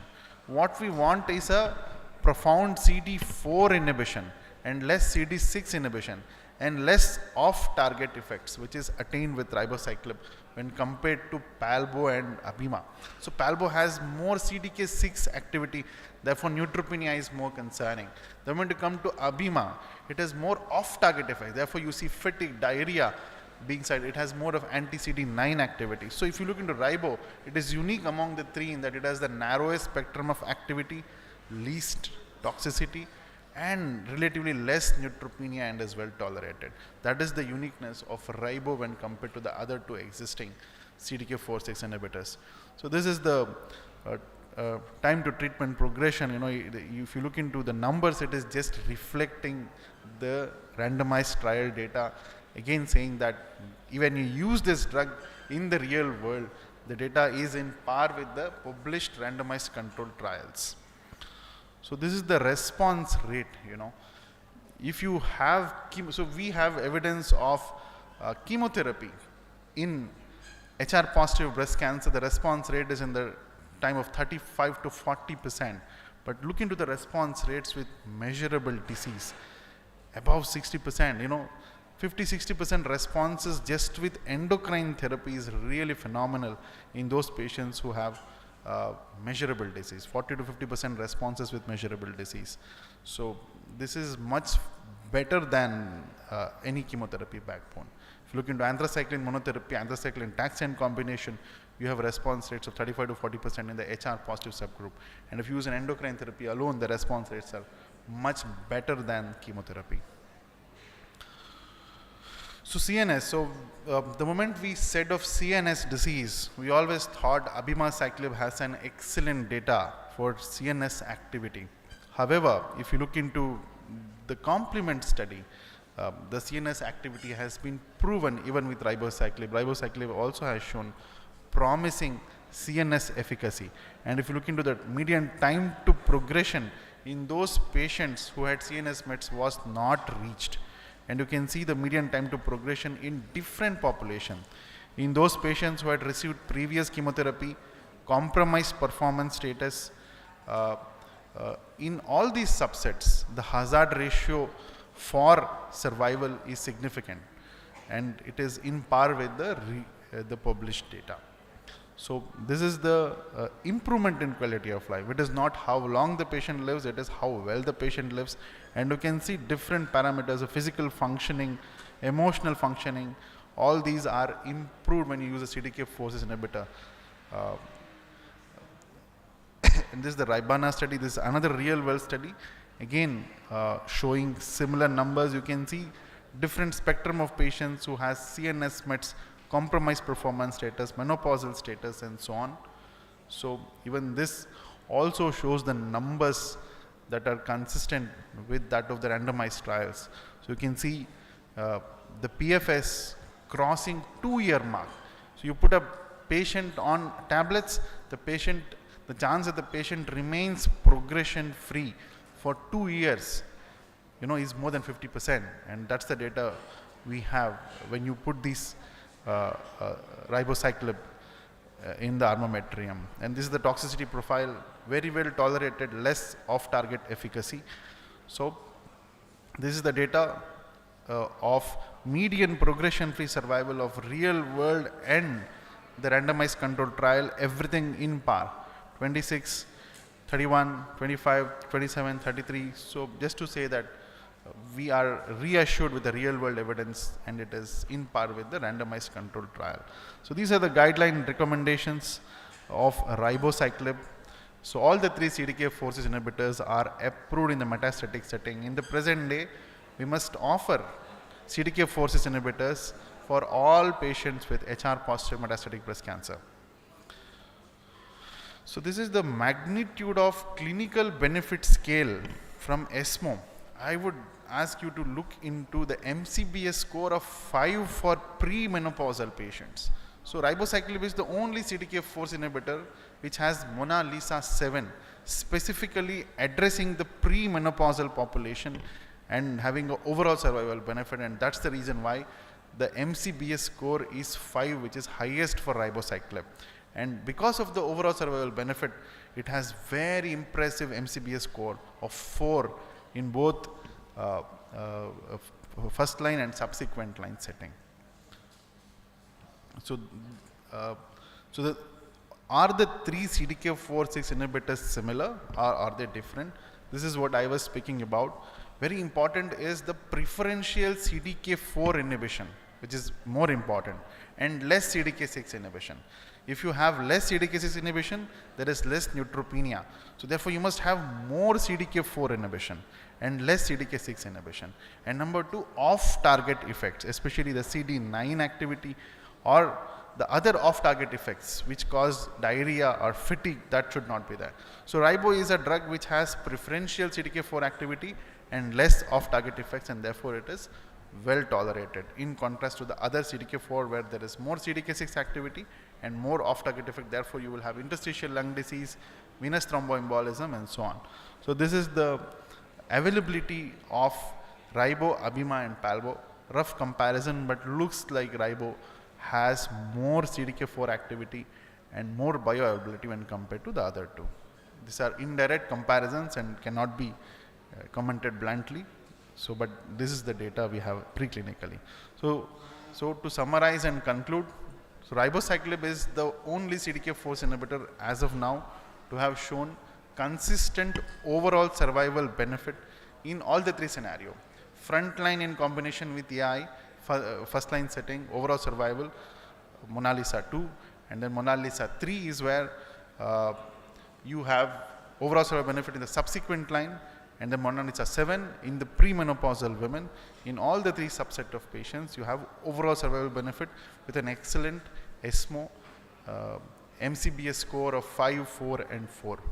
And the toxicity profile is impressive, and the real world data reassure us that the progression-free survival is in par with the published randomized controlled trials. So with this, you know, I would conclude by saying that we must use CDK4/6 inhibitors for all patients. When you look into a subset of patients of premenopausal with impressive MCBS, ribociclib will score over the other CDK4 inhibitor and has a better toxicity profile. So with this, I would thank all of you for your patient listening, and I would be happy if there are any questions to take.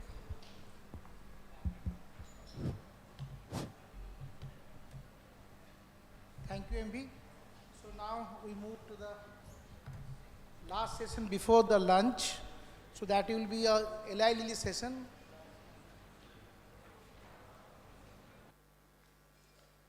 So Dr. Shyam Agarwal sir from Delhi will be joining virtually, and Dr. Vamsi Krishna from Hyderabad, who was virtual yesterday, today he's on a physical mode. So over to Shyam Agarwal sir. So he will start with disease burden and unmet needs in HR positive, HER2 negative EBC, current trials in the EBC setting.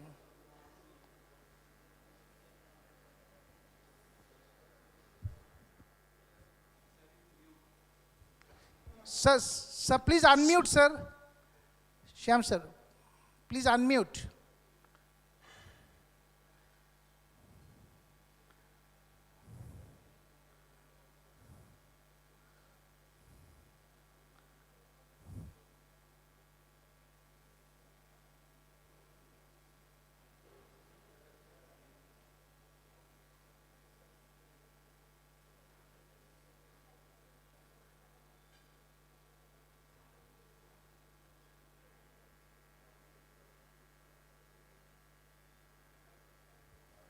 So you are seen, the slides are seen, but you are need to unmute, sir.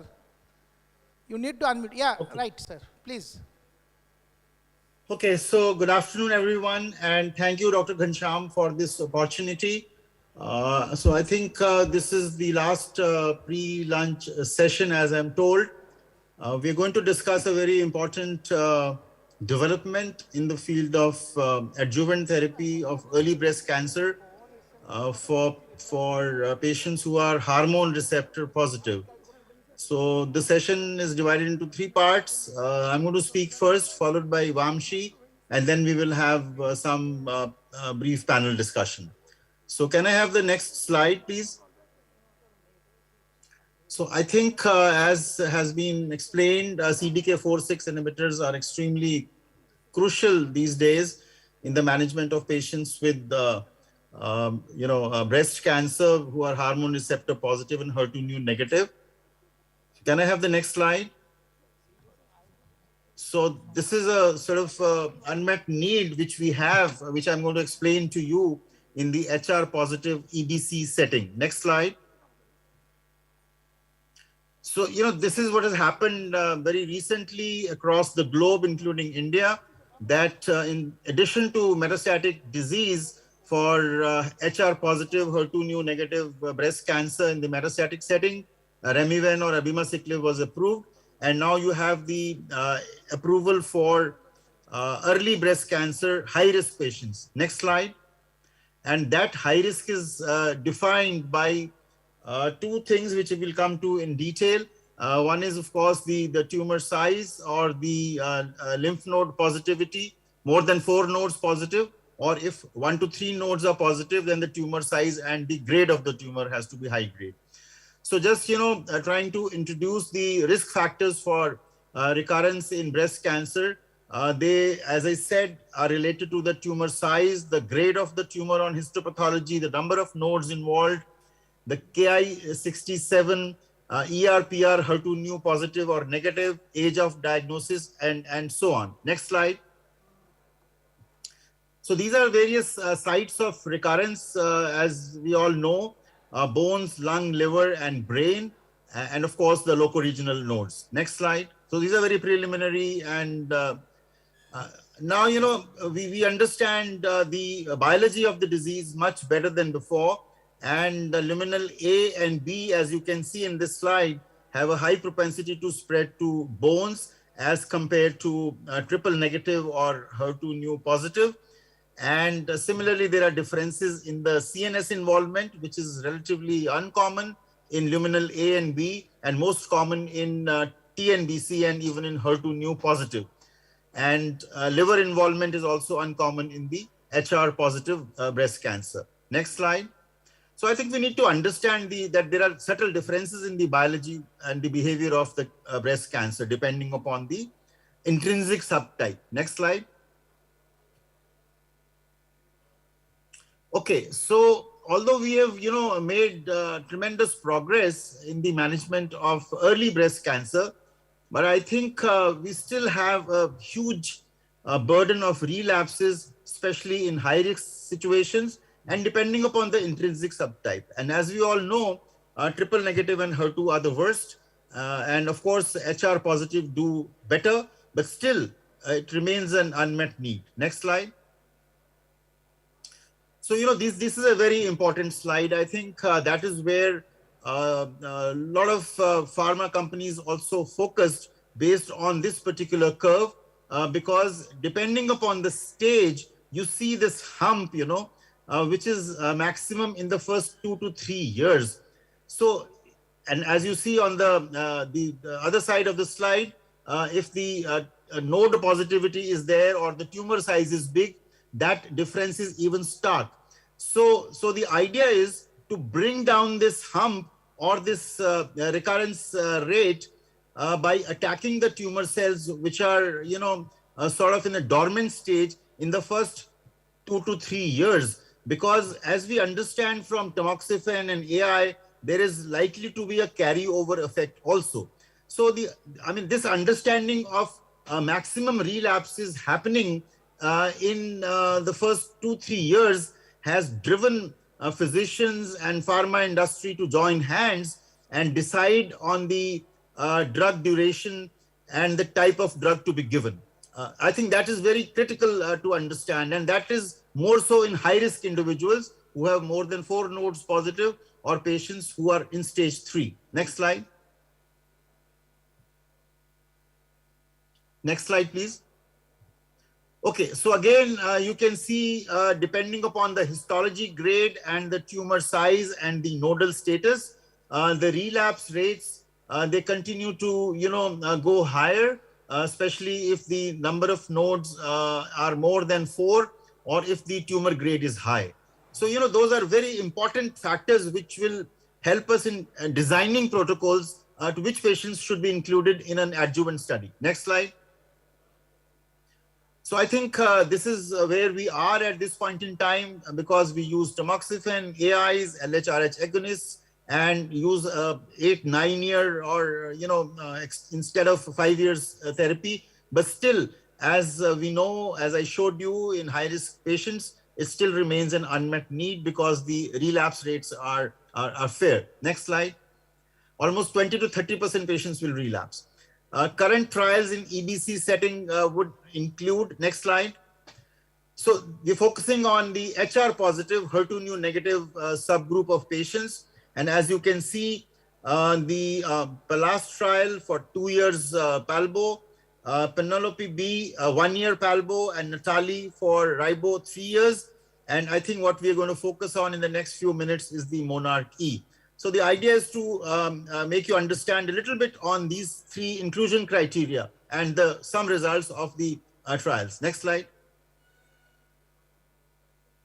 So this is the Penelope B study in which, 2 years of palbociclib was given in the adjuvant setting. You do see here in the first, 1 to 2 years, the separation of curve. But then, towards 3 years and 4 years, these curves, they start overlapping. Whereas in Palas, the curves are absolutely overlapping in terms of the invasive disease-free survival. So this is an important curve to remember because this is a negative study because the effect of the drug did not last beyond a couple of years. Next slide. So these are like the subtle differences between, so Penelope actually they gave only 1 year of the drug, that is palbociclib, and they included high risk, whereas in Palas you had moderately high risk and they gave the drug for 2 years, and there was no difference in the p-value or in the hazard ratio. And those 2 trials of Penelope B and PALAS were reported as negative studies, even though you had a follow-up of more than 40 months in Penelope B and 23.7 months in PALAS. I mean, you do have a positive outcome, which we're going to be sharing with you in detail. Next slide. Okay, so this is the Monarch E study where you see the difference, which is statistically significant, and we'll talk about it in the next lecture. And the lower part of the curve is actually a zoom-in study, or the zoom-in curve, and you can see these curves, starting to separate almost at, almost at 3 to 6 months. So, which means that's giving abemaciclib for high-risk individuals, as we will define, and we have already understood more than 4 nodes positive or with high-risk features. The curves, they start separating at 6 months or even little earlier than that. So that's a huge result for invasive disease-free survival for patients with abemaciclib in the adjuvant setting. Next slide. So I think the previous speaker was also mentioning why is it that Palbo and Abema are behaving differently in spite of giving the drug for 2 years. Maybe we will have the discussion whether it is continuous dosing or certain other features of inclusion criteria in the study which were done. So, but I think, and of course, the off CDK4 effect may also be contributing to the differences. Next slide. So I think the point, this is my last slide, to say that Abema has been reported as a positive study in high-risk HR positive individuals in an early breast cancer setting. And this is really going to be a boon for our patients who present with this scenario. So I think with this, I stop here, and I invite Dr. Vamshi for giving his presentation on the Monarch E study in more detail. Thank you. Good afternoon, everyone, and thank you, Dr. Shyam sir, for setting the stage for me to go ahead with the real blockbuster trial of the recent times. I think this is one of the first adjuvant trials that has come out in probably the last decade or so that is likely to herald a change in our management of adjuvant breast cancer HR positive. So the importance of this really cannot be overestimated. We are aware already of the studies in the metastatic setting. Okay, so this is as usual. Is it not working? Could I get some change? Okay. So the idea of the CDK4/6 inhibitors has been around now for the past few years. Again, 4 years back, we were just talking about, is a CDK4/6 needed? Is it needed in the second line? And by now we know it is mandatory in the first line. The logical progression of this is to use the CDK4 inhibitors in the adjuvant setting, and possibly 5 years down the line, we are going to be talking about neoadjuvant setting as well. I mean, that's what I feel. So the adjuvant setting, as Dr. Shyam had told us, the first of the block was palbociclib, where the results are, well, kind of mixed. And now we have the Monarch E data, which is possibly going to, which I'll be presenting now. Now the idea of why abemaciclib should be used. Adjuvant abemaciclib will probably add to the efficacy, and this Monarch E study, initially we found that there was a statistically significant improvement in the outcome, but the criticism was that the median follow-up was only 15.5 months. Later, there was a second analysis which came at 27 months follow-up, and after that, we also know about the whole Ki-67 story, which is being included as a kind of a follow-up. So this is the design, and for me, the entire part about Monarch E is kind of summarized in this single slide. For me, this is the most important slide that explains where abemaciclib has to be used. Look at the population. HR positive, HER2 new negative patient. There are 2 cohorts. 90% of the patients were in something called a cohort 1, which includes patients at a high risk of relapse. What is this high risk? Logical, something that we know instinctively, patients who have more than 4 lymph nodes positive. Right? Now, again, it's sometimes difficult to count the number of lymph nodes if you are giving neoadjuvant therapy. By and large, you have multiple nodes palpable, you know it's more than 4. You have a scenario where you would like to give a neoadjuvant status, neoadjuvant chemotherapy based on nodes, you do expect them to be more than 4. Or you have 1 to 3 lymph nodes only in the axilla, but you have one of 2 risk factors. What are the 2 risk factors? Size more than 5 centimeter and grade 3. Okay, so these are very, very crucial things. Grade 3, size more than 5 centimeter, 1 to 3 lymph nodes, anything more than 3 lymph nodes. That group is 90% of the entire population, and that group is where we will be focusing on. The second cohort is more of a regulatory cohort where they included patients with key index of more than 20%, and that whole subset is still not mature, so I am not going to talk about that today. The randomization was fairly simple. Give 2 years of abemaciclib. Dose is standard, 150 milligram twice a day, continuous dosing, no need for a break, along with endocrine therapy, which could be either tamoxifen or AI with ovarian suppression or without ovarian suppression. In effect, a very standard treatment. You want to get for 5 years, you are good. You are going to get 10 years, that's good. But start the abema, and in this trial, they actually allowed it to be started for more than a year. So almost 16 months after surgery, you could still start the abema. So that was allowed in this study. Follow-up period was there for a longer period of time. The primary objective is something called IDFS, which is invasive disease-free survival. Now, again, a lot of discussion has happened on this. We need to understand that when there are endpoints used, overall survival is simple. But a lot of other endpoints have been used, and by and large, over the last 5 to 6 years, we are now seeing this thing called an IDFS. What does this IDFS mean? Go back to older trials. They have used any description of DFS, which includes things like locoregional recurrence, things like contralateral breast recurrence, second primary breast cancer. Multiple things were included in different trials. So it's not that everyone followed the same definition. Now, since 2007, we have this so-called STEEP criteria, which is essentially a standardized definition. Now, in that, they have included around 6 to 7 different kinds of endpoints and recurrences to define this IDFS. So, IDFS is not something new, it is not something unusual, it is pretty logical, and that endpoint is what has been used for the Monarch E study. People who have been following trials will know that a lot of the metastatic setting, many of the adjuvant settings are using the same IDFS.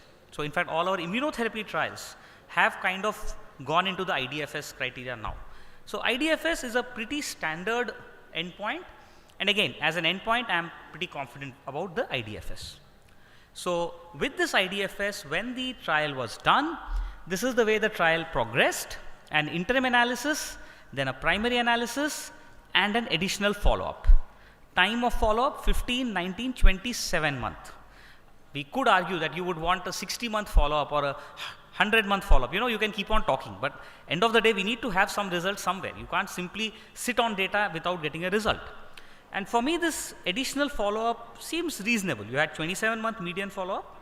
That means almost everybody would have completed the would have completed the abema therapy. So the study treatment was completed by 90% of patient. Gives you a reasonably good figure of what has been happening. And this was the initial baseline characteristics. Again, what really strikes me, premenopausal 43%. You know, we keep talking, in India we have premenopausal bigger population, we have premenopausal population. Well, this is what it is. You have 43% premenopausal.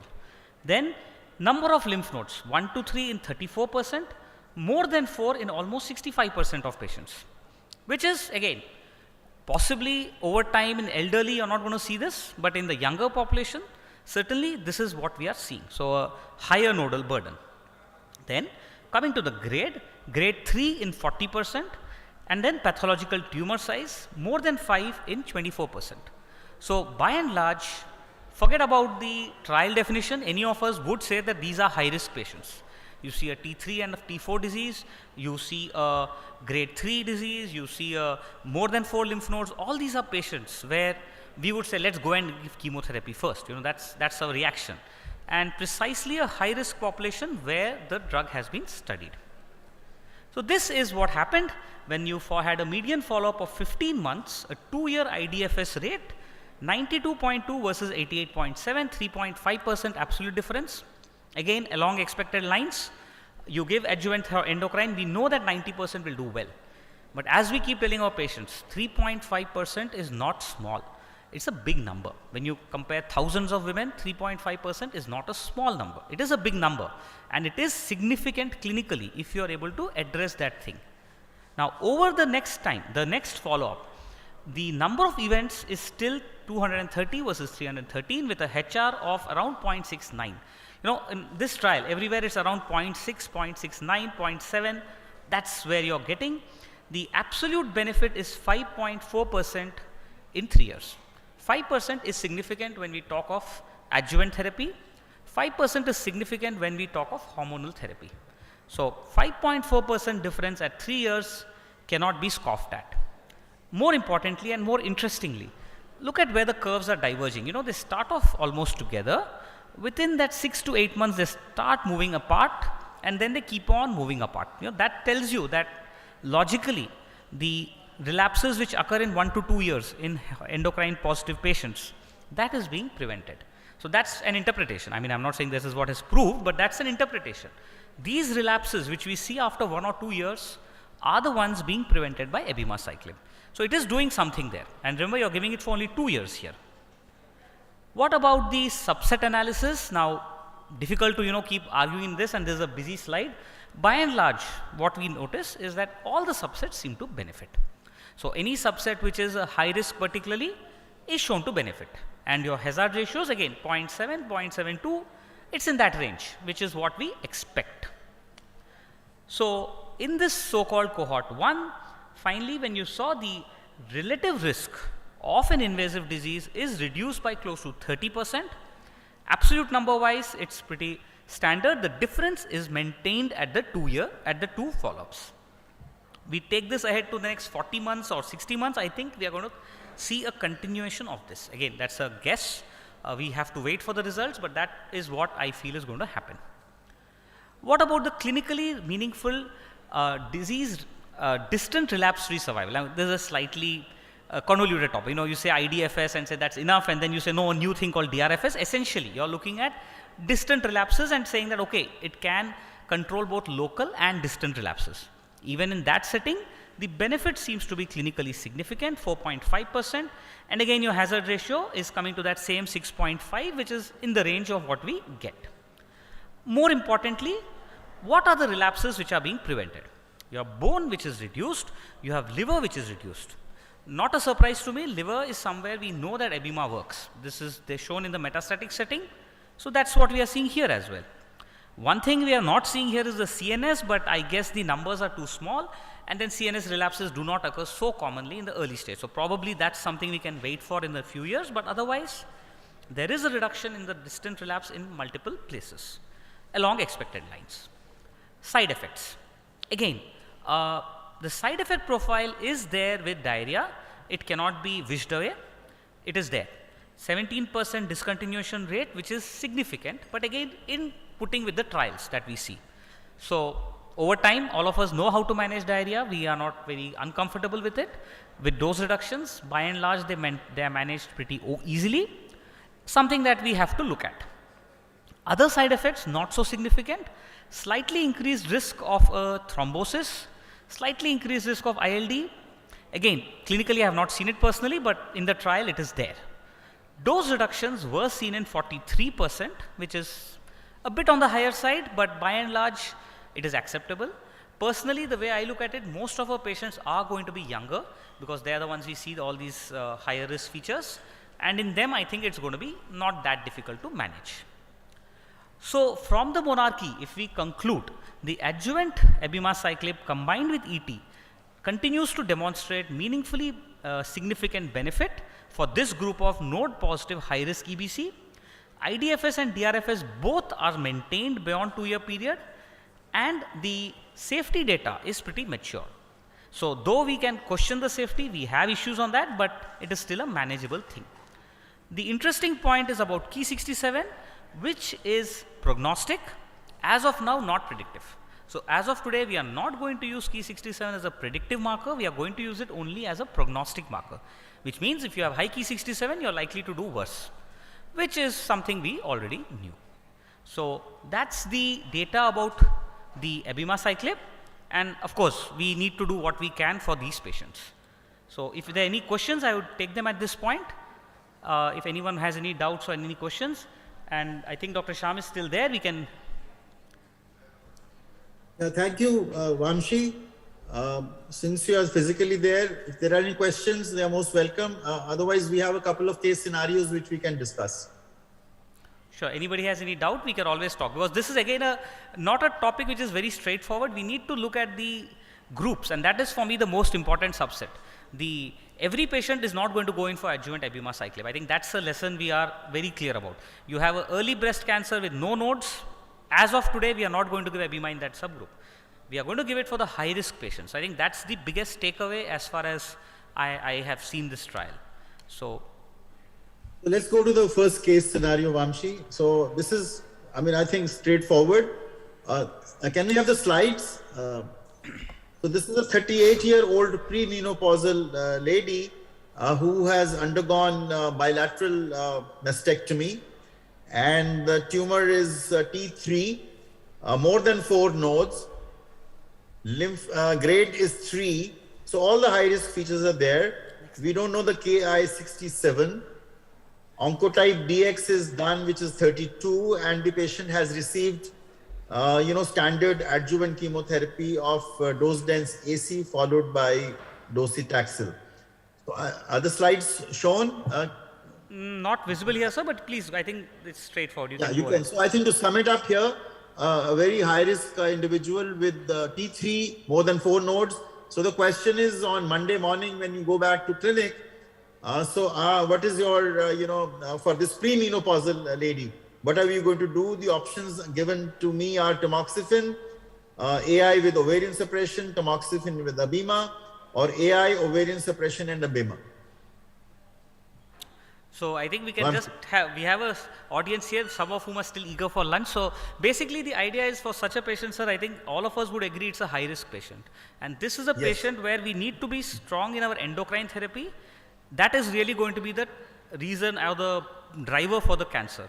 So definitely an ovarian suppression has to be there. Now, whether you want to give the ovarian suppression with tamoxifen or letrozole, I think that's a bit of a debate.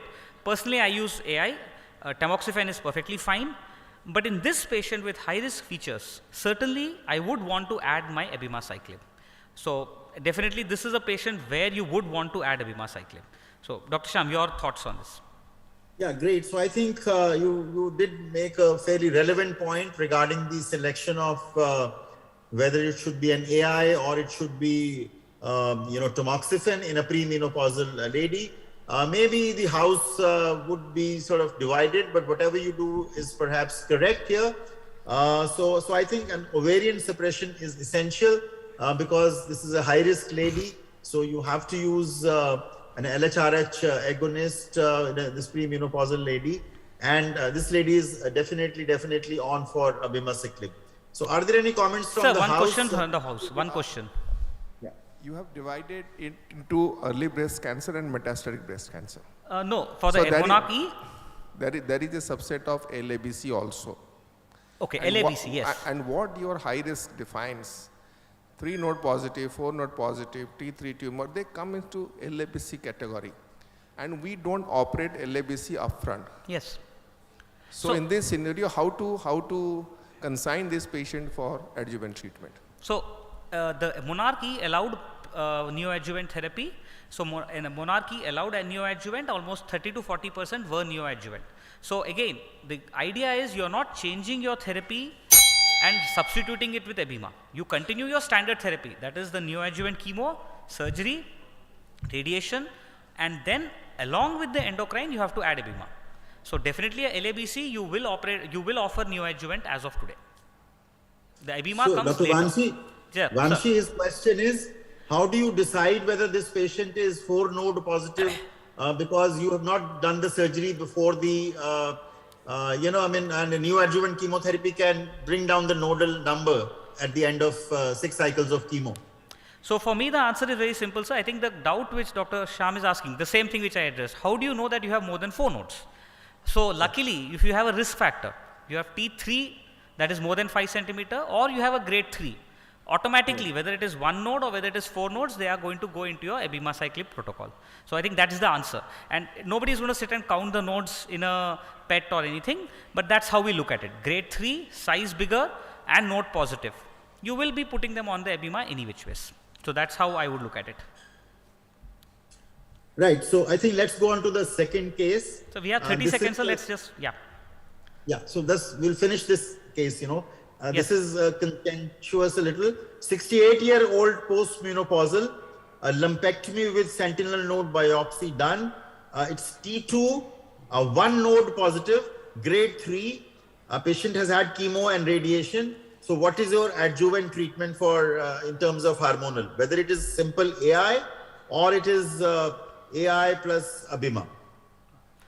So again, this is one more thing we are going to face. Single node positive, you could argue that this patient is a single node positive. Why on earth would you even give chemo? You would simply say we can give hormonal alone. We do have some data on that. That was not addressed in the monarchy. So we don't know the answer. Should you do a molecular test and then decide not to give? Or should you give the AI with EBIMA? Personally, I would still be tempted to give if the patient's performance status is good enough. If we know that they can tolerate the drug, 68 is not that old as we used to consider. Average life expectancy is close to 75 to 80 nowadays in India. So if a patient has good performance status, they are fitting the criteria, I would offer EBIMA. But I will be careful about the side effects because that is known. Diarrhea is a complication which we need to be a little careful about. So personally, I would offer it, but for a 30-year-old patient, the previous patient, I would insist on it. Here, I may not insist as hard on it. Dr. Sham, your thoughts? Right. So, this patient does fulfill the criteria as for Monarch E because 1 node positive and grade 3 would, constitute the cohort 1 as they call it. So therefore, this patient would be a candidate for abemaciclib along with an AI. So I think this kind of discussion will keep happening because the scenarios are going to be even furthermore, especially when Ki-67 data comes in, because that's also going to be a little confounding factor. But I think I'll just end it up by saying that we have a new drug in the adjuvant setting for high-risk early breast cancer patients, and we must, keep looking at the data as it evolves. So your last comment, and then we can close, Vamshi. Thank you, sir. I think I completely agree with you. It is an old drug, but it is being used in a new setting, and definitely it's something we need to start discussing with our patients. We may not do it for everyone, but certainly where the patient is fitting the criteria, we should be offering this drug at least and having that discussion with our patient in the clinic. So that's how I look at it. So thank you, sir. Thank you very much. Thank you for the invitation, and thank you everyone. Enjoy the meeting. Thank you very much. Thanks. Thank you, Shyam sir. Thank you, Vamsi. Thank you, Chairperson sir, Dr. P.K. Das sir, and Sanjukta madam. So we are already late. So people can go and come in and after lunch. So we'll start the post lunch session at 2:15.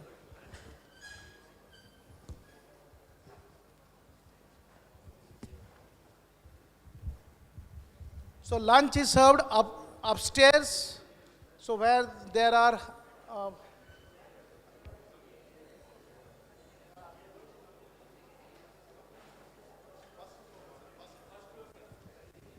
sir, what is it? Interviewer. Sir, wo? No, sir.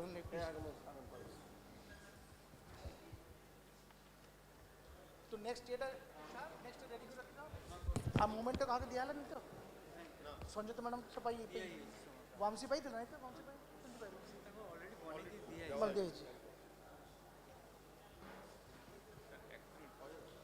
তোমরা গিয়ে এক একটা দিন গিয়ে lunch করে চলে আসো ঠিক আছে New head, business head. Thank you, sir. He wants to meet you actually. Thank you so much.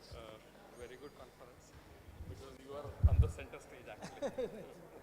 छोड़ के जाता नहीं लगता।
So like every year, so we are also coming up with our 4th session of Indo Oncology Summit.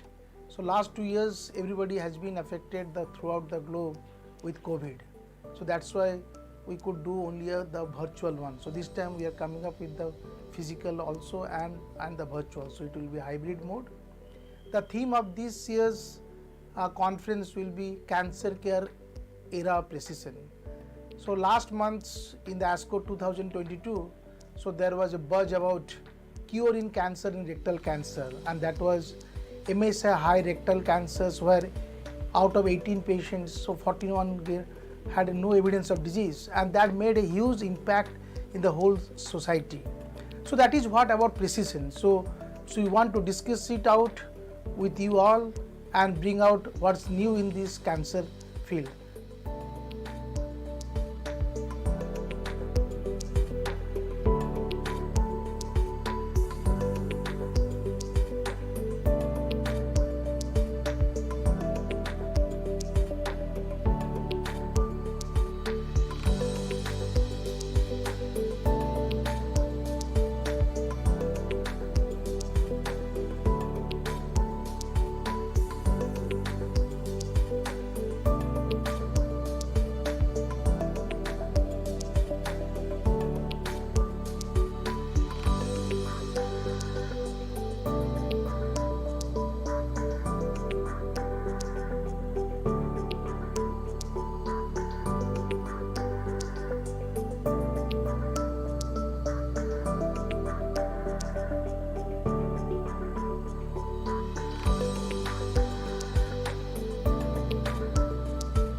The success story of last 3 conference gives us an inspiration to do this 4th one.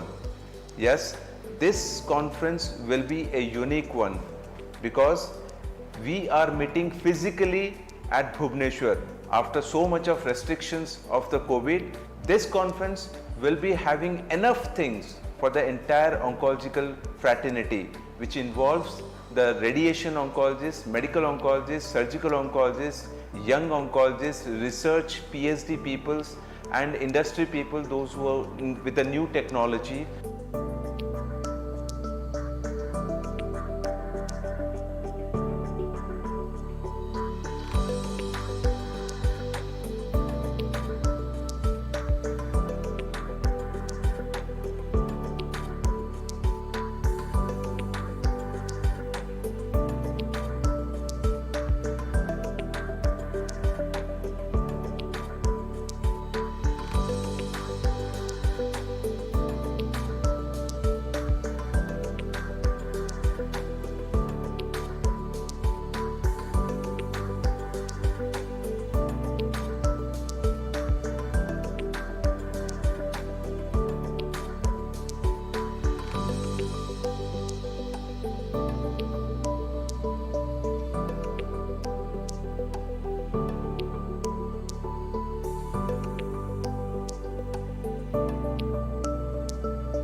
Carcinova, brightening star in cancer care. गोटे जगार सबकि चिकित्सा सबकि सुविधा Piper से आरंभ है कार्सिनोवा cancer hospital. एठी हमें fast करिकिनी आनिलु हाल्सियन radiotherapy जोटा पूर्व भारतर प्रथम टार्गेटेड हाल्सियन रेडियोथेरापी मशीन। तीन प्रकार ट्रीटमेंट एक्चुअली कैंसर हुए सर्जरी केमोथेरापी एंड रेडियोथेरापी तीन टाक सुविधा आम कार्सिनोवा रे अवेलेबल करेचु। आजिका दिन में जहाँ बाहर ट्रीटमेंट होची बॉम्बे हो कलिकता हो बेंगलोर हो हैदराबाद सबू से ट्रीटमेंट एवं यही कार्सिनोमा हॉस्पिटल हो पार लोक मान को फ्री रहीबाटा भी सुविधा दउचु आउ सब्सिडाइज फूड इवन दरकार पड़ले हमें फ्री फूड भी दउचु से मन को। Carcinova, brightening star in cancer care.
going to be a hybrid format, and we'll have some live sessions. We'll have some virtual sessions as well as physical sessions. We have planned some workshops also in this session.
Some Ultimate Medicare is a realization of that dream brought to you by Siksha O Anusandhan, a formidable name in the sphere of professional education and healthcare in Eastern India.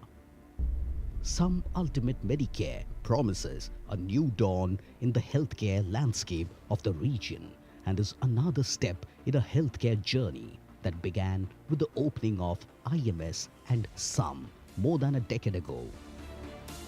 This multi-super specialty quaternary care hospital is one of the largest hospitals in Eastern India, bringing together the finest medical talent and technology. In over 30 specialties here for patients from all walks of life, from pediatric to geriatric, with an objective of transforming lives in the region and beyond. The building has 9 floors for the best patient-centric care. Basement 1 houses the medical records department and billing and for parking. Basement 2 is dedicated for onco-sciences, assuring comprehensive cancer care with the latest available radiation therapy systems. True Beam Linear Accelerator, HDR brachytherapy, PET CT scan and gamma camera. Moving up the ground floor is where we receive the emergency patients.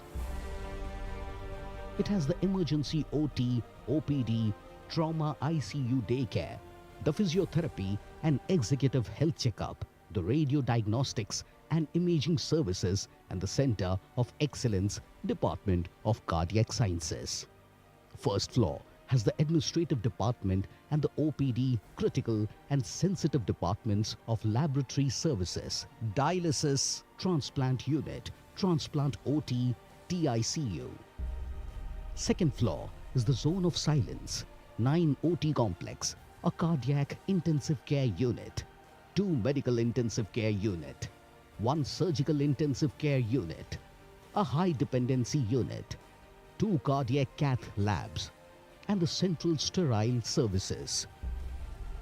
Third floor has gynec, OT, pre-OP and post-OP with a delivery room near the neonatal intensive care unit to make childbirth an enjoyable occasion.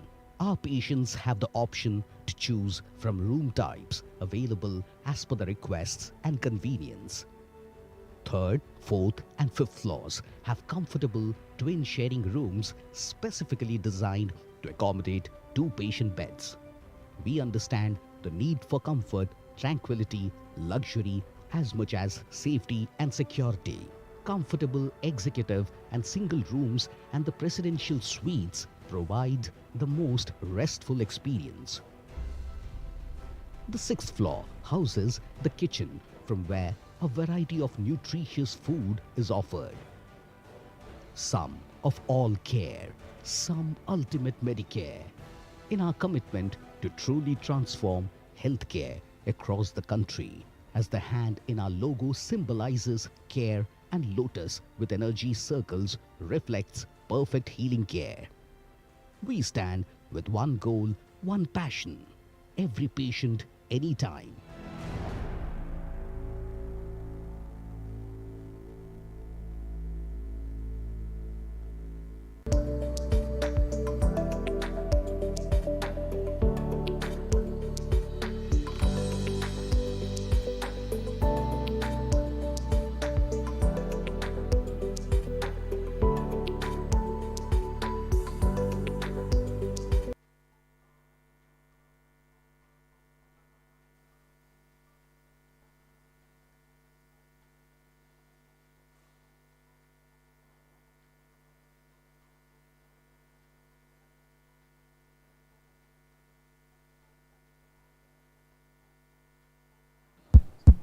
वो तो चलता रहेगा वो उसको वो delay हो जाएगा नहीं तो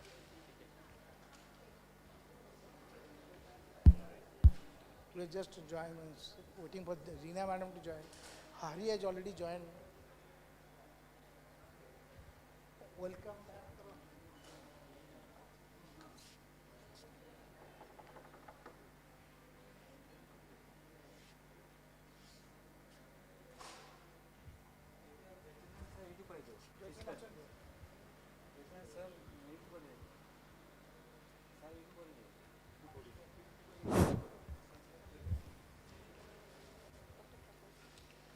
Join, not join.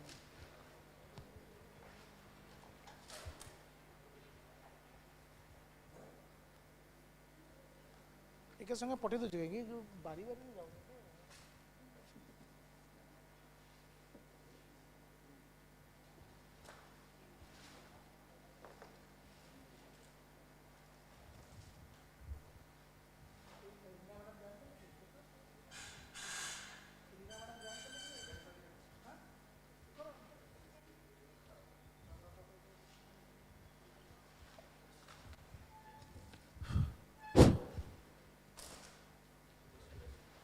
So 10, 9, 8, 7, 6, 5, 4, 3, 2, 1.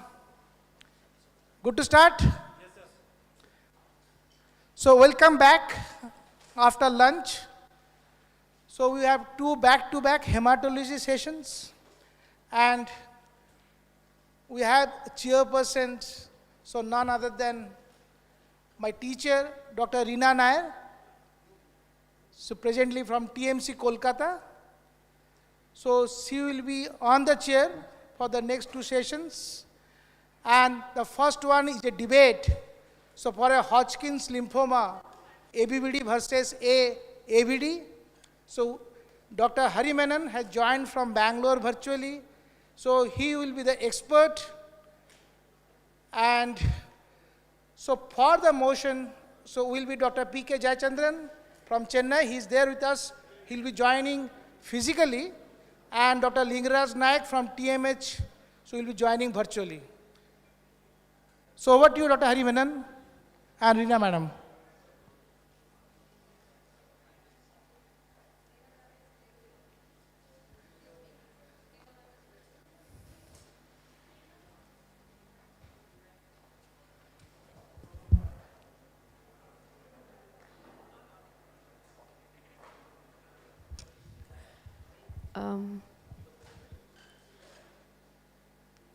Reena ma'am, we Yes, can't ma'am. hear Thank you. you. Yeah. Yes. Hello. Can you hear me? Yes, you're audible, sir. Yes. Yeah. Yeah. Thank you. Thank you, and welcome to this to the debate on Hodgkin's lymphoma in this first session.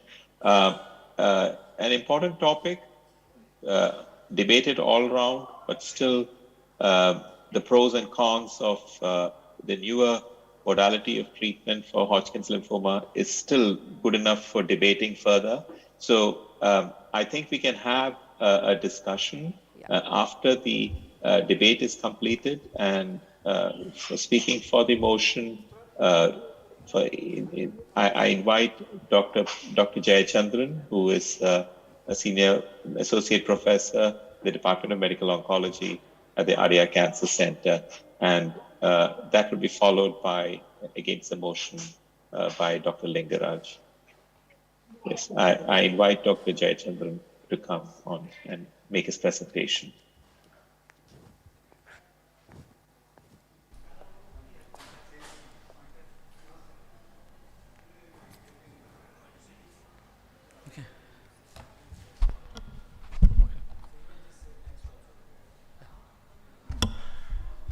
Hello.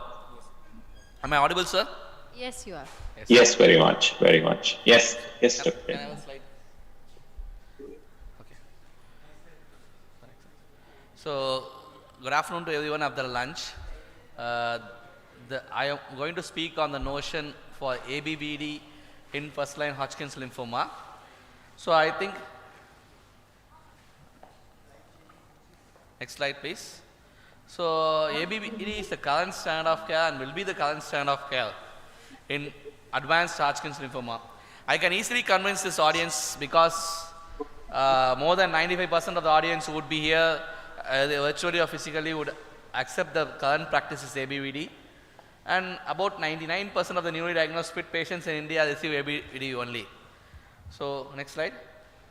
The IPET-2 is prognostic and predictive. So, 75% of our newly diagnosed patients receive PET-guided therapy in India. So, nowadays the PET has become more cheaper to get PET for all patients. About 5 years ago, the PET was costly, so people were not very much into it. But now, PET-guided escalation to BACOP and de-escalation to ABD, especially a standard BACOP option after the ATHEL trial, has opened up a lot of people practicing this escalation and de-escalation based current ABD and BACOP in India. So, I will come on to this. So, ABD was, next slide please. Next slide please. Okay. So, this is for the trial which has brought into this debate.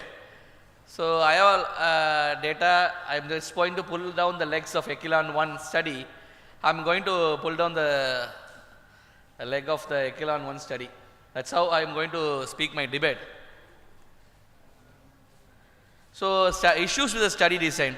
It is an open label study. So, easily randomization could have been done in this with blinding, but open label has been introducing more bias. There was no central review for radiology. And there were issues with the endpoints. Initially, they fixed PFS as an endpoint. Subsequently, they went out and differentiated into modified PFS, introducing the failure at end of treatment as one of the events additionally. So, a lot of confusion in the trial design. And data was analyzed by pharma-funded statisticians. That is very important to keep in mind. So, these are the issues with the trial design in Echelon-1. So, let us see the incidence of IPET positivity in advanced Hodgkin's lymphoma. The real world data says that IPET positivity in the real world is varies from 13 to 25% across various countries and various data. The ATHEL study, which was one of the very large study, has shown about 16.3% had IPET2 positivity. But unfortunately, Echelon study did not match this thing. They were having only 8% of them being PET positivity. It is about 8 to 10% lesser than the real world average. So, keeping in this mind, so I don't know whether they have kept randomized only very good patients, even though it's a randomized trial. I just doubting it. So, let us see the next slide. So, let us see the IPET positivity outcomes in various trials. So, the real world is about 65%. In the real world data, various data shows that about 10% were only escalated in this study. The rest of them were not escalated even. In Rathel study, the escalated Backup arm or standard Backup arm had done about 67.5% as EFS. But if you see the Echelon 1 data, the EFS in the ABVD arm was only 45% and the AAVD arm was only 60%. The Rathel study showed 67.5%. It was, both the arms were inferior when you do a cross trial comparison, even though you do not do cross trial comparison. Here, if you do a cross trial comparison, even the study arm did poor than the escalator or standard Backup arm. Even though the Echelon 1 study allowed escalation of treatment, less than 5% only had escalation of treatment. So the arms, both ABVD and AAVD, were inferior, and ABVD in the ABVD arm, less than 5% only had allowed escalation really. So what if ABVD followed by iPad guided therapy was used as a comparator arm instead of only ABVD? If this has been used as a comparator arm, I am pretty sure that this trial would have been a negative trial. So coming on to the, I'll just take another 2 minutes. So coming on toxicity, the grade 2 neuropathy was higher, the grade 3 neuropathy related discontinuation of therapy was higher with AAVD, and persistent neuropathy after 5 years was also higher with AAVD. 19% had a persistent neuropathy. So next slide.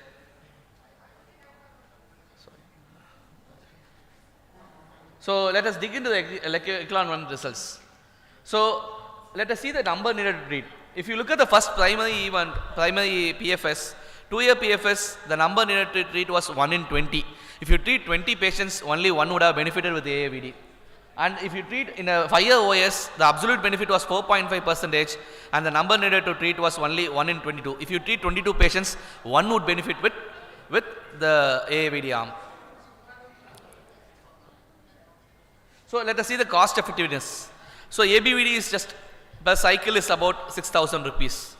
And if you look at escalated Backup, it's about 12,000. Standard Backup is about 6,000. If you look at the AAVD procured legally, it is about 6 lakhs per cycle, which is about 100 times costlier than the ABVD regimen.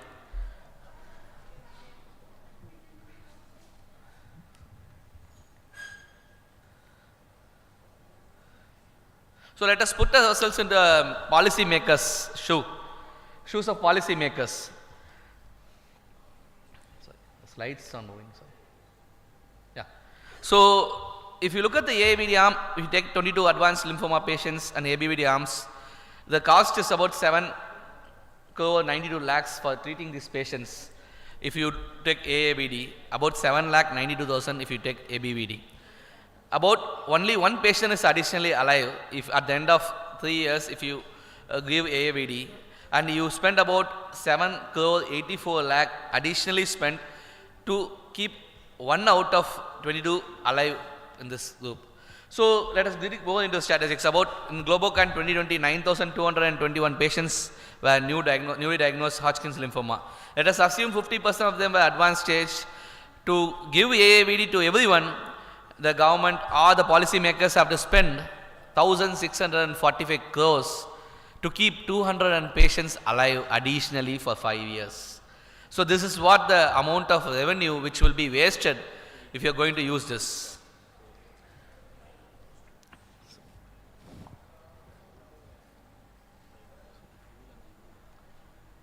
So ABVD is the current standard of care and will be the standard of care. It is time tested, more than 3 decades of experience, vast experience, more than 5 lakh patients have got ABVD, numerous data, clinical trials, prospective studies and retrospective studies have clearly shown the ABVD is the standard of care.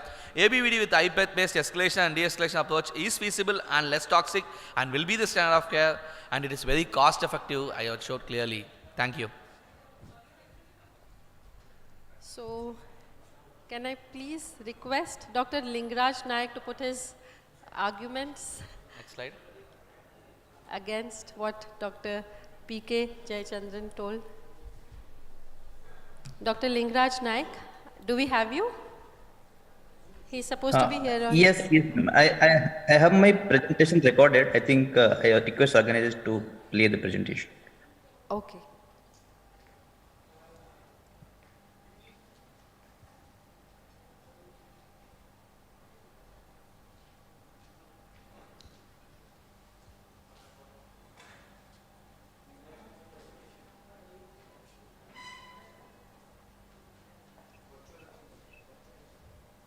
Virtually.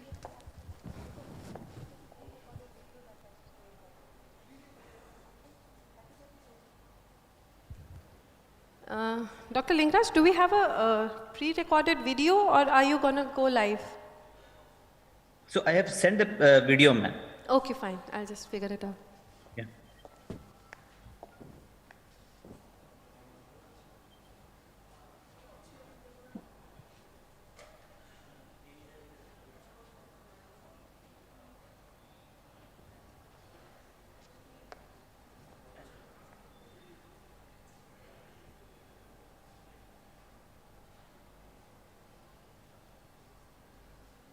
Fine. Now we have it. Audio.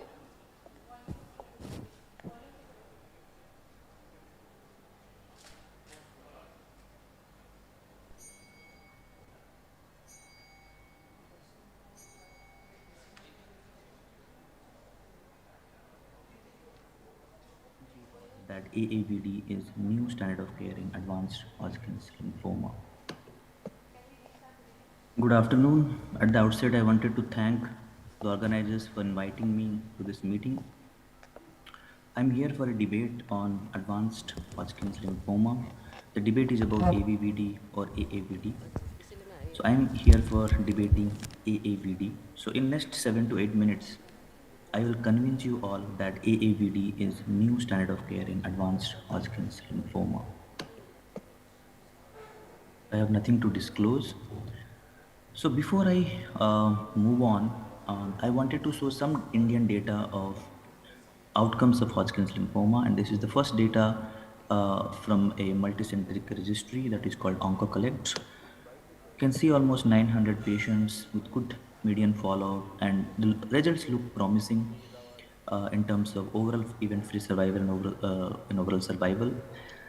Most of the patients, like 50% patients, underwent CT-based planning, and the patients who didn't attain a CR, that is no CR, the outcome is almost 35%, as opposed to 88% in patients who attained a CR. So we have a group of patients who may not do well with just AVVD.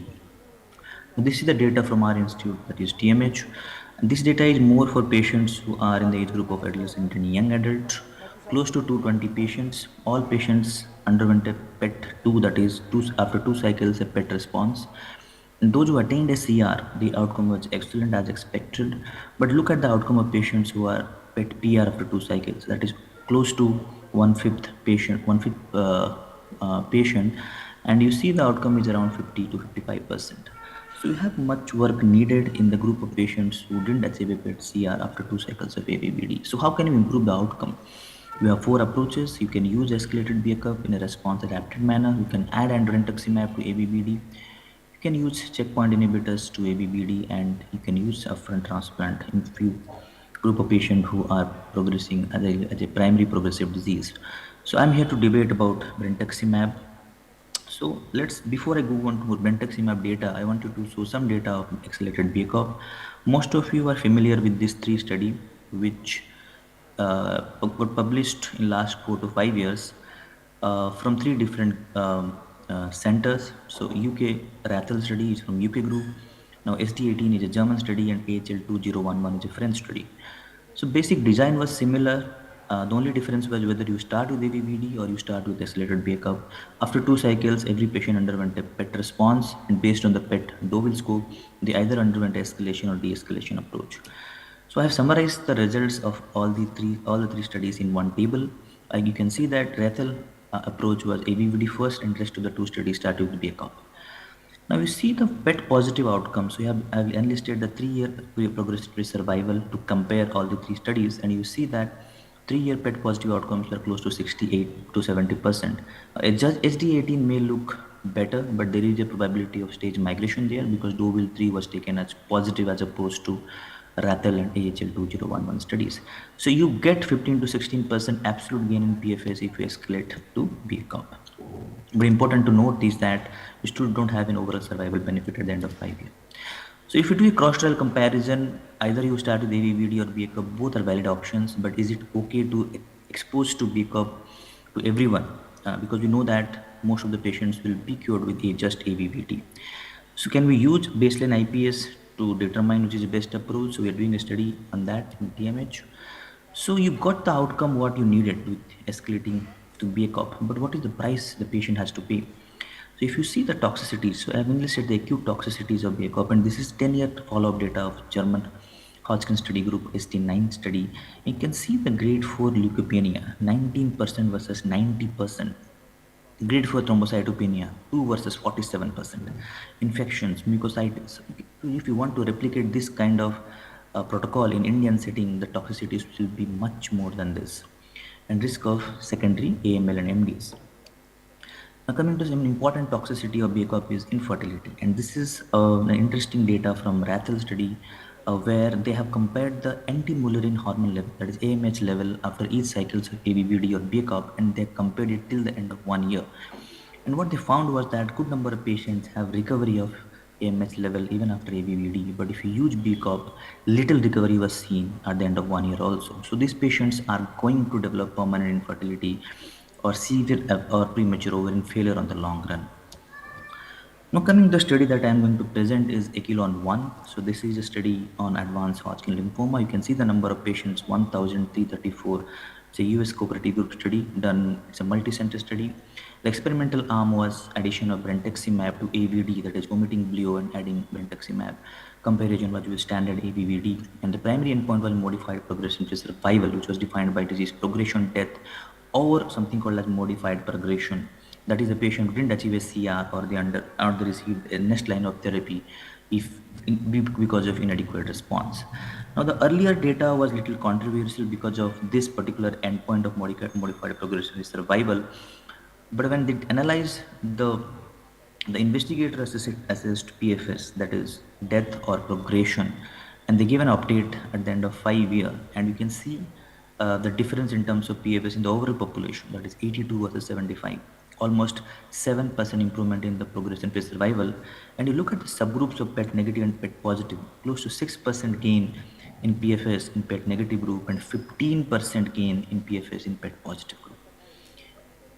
Now, when I compare this this data with the Rathel data, that is with escalated BACOP, and you compare the 3-year outcome of both the studies, it's almost similar. You get similar kind of progression-free survival at the end of 3 years if you use AAVD with much less toxicities that you encounter with BACOP. Now, if I just put the Echelon 1 data in the same table that I have shown you, you can see that the PET positive outcomes looks almost similar whether you look at Rathel or Echelon. But the good thing about Echelon is you have an overall survival benefit which other studies have not shown yet. So this is the data that was published this year, the overall survival data of Echelon 1. Before I move, show you the OS data, now the 6-year PFS data. So what happened to PFS first? You can see that the gain of PFS is maintained even at the end of 6 years. And you can see these outcomes of PET positive and PET negative here. And you can see the patients who are above 60, so you still get a benefit of almost 6%, even the patients who are elderly Hodgkin, which is a difficult population to treat, specifically when there are concerns of using bleomycin. Now this is the OS data I was discussing. So you can see the Kaplan-Meier curve, 39 deaths versus 64 deaths in ABVD. And you look at the causes of death, good number of patients are in that group of Hodgkin's, death due to Hodgkin's lymphoma or its complications, 32 versus 45. Now look at the subgroup analysis. The group that benefited the most was stage 4 disease, high IPS, that is 4 to 7, and external side. And these are the group of patients that you often see in our country, that is advanced stage, high IPS, late presentation, and poor performers. These are the poor performers with ABVD also, and they did the best with AAVD. Now coming to toxicities, I have shown the toxicities of BACOP. Now you see the toxicities of AAVD. So these are acute toxicities. These are the first paper that was published for Echelon 1. And you can see the risks of neutropenia. So when they are not using GCSF, prophylaxis GCSF with AAVD, there were concerns of neutropenia, but after addition of GCSF, only 35% patient develop any neutropenia. Infections again are 7 to 8% here. So the acute toxicities are quite favorable as if you compare with the BACOP. The only long-term toxicity that people are concerned with BACOP is that brentuximab is about neuropathy. Good number of patients did develop peripheral neuropathy, but you can see the resolution. 70% patients have resolution of their neuropathy, and at the end of last follow-up, only 10% patients had grade 1 and only 5% had grade 2 neuropathy. So the neuropathy is there, but it is resolving in almost 3/4 of the patients. So if I have to conclude in terms of, and I have to compare in terms of efficacy, tolerability, long-term risk, OS benefit, and cost, you can see that in efficacy wise, both the approaches are fine. You get similar kind of progression-free survival in the poor performers especially. But if you look at tolerability, long-term risk, and OS benefit, here AAVD outperforms the BACOP approach. Now cost is something which probably the opponent will discuss in detail. So cost is a country, but if you see in terms of the outcomes, it looks promising, and if cost is not an issue, I have no doubt in my mind to choose AAVD over escalated BACOP in my patients. With that, thank you. Thank you, Dr. Lingaraj. Can I request Dr. Hari Menon to give his expert comment? I'm sorry? I just wanted to know whether there is Dr. Dr. Jayachandran would like to. Yeah, Dr. Jayachandran would like to speak. Yes. Yeah. So, a few things I would keep in concern from my colleagues' talk.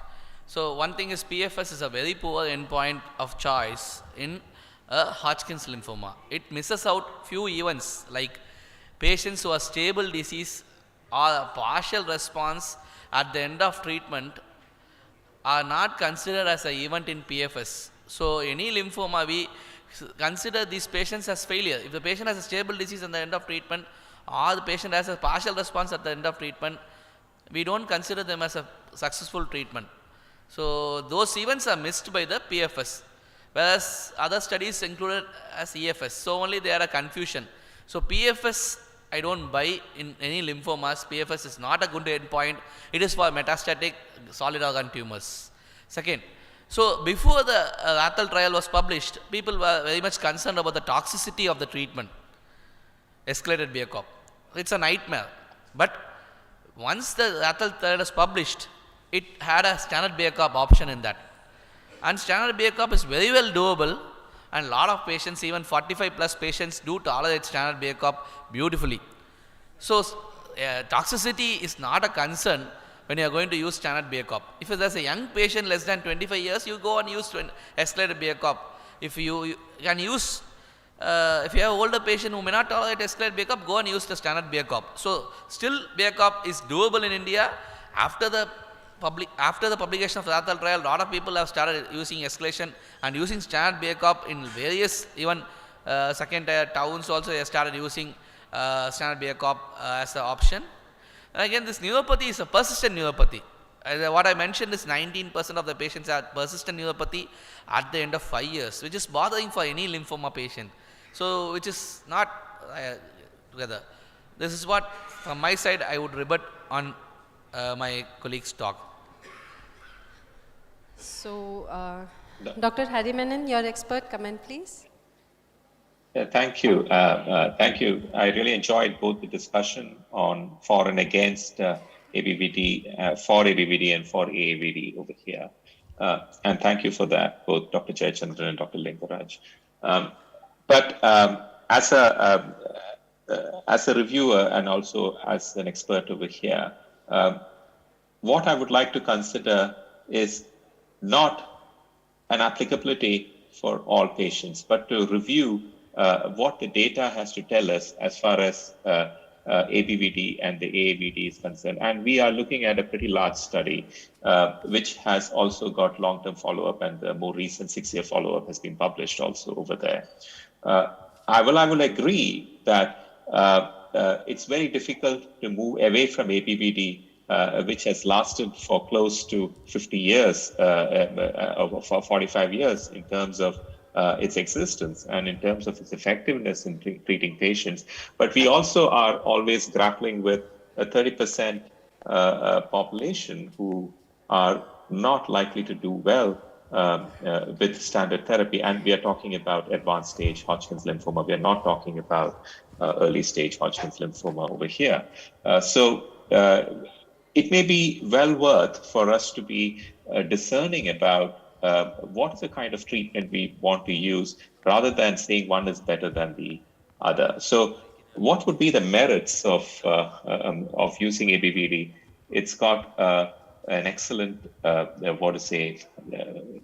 timeline, and wherein we have had excellent results, and the ability to understand its toxicity and where it works, and also understand who are going to work, for whom it's going to work, and also having surrogate markers for us to predict its outcomes. But we also know that there is a good number of patients in the ABVD who do not do well either with standard therapy, and wherein we may want to use, and this was the Echelon study was probably the first study to actually challenge ABVD's premier role in the management of Hodgkin's lymphoma. So, what are the things that we do understand as far as the use of brentuximab is concerned? The results would suggest that yes, it has got an edge in terms of patients who have stage 4 disease. It may be useful for patients who have a lot of extranodal sites and who have a high score and number of extranodal sites, where it may have a better outcome. The number of patients who would probably require a second-line therapy in those who have been selected out for treating with brentuximab vedotin in combination with the AVD, we would consider them as probably an advantage for using the brentuximab plus AVD, the AAVD regimen over there. So I would probably disagree a little bit with Dr. Jayachandran's equating a standard BIACOP with the escalated BIACOP. I think they are two different regimens, and we should not mix it, because if you are thinking about using standard BIACOP, we might as well use ABVD over there in terms of its dose density, etc. So standard BIACOP is probably as equivalent as an ABVD regimen over there, and may not replace escalated BIACOP as a salvage regimen, or for those patients who have not responded to treatment in the first line ABVD regimen after 2 cycles of ABVD. So in terms of toxicity too, we do understand we have to be discerning, and that's why probably it's not a great regimen for the older patients who may not tolerate the neutropenia that's associated with brentuximab and the AAVD regimen, and probably the patients less than 60 years of age. But we do understand that those people who died in the brentuximab with the AAVD, in the AAVD arm, were those people who did not receive growth factors actually due to hematological toxicity. And we do understand also that the number of patients who required a second line approach and who did not require a salvage approach in the form of an autologous stem cell transplant were much higher in the brentuximab vedotin arm. So I'm not saying that it should not be misconstrued that probably AAVD is the one that is used because of its of the cost structure that is associated with the brentuximab arm. But certainly there is science over there in terms of discerningly using brentuximab with the standard, adding brentuximab, the AAVD regimen to the arm in some of the patients wherein we anticipate they're not likely to do well. And it would be interesting to actually look in the future as to whether, just like how we have been able to improve upon the outcomes in those patients who did not respond to first 2 lines of ABVD and salvaging them and putting the arm of brentuximab over there as a salvage regimen as against the escalated BIACOP, whether we can do justice to those patients. I think in that situation, we may have a winner in using brentuximab over there. But as of now, it's still difficult in the Indian setting or in our setting to actually recommend the AAVD regimen for all patients, but it is certainly the first time that we have had a regimen that has consistently shown an improvement in terms of the progressive survival and also to a certain extent the overall survival of about 4% at the end of 6 years when we have seen the data over there. So, and also in terms of the toxicity in form of peripheral neuropathy, one thing encouraging is that peripheral neuropathy is much higher in brentuximab arm, but they are also significantly reversible, and the toxicity that we talk about are to the tune of about grade 1, grade 2, and never grade 3, grade 4 over a period of time. They tend to subside. There is some reversibility quotient over there in terms of the peripheral neuropathy that looks at. So in a nutshell, well discussed, and I would fully equate with all the points projected by, particularly the cost factor, which has been so beautifully shown by Dr. Jayachandran in terms of the cost that is involved in that we can never compare with the ABVD arm. And from that perspective alone, it is going to continue to be one of the standard regimens that we are going to use for a long period of time. But from a scientific perspective, it is important to be discerning where we can use brentuximab, and in those situations, we need to use it. Yes. So, thank you, Dr. Hari Menon. Can we have some comments from Dr. Reena Nair, ma'am, the chairperson?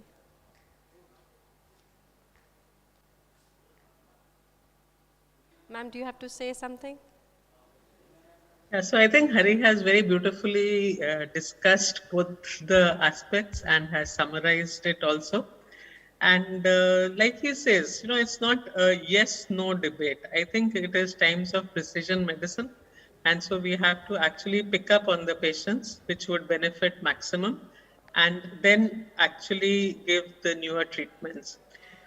We will gradually, eventually, but definitely move into chemo-free regimens, and the costs will come down. And at that point of time, these targeted medicines are going to make the largest impact on patients. Presently, if we understand even out of the advanced stage diseases, it is the patients, like we have heard the speaker as well as Hari say, that it has to be very limited. Look at patients with very advanced disease, stage 4, multiple extranodal sites, and otherwise use it if they don't respond well to the first 2 lines of ABVD. So the cost will come down definitely, and it is only a matter of time. The regimen is definitely far, far more easier to give than escalating to BACOP. Escalated BACOP is no joke, even in patients who are 20, 25, 28, forget beyond 40. And to give brentuximab, you can go up to almost any age. The toxicities are all handleable, and at the same time, like we just heard, even the neuropathy which we worry is kind of limited, and you can easily take care of these patients. So today ABVD wins, but tomorrow AAVD will win. So we have both options. It's only the cost that is keeping us behind. So very interesting. Thank you both for an excellent presentation, and maybe Hari, you can take it to the next session. Thank you. Thank you so much, ma'am. Thank you, Dr. Thank Hari. you. I would request Dr. Reena Nair and Dr. Lingraj Naik to be present with us for the following panel discussion. May I please invite Dr. Priyanka Samal to moderate this session on CML. And as panelists, Dr. Jogmaya Patnaik, Dr. Rakesh Reddy Boya, who will join us virtually, Dr. Asutosh Panigrahi, who will come. May I please request you to come on the stage as panelists, and Dr. Lingraj Naik, who is already present with us. So,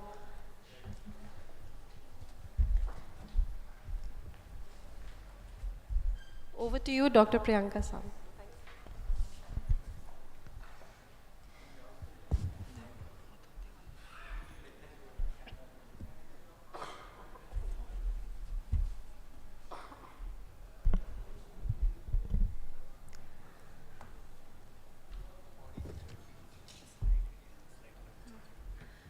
So good afternoon, everyone.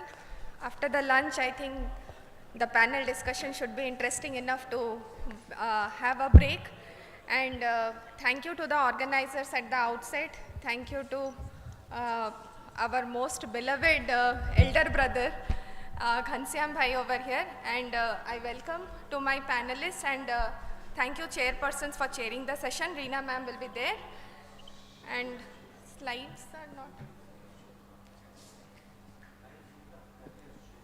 Right.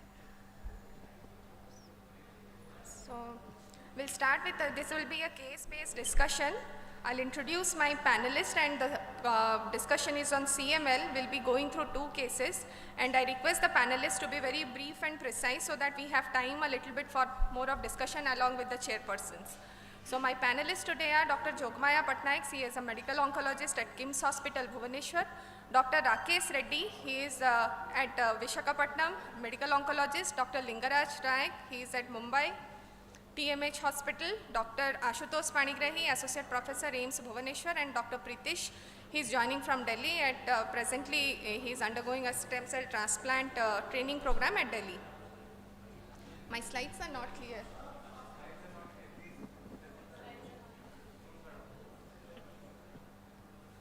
So first case, it is a 50-year-old male, and these are all real-world cases. So we will be exactly going through the discussions, what will be our approach while we are treating a patient with the limitations we have presently in India. So 50 years male, Mr. A.S. is a businessman by profession, diagnosed as CML-CP in 2019, BCR-ABL quantitative done from peripheral smear at that, from peripheral blood at that time is P2-110 positive. Please, the slides are not at all proper. Comorbidities, type 2 diabetes mellitus, started on imatinib in 2019, 400 mg OD. So my question to the panelists will be, any further investigations required at this point? What would have been your approach regarding therapy? Dr. Jogmaya.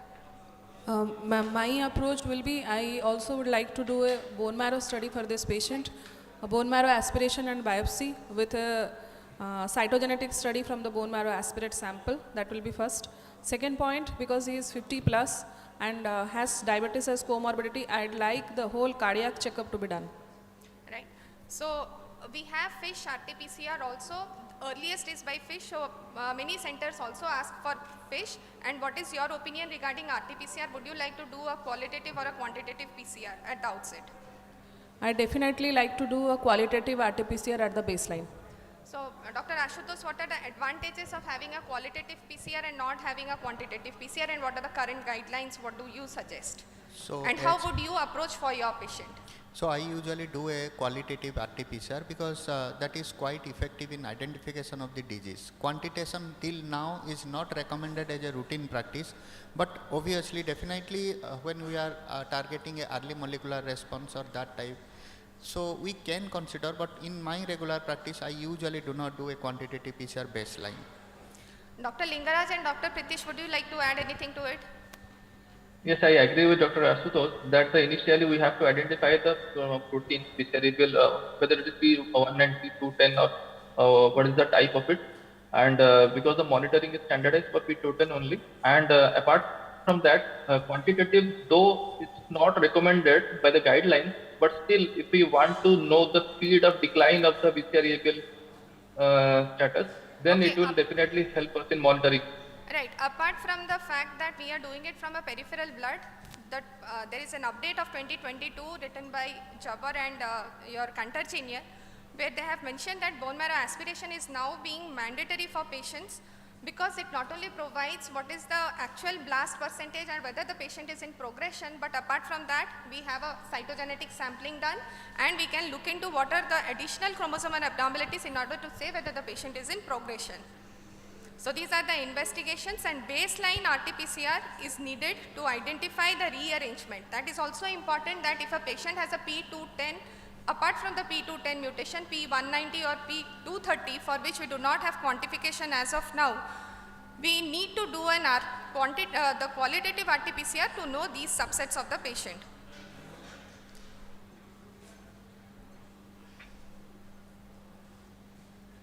Slides not. So what will be your approach to this patient?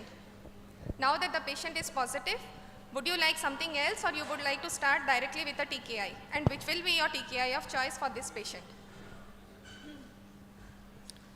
This patient is a 50-year, so I'd like to continue with imatinib. I also still agree because in Before my that, routine would you like to risk stratify your patient? Yeah, with SOCAL score. Exactly. Yes. So SOCAL ELTS score is now what we are looking into, because ELTS has now come up with these TKIs being available. It is a better way to estimate what is the long-term survivability in these patients. So if we look into the data over here, these are again the updates, the latest update 2022, September only published. You can see that the complete cytogenetic response, which is one of the very, very important factors, because a patient with a complete cytogenetic response at the end of 12 months is almost thought to have a normal lifespan as a normal counterpart. And the EFS and the PFS are almost the same with any of the drugs. So you are at ease of choosing of whatever is available TKI, but then it is up to you how you counsel your patient and what are the other things you need to consider. So aims of the frontline therapy, as I said, normalization of survival in patients of CML, equivalent results with imatinib and second generation TKI, achieve a deep molecular response so that we can have a treatment-free, the TFR or the treatment-free response rate and the survival. Age and comorbidities have to be taken into account, cost, affordability and the CML risk profile.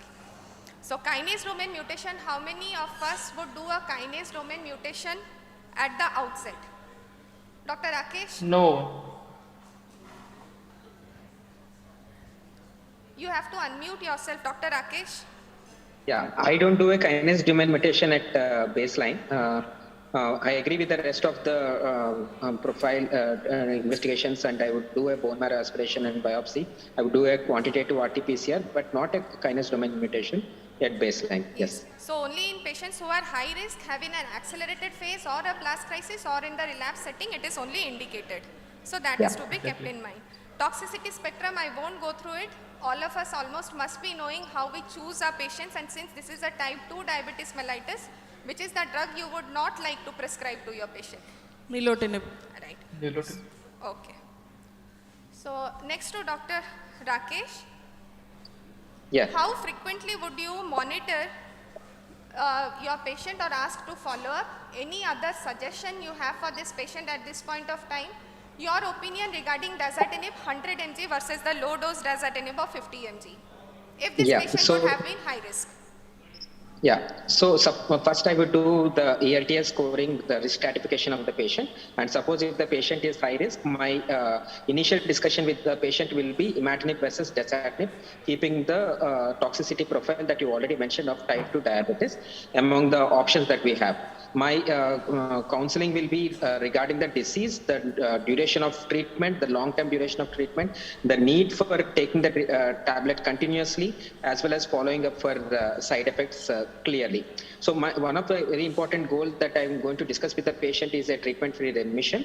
So if this patient is a high risk, he's fairly youngish, 50-year-old, if he understands well, then I will definitely propose treatment-free remission as a realistic goal for this patient. And the first goal will be to achieve a stable non-malignant hematopoiesis. So I would follow the patient after 2 weeks of starting, and then again at 4 weeks of starting of treatment. And once the counts have stabilized, I will follow him up at second month and third month, and do a RT-PCR quantitative at third month as well. Right. And regarding 50 mg versus 100 mg of dasatinib, I'm fairly, initially I had started a good number of patients on 100 mg, and for the last few months I have fairly shifted my practice. If I'm starting dasatinib, I fairly shifted to 50 milligrams. Yeah.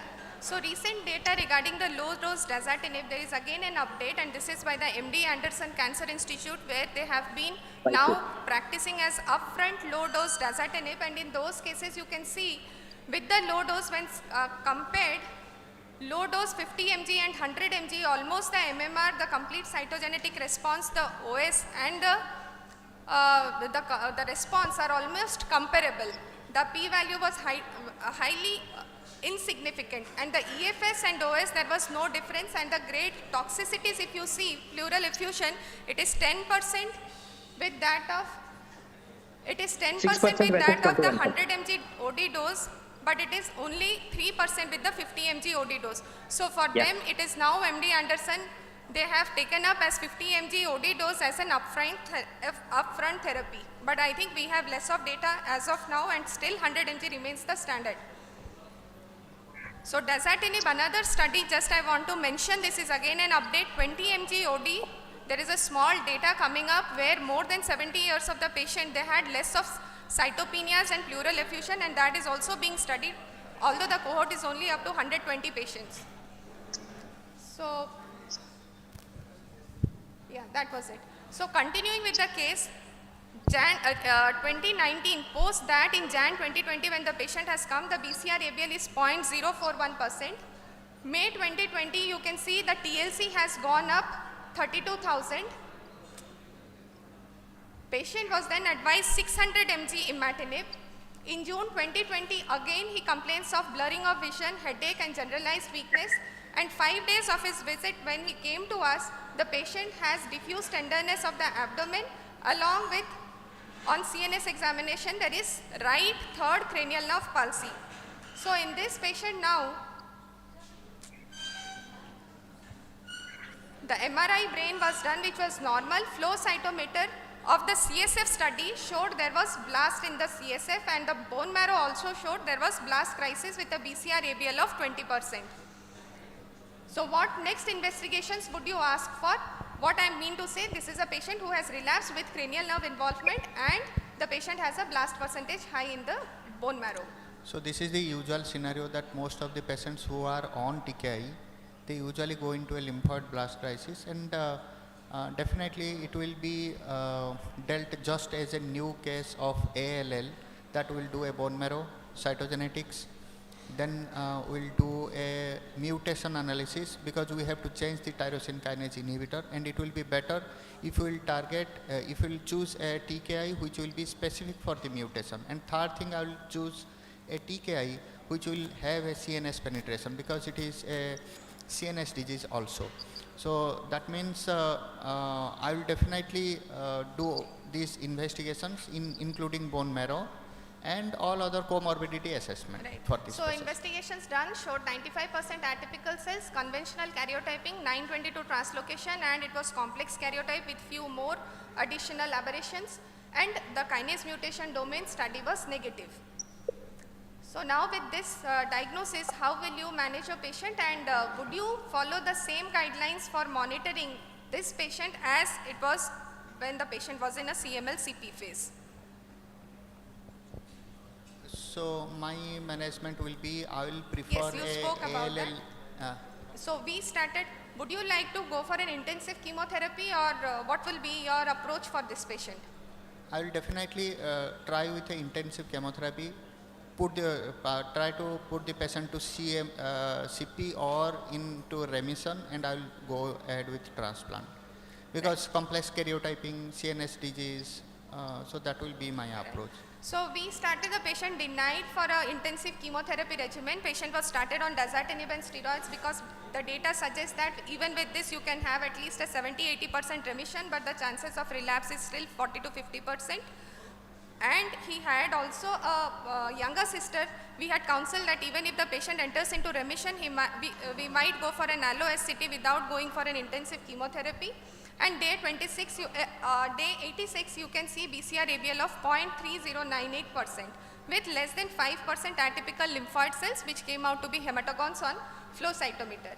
So patient continued 50 mg BD of dasatinib. The dose was reduced because of relative lymphocytosis and cytopenia. And as a consolidation, after giving triple IT, intrathecal therapy, we consolidated with a cranial RT.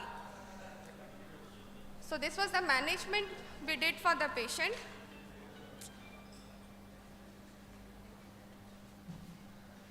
And then again, after that, this was the second relapse. The first relapse following which the patient did well, but again the patient relapsed in February 2022. And you can see again there was a CNS relapse along with BCR-ABL, and this time there was an IRMA mutation positive. Same workup done. So now for Dr. Lingaraj, how would you manage this patient at this point of time? What are the new drugs you would think of as monotherapy or combinations, and where do you place these new drugs in the treatment paradigm?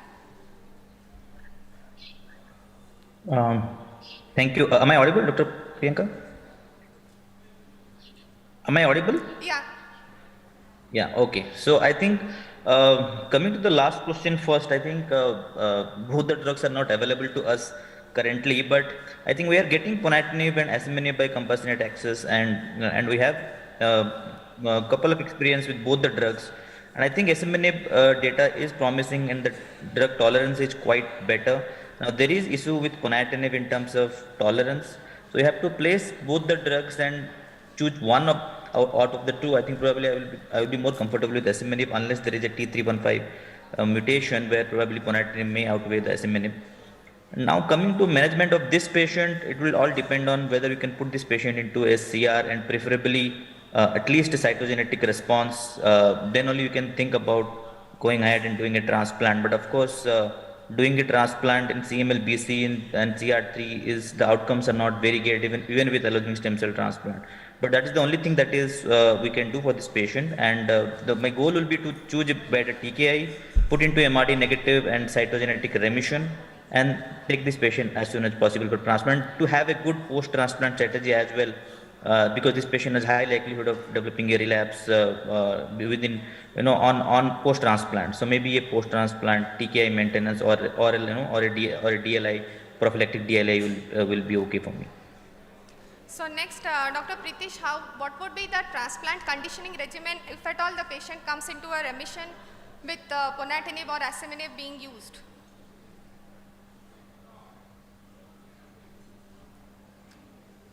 Dr. Pritish? The patient is patient is having a CNS involvement at the outset, and the conditioning regimen should include, I think, in my view, should contain a TBI contain regimen like flu TBI, the myeloablative dose, and with or without PTCY depending upon the type of the donor, whether match sibling or haplo.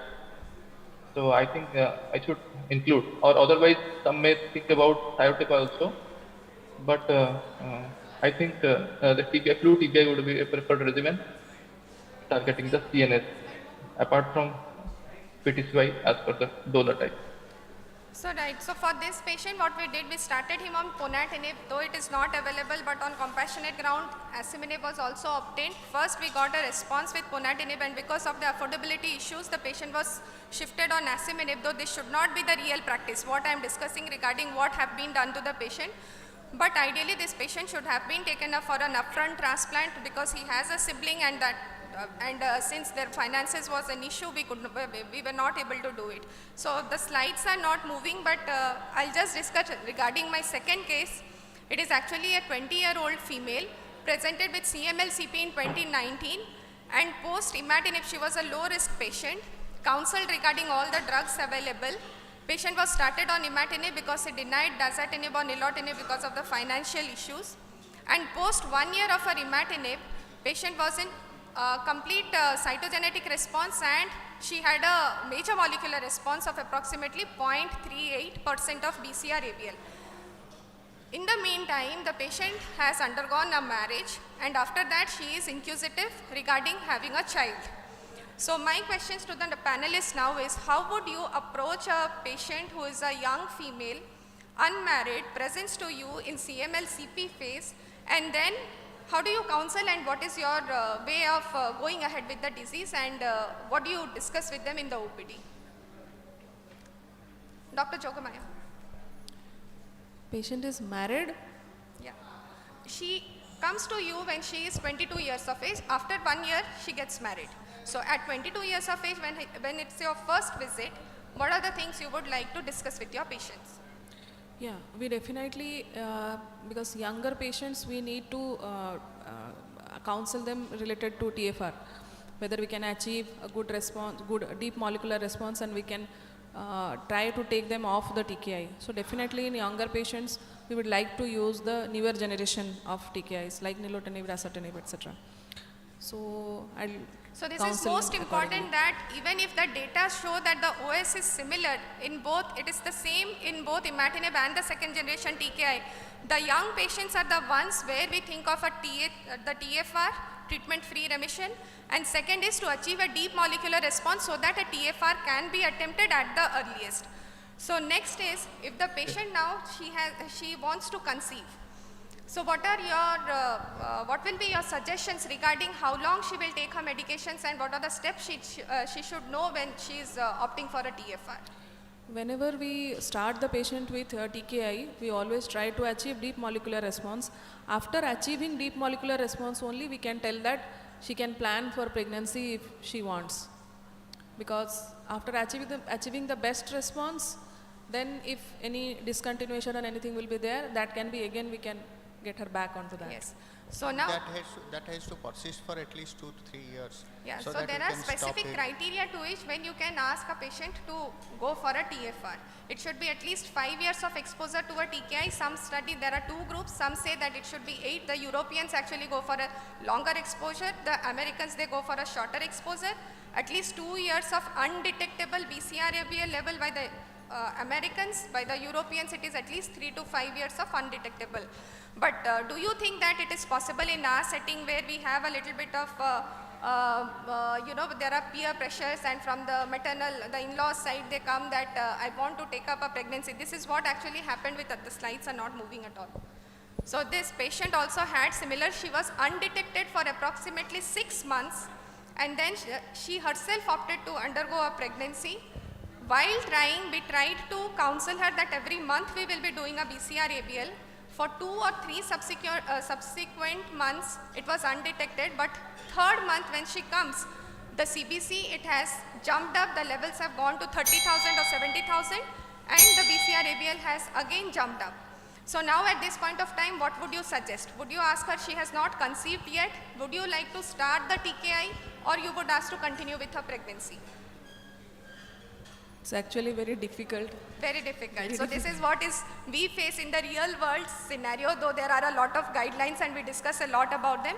So the patient herself opted, she would go for again a imatinib. So at this point, would you like to go for a dasatinib or an imatinib? Or a 2nd generation TKI or a 1st generation TKI? I'll like to continue imatinib. Right, she had a very good response with that, but still dasatinib would still be an option because we will have it a little bit earlier. So that was it regarding pregnancy. And what would be your approach when a male comes to you regarding he wants to father a child? We have to tell that even if the patient is on imatinib, if he wishes to father a child, there may be some genetic abnormalities or congenital anomalies with the child. That as of now, for males, it is not mandatory to stop it. They can continue with it, but for females, definitely throughout all the trimesters, it should be stopped. Breastfeeding should not be allowed because TKIs, they are also secreted in the breast milk. And there were some actually take-home messages which was regarding what we practice in India rather than what the West does. We have a lot of generics available with us, so 2nd generation TKIs are not a barrier to us to start the therapy.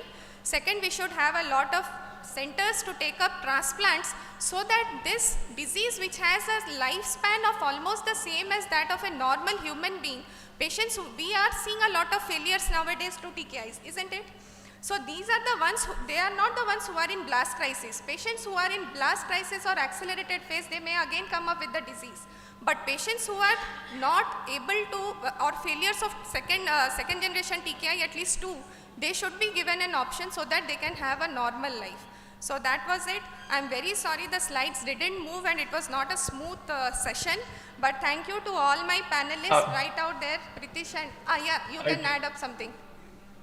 Yes, I just wanted to add that if a male person is on TKI like imatinib, dasatinib, bosutinib, there is no need of discontinuation. But there is scarce data regarding those patients who are on ponatinib or asciminib.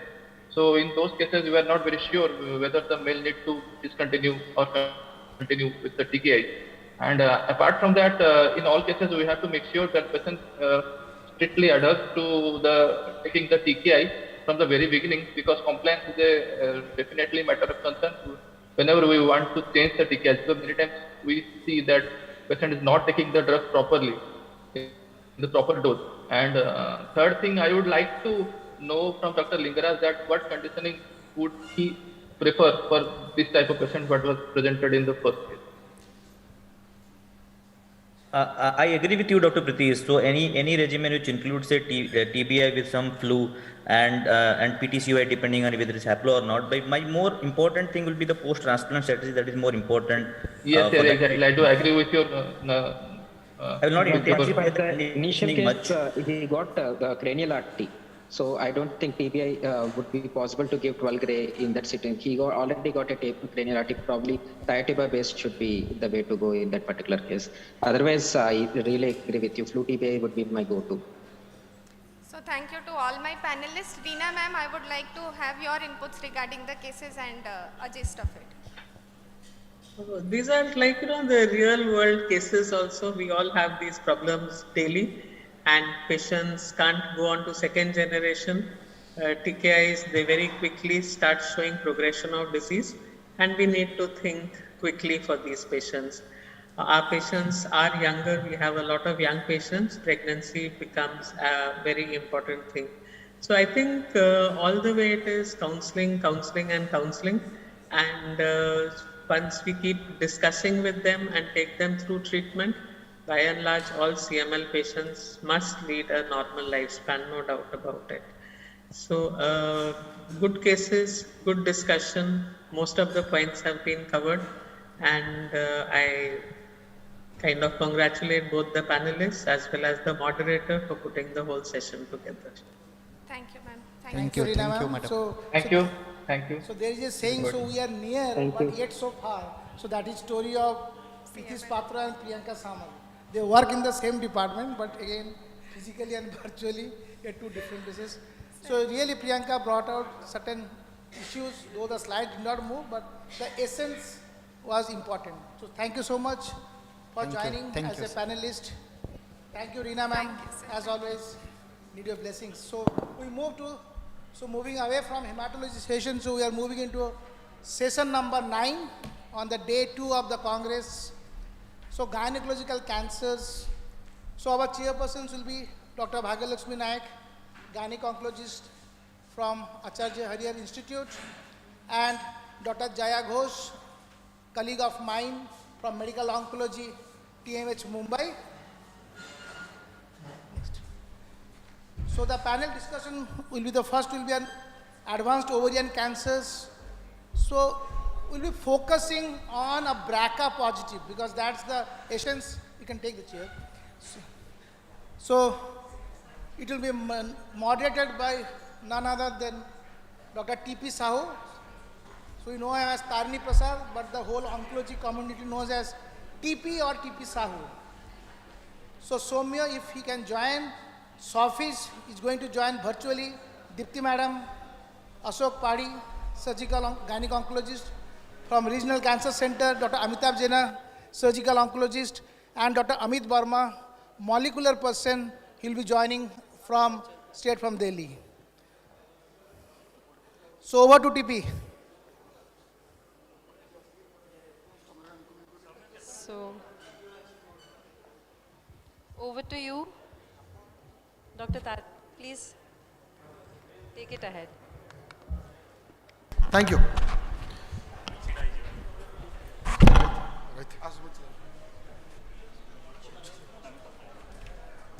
One more chair. One more chair. Two.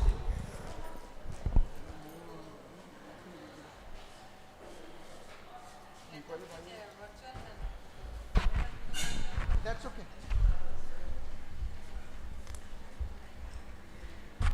It's okay. So this is the up and down.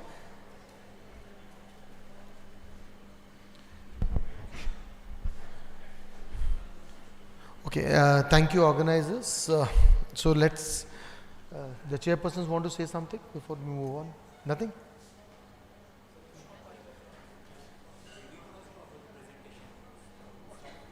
Yeah. So there is no video. I don't have any video. Please, let's start off. Okay. So in the next 30 minutes, so we are 3:30. So 4 o'clock is the time when we hand over the stage. And let's go into, I'll just taken the liberty of little bit modifying it to also include ovarian cancer, the surgical part, because I have two surgical oncologists and it was very unfair to them just talk about BRCA positive advanced ovarian cancer. So when I looked at the panel, I did do this things. So are the virtual persons on? Excuse me. Yeah, Dr. Yes, Dr. Saud. Yeah. Okay. So we have Dr. Shafiq, who's there? Yeah. Yes, sir. Yeah. So Dr. Shafiq is the only one who's virtual, no? He is on virtual, yeah. Yeah. So rest all are And physical. Dr. Amit Verma, the molecular biologist. he is Amit, you are there? Yes, I'm there, Dr. Saud. Hi, Amit. How can we have the panel without you? Yeah. so let's jump into the case.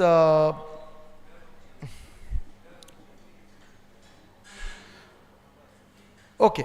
So we have a 57-year-old upper socioeconomic strata. So basically, we just take out the financial problems which you always want to discuss in our panels.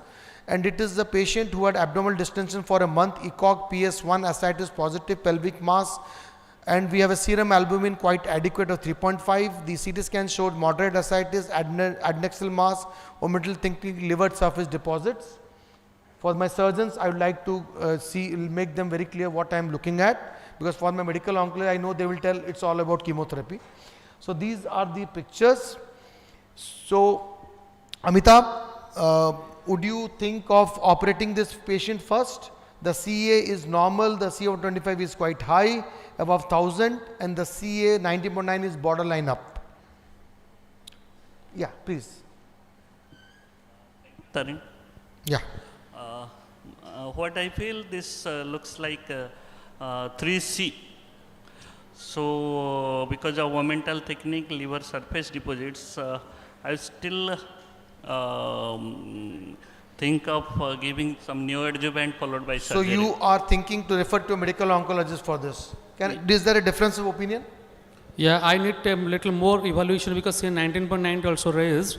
So I will put more GI evaluation. So this seems to be a advanced ovarian cancer with upper abdominal diseases, omental thickness. So you liver are deposits. referring it for chemotherapy. So better to go for a NSCT. Okay. So when I did this case for quite some panels, most of the gynec surgical oncologists did opt for even upfront surgery. So that I want to tell you, because nothing in this actually makes it inoperable. You can go for and operate it, but fair enough, you can do it. You can do it both ways. It is disease related, patient related, infrastructure related. If you look at the Cochrane analysis also, you would not find much of a difference if you go for chemotherapy upfront versus surgery upfront. And this is majorly that survival is not different, but you need more morbid surgeries, more dissections, more colostomies, more bowel dissections, probably when you do upfront ovarian dissection. So that could be one of the cause, but I think anyone wants to operate it upfront is fair enough, provided he or she gets a R0 resection. That's something which you want to look at. That's the whole motto, that we have to achieve a CC0. If you are not able to achieve, then better not to go for upfront surgery, rather to go for so it's the skill of a surgeon, how confident he or she is to take it to a optimal sat reduction. Okay, so this patient did go for a primary debulking surgery, optimal sat reduction was achieved quickly. Any role of HIPEC in this case? Quick, because we want to go to BRCA positive cases. Anyone? Yes, I think there is a role of HIPEC is there. If first thing, we'll have to do a complete peritoneal stripping. Has to be done. Done. Optimal sat reduction was done. So still some microscopic disease will be there. So you would opt for a primary. Yes. Can you tell me any evidence of a HIPEC in an upfront debulking? No, I don't. No, you would not. No. Sofik, being a medical oncologist, would you refer it to a surgical oncologist, even bother to refer it back for HIPEC?